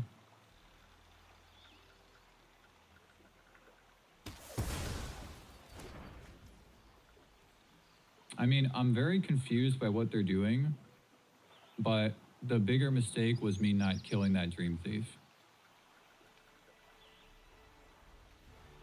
So I feel like they're playing very weird, like bidding that land instead of putting it into their hand when they found it off the Dream Thief and blessing Kaido up twice. I mean, it kept him around, but also putting him in before blockers. But I kind of punted the game just by not killing that Dream Thief.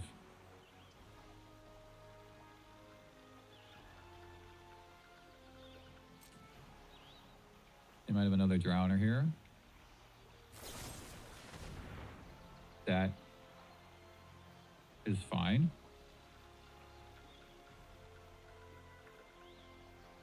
I mean, if they have another land to animate the Sanctuary, then it's not fine because it doesn't die to shoot the Sheriff, and that's going to attack for 5.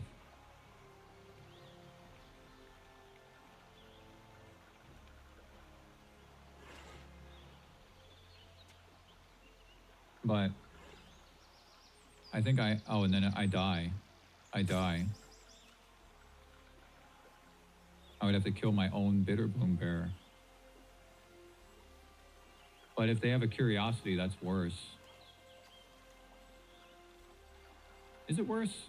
No, it's not.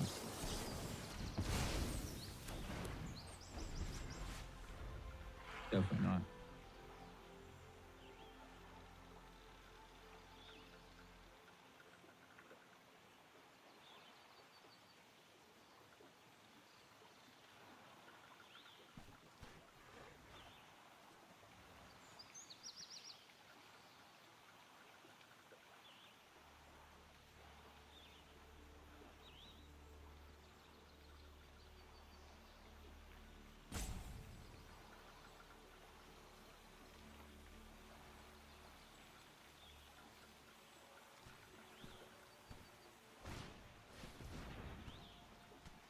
Can't kill that with Shoot the Sheriff either.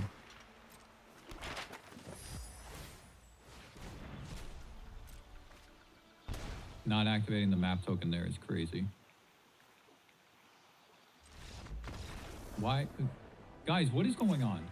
Like, I have no words. Like, I have no words, guys. I played that really bad by not killing that Dream Thief, and then I don't know what's going on. And I have no idea why my opponent conceded. Dude.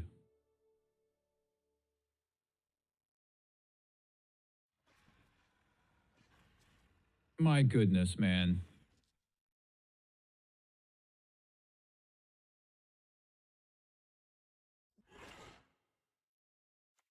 Take out this, put in this, takes away the hexproof from Kaido.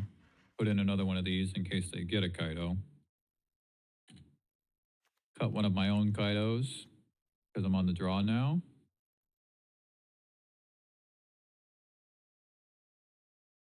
Tempting to put in a Hex instead of the Fairy Fencing because the Hex hits a lot of things, obviously. It doesn't hit Tidebinder, though.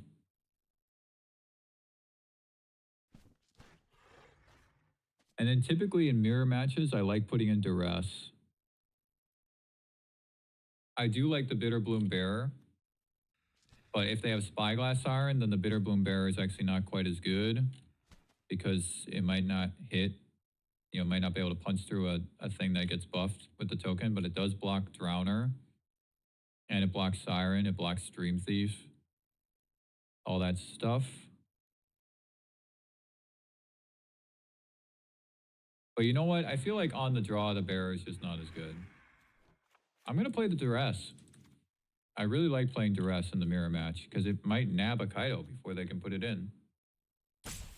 Oh, good point. Unagi. Can't forget about Unagi. Good save, good save. So I think I can drop a gifter maybe. Good save, good save. Totally forgot about... I totally forgot that Unagi was a late add to this deck and I totally forgot that he was in there. Good save, good save. I added it in like a couple games ago, a couple matches ago, and totally forgot that it was in there.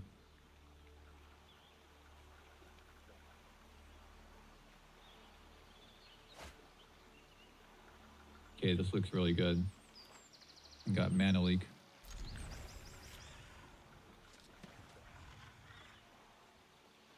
Dude, I'm flabbergasted, guys. I'm flabbergasted. I don't know. Yeah, I feel like the kid, like when he came, that video with the kid who came back from the dentist and he was like really high. And he said, "Is this real life?" That's what I feel like, dude. I don't know what's going on in this match.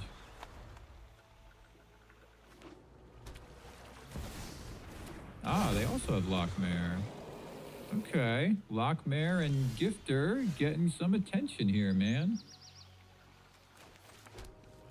Okay. Now, unfortunately, they might ninjutsu Kaido. I might need to block this Siren. If they ninjutsu a mare, that's actually not so bad. Although, I can ninjutsu my own Kaido.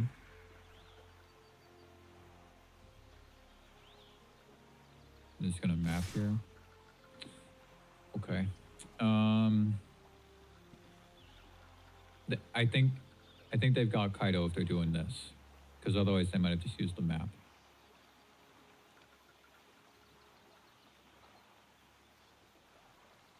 So I actually do think that I block, make them take the mare back, and then use Tishana on their turn when they do the next Kaido activation.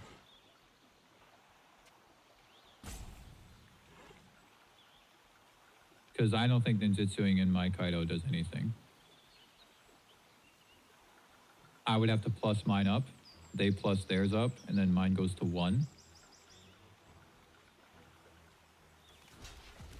Seems pretty silly to me. They could also just plus him twice and then mine dies no matter what. Oh, do they have Gifter? If they have Gifter, I just spell stutter it. No, it's Kaido. Okay.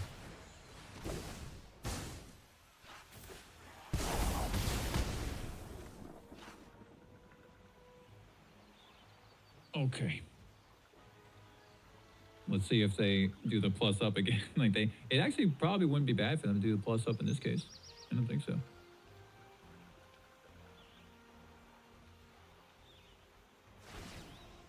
Okay. They did a lot of plussing in the last game, man.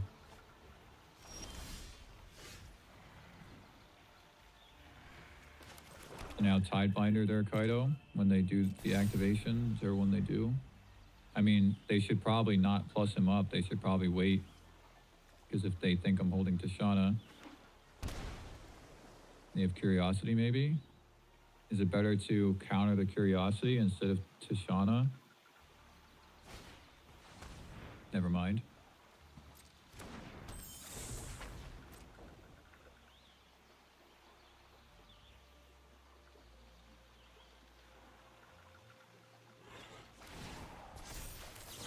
They didn't play around Tishana unless they have a counter spell.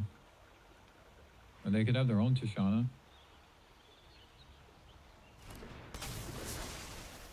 They could have their own Tishana. They don't.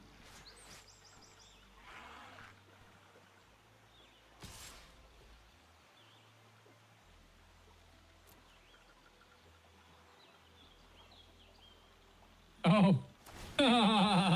How about that? How about that? All right, give me a Requiting Hex. but then I can attack and then ninjutsu my Kaido, hit their Kaido, and we'll have a Kaido showdown. How about that, man? Using a Kaido to ninjutsu a Kaido. Using a Kaido to... Wait, am I crazy? Where did the other Kaido go? Wait, what? What happened? Shouldn't it be in their hand? What happened there? It's in their hand, right? It's just not showing it to me. Did not draw a hex.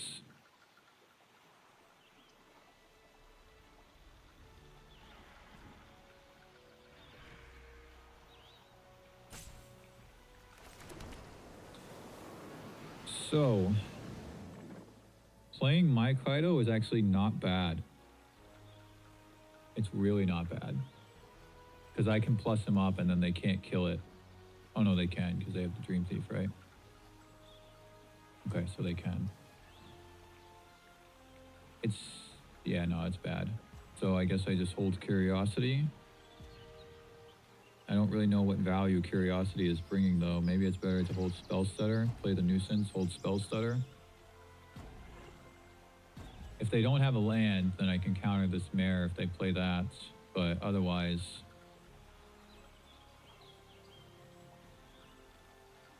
I don't think playing Curiosity provides value here.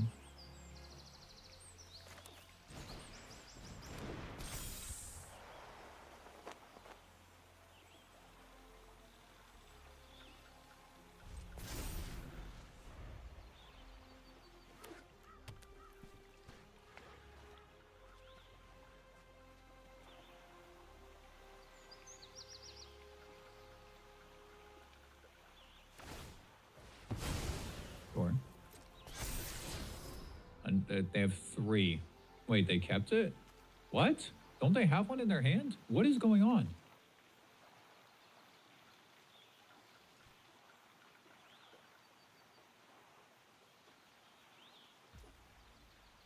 What is happening?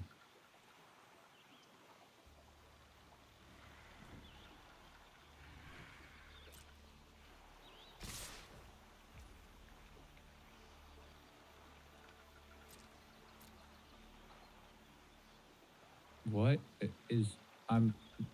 what is going on?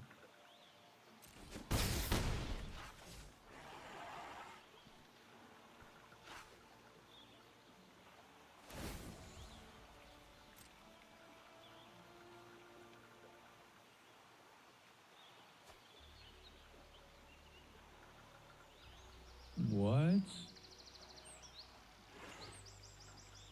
Where did it go? Is it in their hand? Could probably counter that.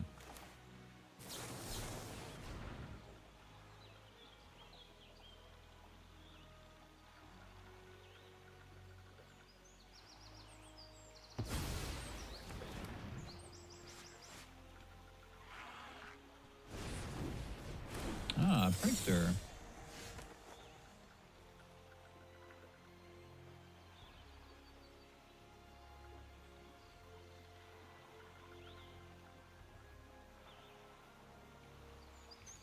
So they haven't plussed up their Kaido, and I think that it didn't go to their hand sanity. What happened to it? Not in the graveyard. It was a surveil.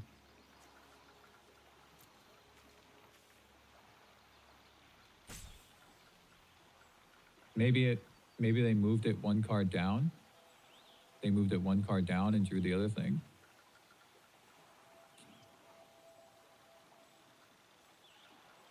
So they didn't plus Kaido up. And if I had held up mana for Curiosity, I could have killed it. Feels like a bug? Yeah, probably right. I mean, I definitely can't play Kaido here.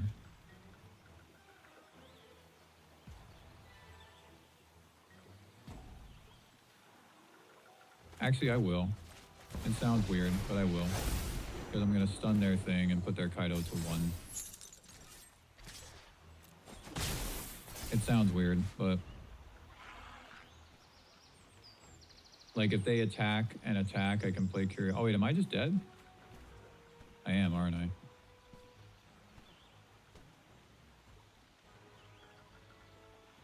But I was thinking that like they'll go here, and then I can Curiosity draw a card. Yeah, I think you're right. It might be a bug. But yeah, I'm just dead on board. I didn't realize. Yeah.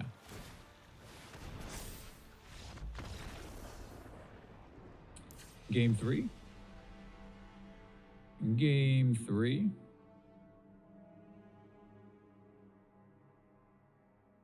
I feel like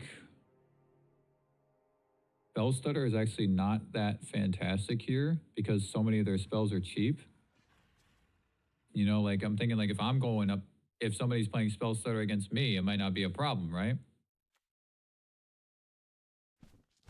I also did take out the Bitterbloom Bearers. That made the value of this a little bit worse.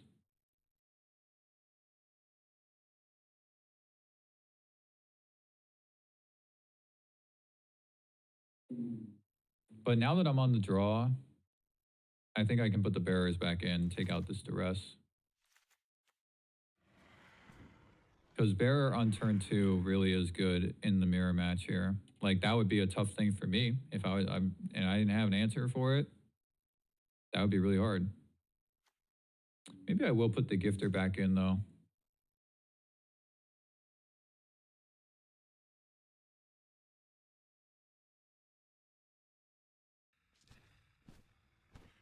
And then I kind of want to take out the Spell Starters, guys. Take out the Spell Starters and put in the 4th Kaido. Like the only target that this is really good against is Curiosity and maybe Tidebinder. Everything else is...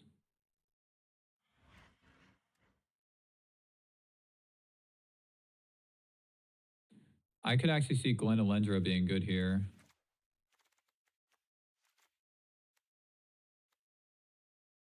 But I don't think that's better than Unagi.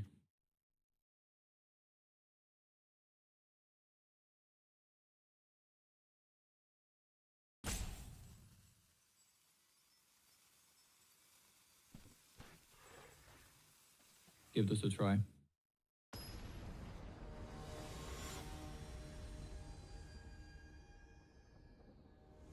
What a weird match, man. Good opening hand. Probably start with Dream Thief, actually. Try to find land.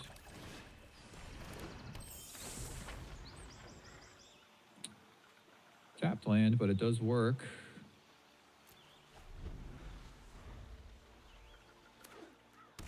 Or Strategic Betrayals, dude. Yo. I understand the feeling, man. Damn, if I had... Oh, no. There's no way that I could have, yeah.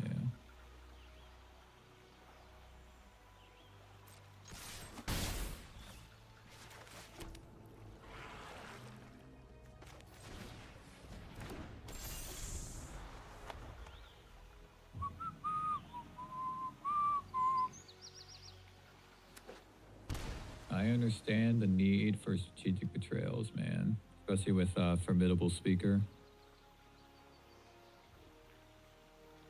What are they going to do? Do they have double hex? That would make me really sad if they did.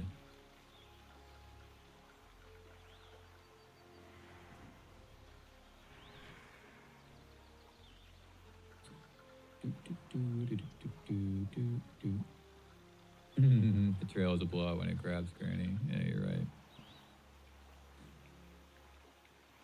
If you have Hex, you should get rid of the Nuisance. It's definitely the worst card. Ah, they have their own Nuisance. No. Hey, this is the mirror match, everybody.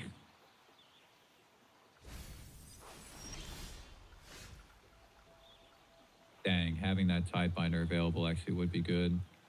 I was really debating playing this tapped last turn. All right.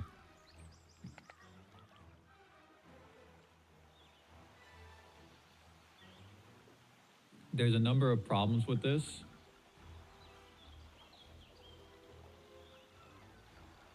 Obviously, Kaido can come next turn, but they can also activate this. I can kill it in response. I might have to discard a Curiosity. I don't need 2 of them. Could also pay the 3 life, I guess, but I could pay the 3 life. But double curiosity is really unnecessary. Could also kill this now, attack with this Dream Thief. No, that's stupid. Very stupid. And even just trade and I don't know, it's dumb.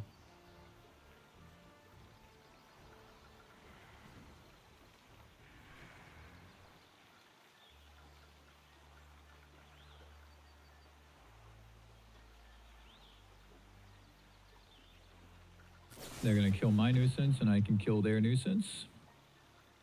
Damn, do they have spells there? Oh, what if they have spells there?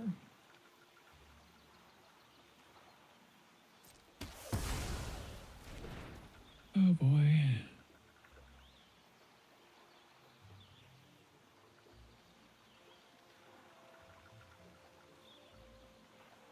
All right. I think I do just want to save this Bitter Triumph, actually.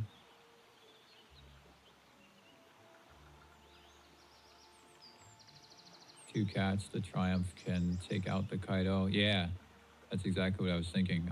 That's why I don't want to use it. They did miss a land, though, but that's why I don't want to use it. Now, if I kill this nuisance and I hit a land and they don't block, then I can Curiosity. But that's a fine line. I can also just like hold Tidebinder next turn, you know? Excellent. So that gets around a whole bunch of stuff.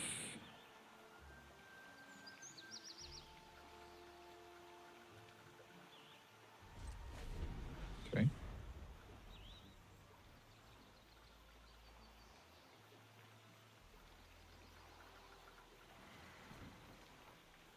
So I missed a land that turn. They missed a land the previous turn. Let's see if they hit a land this turn.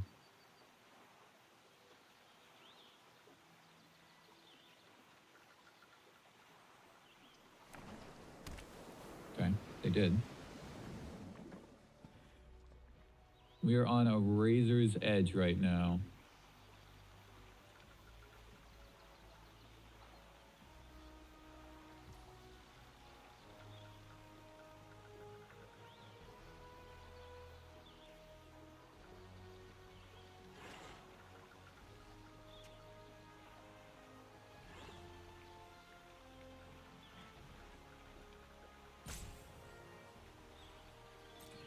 Okay, I have to see what they do. Just that. So I'm just gonna exit.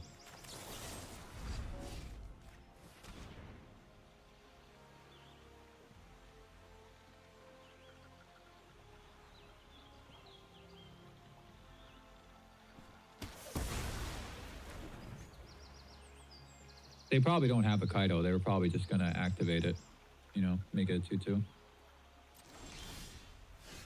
Okay. Hit the land.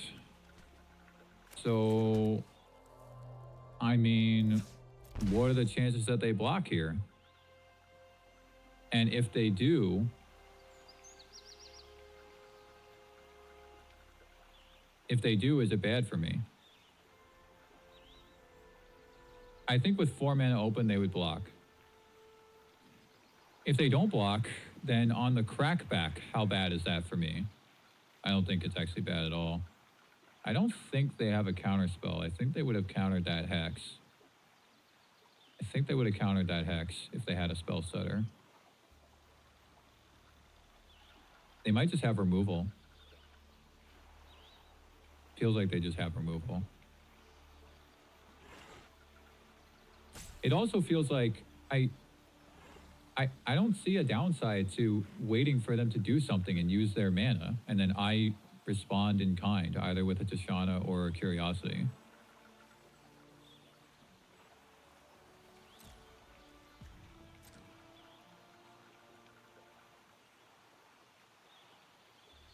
They have Drowner? No.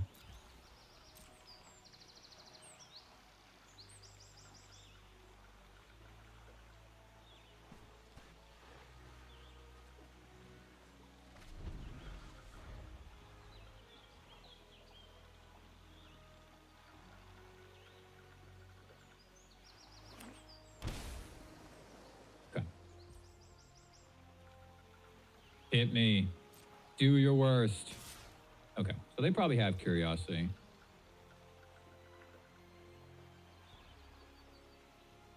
I think I should take the block. Because they'll be drawing before I do, right? So, whoa. All right.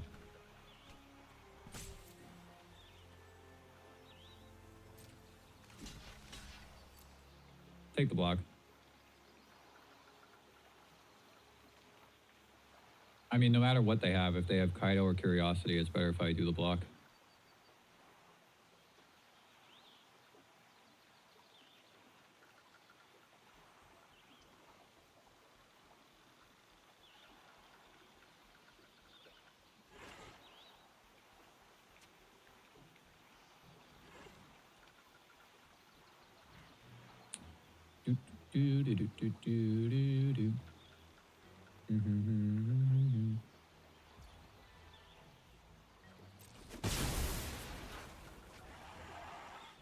Bang.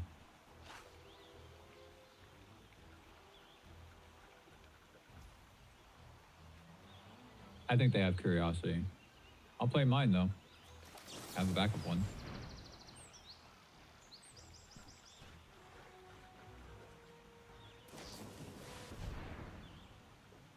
So I should probably remove theirs, because I'll draw a card.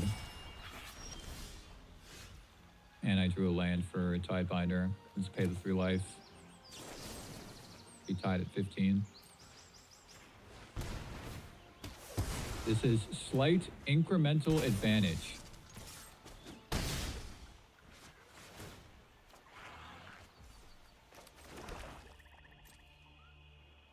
Second Curiosity is actually really relevant right now. All right, let's see what they do. Ah, okay. I mean, now I can just Tidebinder at the end of their turn if they don't do anything else. Is that it? Yo. Counterspell? Something?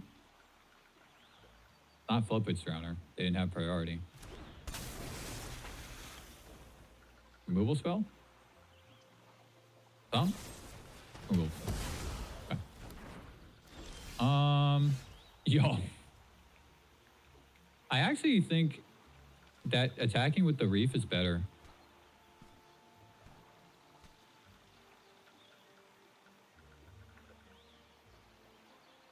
Maybe not, though. I mean, it hits for 4 and they're at 11 and I draw a card, you know? Because I want to hit another creature. I don't want to just play Curiosities. Then again, I guess if I do play this Curiosity, what are they going to do? They could play Kaido, and then I kill Kaido with the Reef. What do they do if I play this Curiosity? I don't think they have a good answer.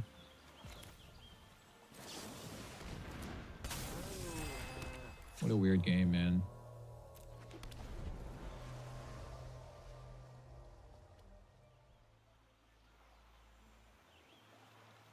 But this is what I was saying a lot yesterday, guys, is that the problem with Curiosity is that when you have too many, it just sucks, you know, when you clog it up. Like, this just sucks, having 3. It's too many. 2 Curiosities. Yeah, 2 does... Look, hey, I called it. I called it. All right, so now I'll kill Kaido, but then I don't draw cards, right? Yo... What is going on, dude? What is going on?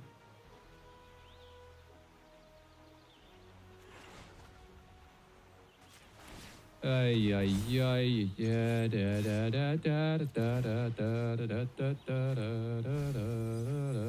da. Well, I milled a whole bunch of lands for them, which actually isn't bad, because they kind of need lands.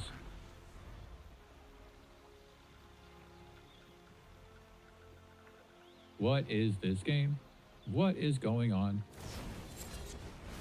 Prankster. They found, what was that, like a nuisance? Yeah, that's good for them. Really good for them. Okay. Interesting that they played that instead of Prankster, though. Oh, they have 2.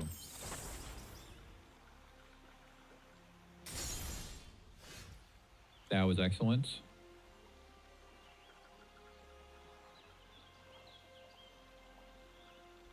So definitely going to kill the nuisance.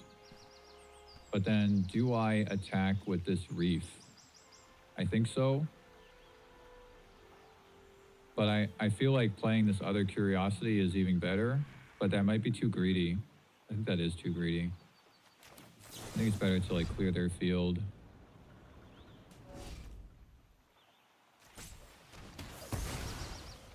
Definitely too greedy. They can draw a card. They might activate their reef and draw a card, but still, I'll have big upside if I do it like this. And actually, some good things that I milked there: Spell Splitter and Kaido. Okay, they let me get the 2 draws, land, and nowhere to run. Okay.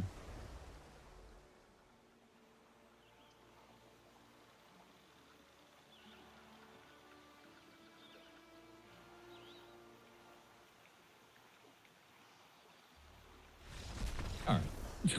I don't know what that was, guys. That was one of the weirdest games I have played in a long time. I don't know what my opponent was doing in the previous game, the first game. I don't know why they conceded early. This was ridiculous. So I got that message there about matchmaking. I don't know what it is, but clearly matchmaking is going to go down. I think I'm actually going to call it there for the night. I'm not able to play quite as late as I did yesterday. Wow, I got a mutable exploit. Okay, I'll take it. So here, let me show you the deck, guys. This is where we're at. And I have so many mixed feelings about this. I feel like, for one thing, I have not been playing the deck that well the past 2 days. I think there is a big learning process here for me because there's so many new cards. And furthermore, once Avatar came out, I wasn't playing that much Dimir midrange anymore. I was only playing a little bit because I had all my videos that I put out when Avatar came out, it's all different decks. So I'm not as well practiced playing Dimir midrange in the current landscape with all the Avatar cards, because Avatar was a very strong set and Dimir midrange did not get that much, you know? Have a good one, Sanity. See you in the Discord, brother. So I'm not as well practiced playing Dimir midrange in this landscape with lots of really powerful cards and really powerful decks. You know, the green decks, the green and Ouroboros decks, the landfall decks, the Bant airbending, right? All those decks that got very powerful with Avatar. And so I'm trying to find my footing in that while also finding my footing with these new cards. I think that's why I'm having some trouble.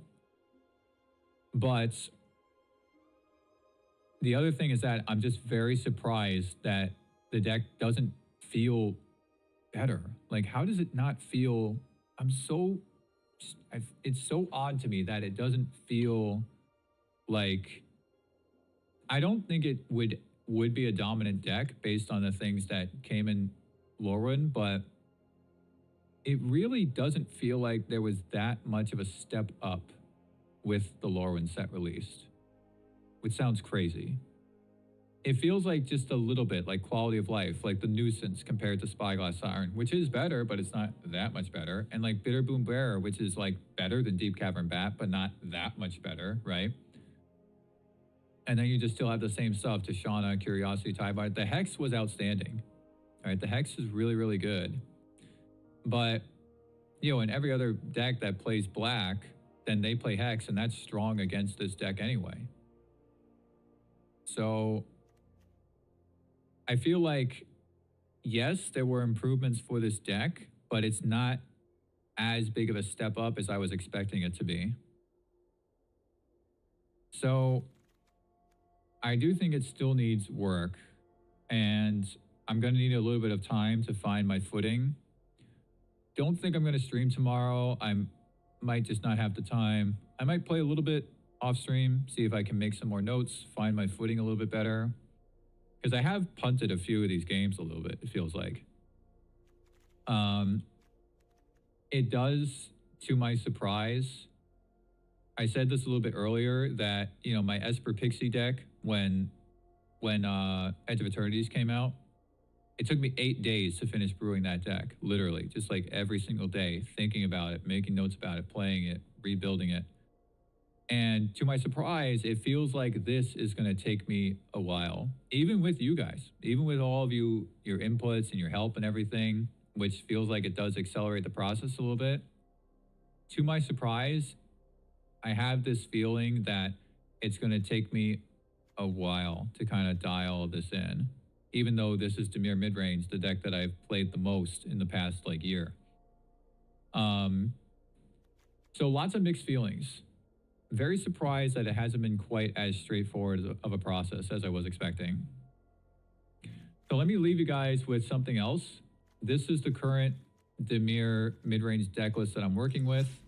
These are the two that I tried yesterday with just a few other small changes that I made today, but I didn't actually try them. This is the one that's more fairies, which I do think is not good enough. I really like the gifter, but I think 4 copies is just too much. And this version does feel like it's just lacking some power, you know, aside from Kaido and Curiosity. Few differences in the sideboard here.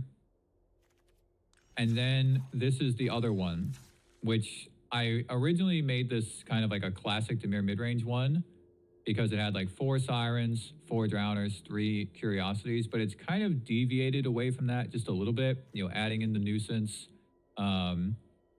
and then a couple other small changes here to the list. This one actually does feel pretty good, but again, I think 4 gifters is too much, and I do think nuisance is better than Spyglass Siren. But I think you want 4 of these. The other thing that I want to show you guys, this is the reason why I started the stream today. So when I first started the stream, I went over the Dimir midrange list, but then I teased a new deck. It's this one. And as you can see, it's a Moonshadow deck. So this is why I wanted to stream today, was just to show you guys this. Because somebody mentioned yesterday, are there enough things in here to play Moonshadow? And I initially thought no, because it's like you have a couple Dream Thieves, you might have some Sirens, you can do it with Kaido, right? But then I was thinking about it this morning and I was like, wait a minute. So obviously, you know, you need to turn on Moonshadow by putting permanents in your graveyard. If you have 4 Sirens, 4 Dream Thieves, and 4 Kaidos, that's already 12 things that can put permanents in the graveyard, right? And then additionally, the deck plays 2 copies of Restless Reef, so you can mill yourself, and that will put more things in the graveyard, right? So this is 2 more things, so that's 14. And then I was like, what else can go in there? Well, you can play Likeness Looter. Likeness Looter is something that I was thinking of putting in a different kind of Dimir list anyway, with like the Ancient one, because you can copy the Ancient one. Or in this case, you can copy a Moonshadow when it's in your graveyard. So not only does this help you loot to buff the Moonshadow that's on the field, you can pay 1 mana, copy a Moonshadow that's in your graveyard, and now you have a 7/7 Flying Menace. It's pretty ridiculous. You can also do that at instant speed. So there's that, and then there's also Picklock Prankster. I had Picklock Prankster in the fairy build, but I didn't think it was providing enough value. But now in this, if you play the Free the Fae, that can just buff Moonshadow on top of finding a piece of interaction or whatever else, right? Finding an instant spell. So this is already 20 things that can buff the Moonshadow. Then there's a couple other spells in here. You know, Bitter Triumph can potentially trigger it. Artless Act, you can move 3 counters from it instead of removing your opponent's stuff. The Requiting Hex works really well with it because you can blight onto it and gain some life. Then there's a couple other things in here. You have Kiora to draw and discard to trigger the Moonshadow. You have Winter Night Stories, same thing. But also, I think there's room to play a couple copies of Oculus in here, right? And then there's the lands as well. So there's Agnakella, right, which can turn on the Moonshadow. Pylons, Undercity Sewers. So all of these can also trigger the Moonshadow. I think that maybe you don't play this Kiora, you play the second Oculus, and then you still have the Winter Night Stories. I think, like, you know, most decks try to cheat in the Oculus by playing white with Helping Hand, and then there's also the Emptiness in this set. 2 mana, white, you get to bring something back that has 3 mana or less. But you don't have to play white. You can just, if you get enough things in the graveyard, you can just cast this. And if it's in the graveyard, then you can pay 3 mana, and Likeness Looter is going to be a copy of it. So I think this is real. This is real, and Moonshadow is awesome. And now you get the, you can be threatening early with Moonshadow and potentially some other tools in here. But then you can go long because you have Kaido and Curiosity, right? You have Kaido and Curiosity to go long in these games. So I think there's really something here. Maybe you won't, I don't know, maybe you don't run Curiosity. You can play like more Winter Night Stories or something, but you see what I'm saying? There's something here. So I wanted to show you guys this because I'm not going to work with this for a little while because I have some other things I want to try. But at some point, I'm going to try this. And maybe you guys want to try it because look, there's not that many things you need.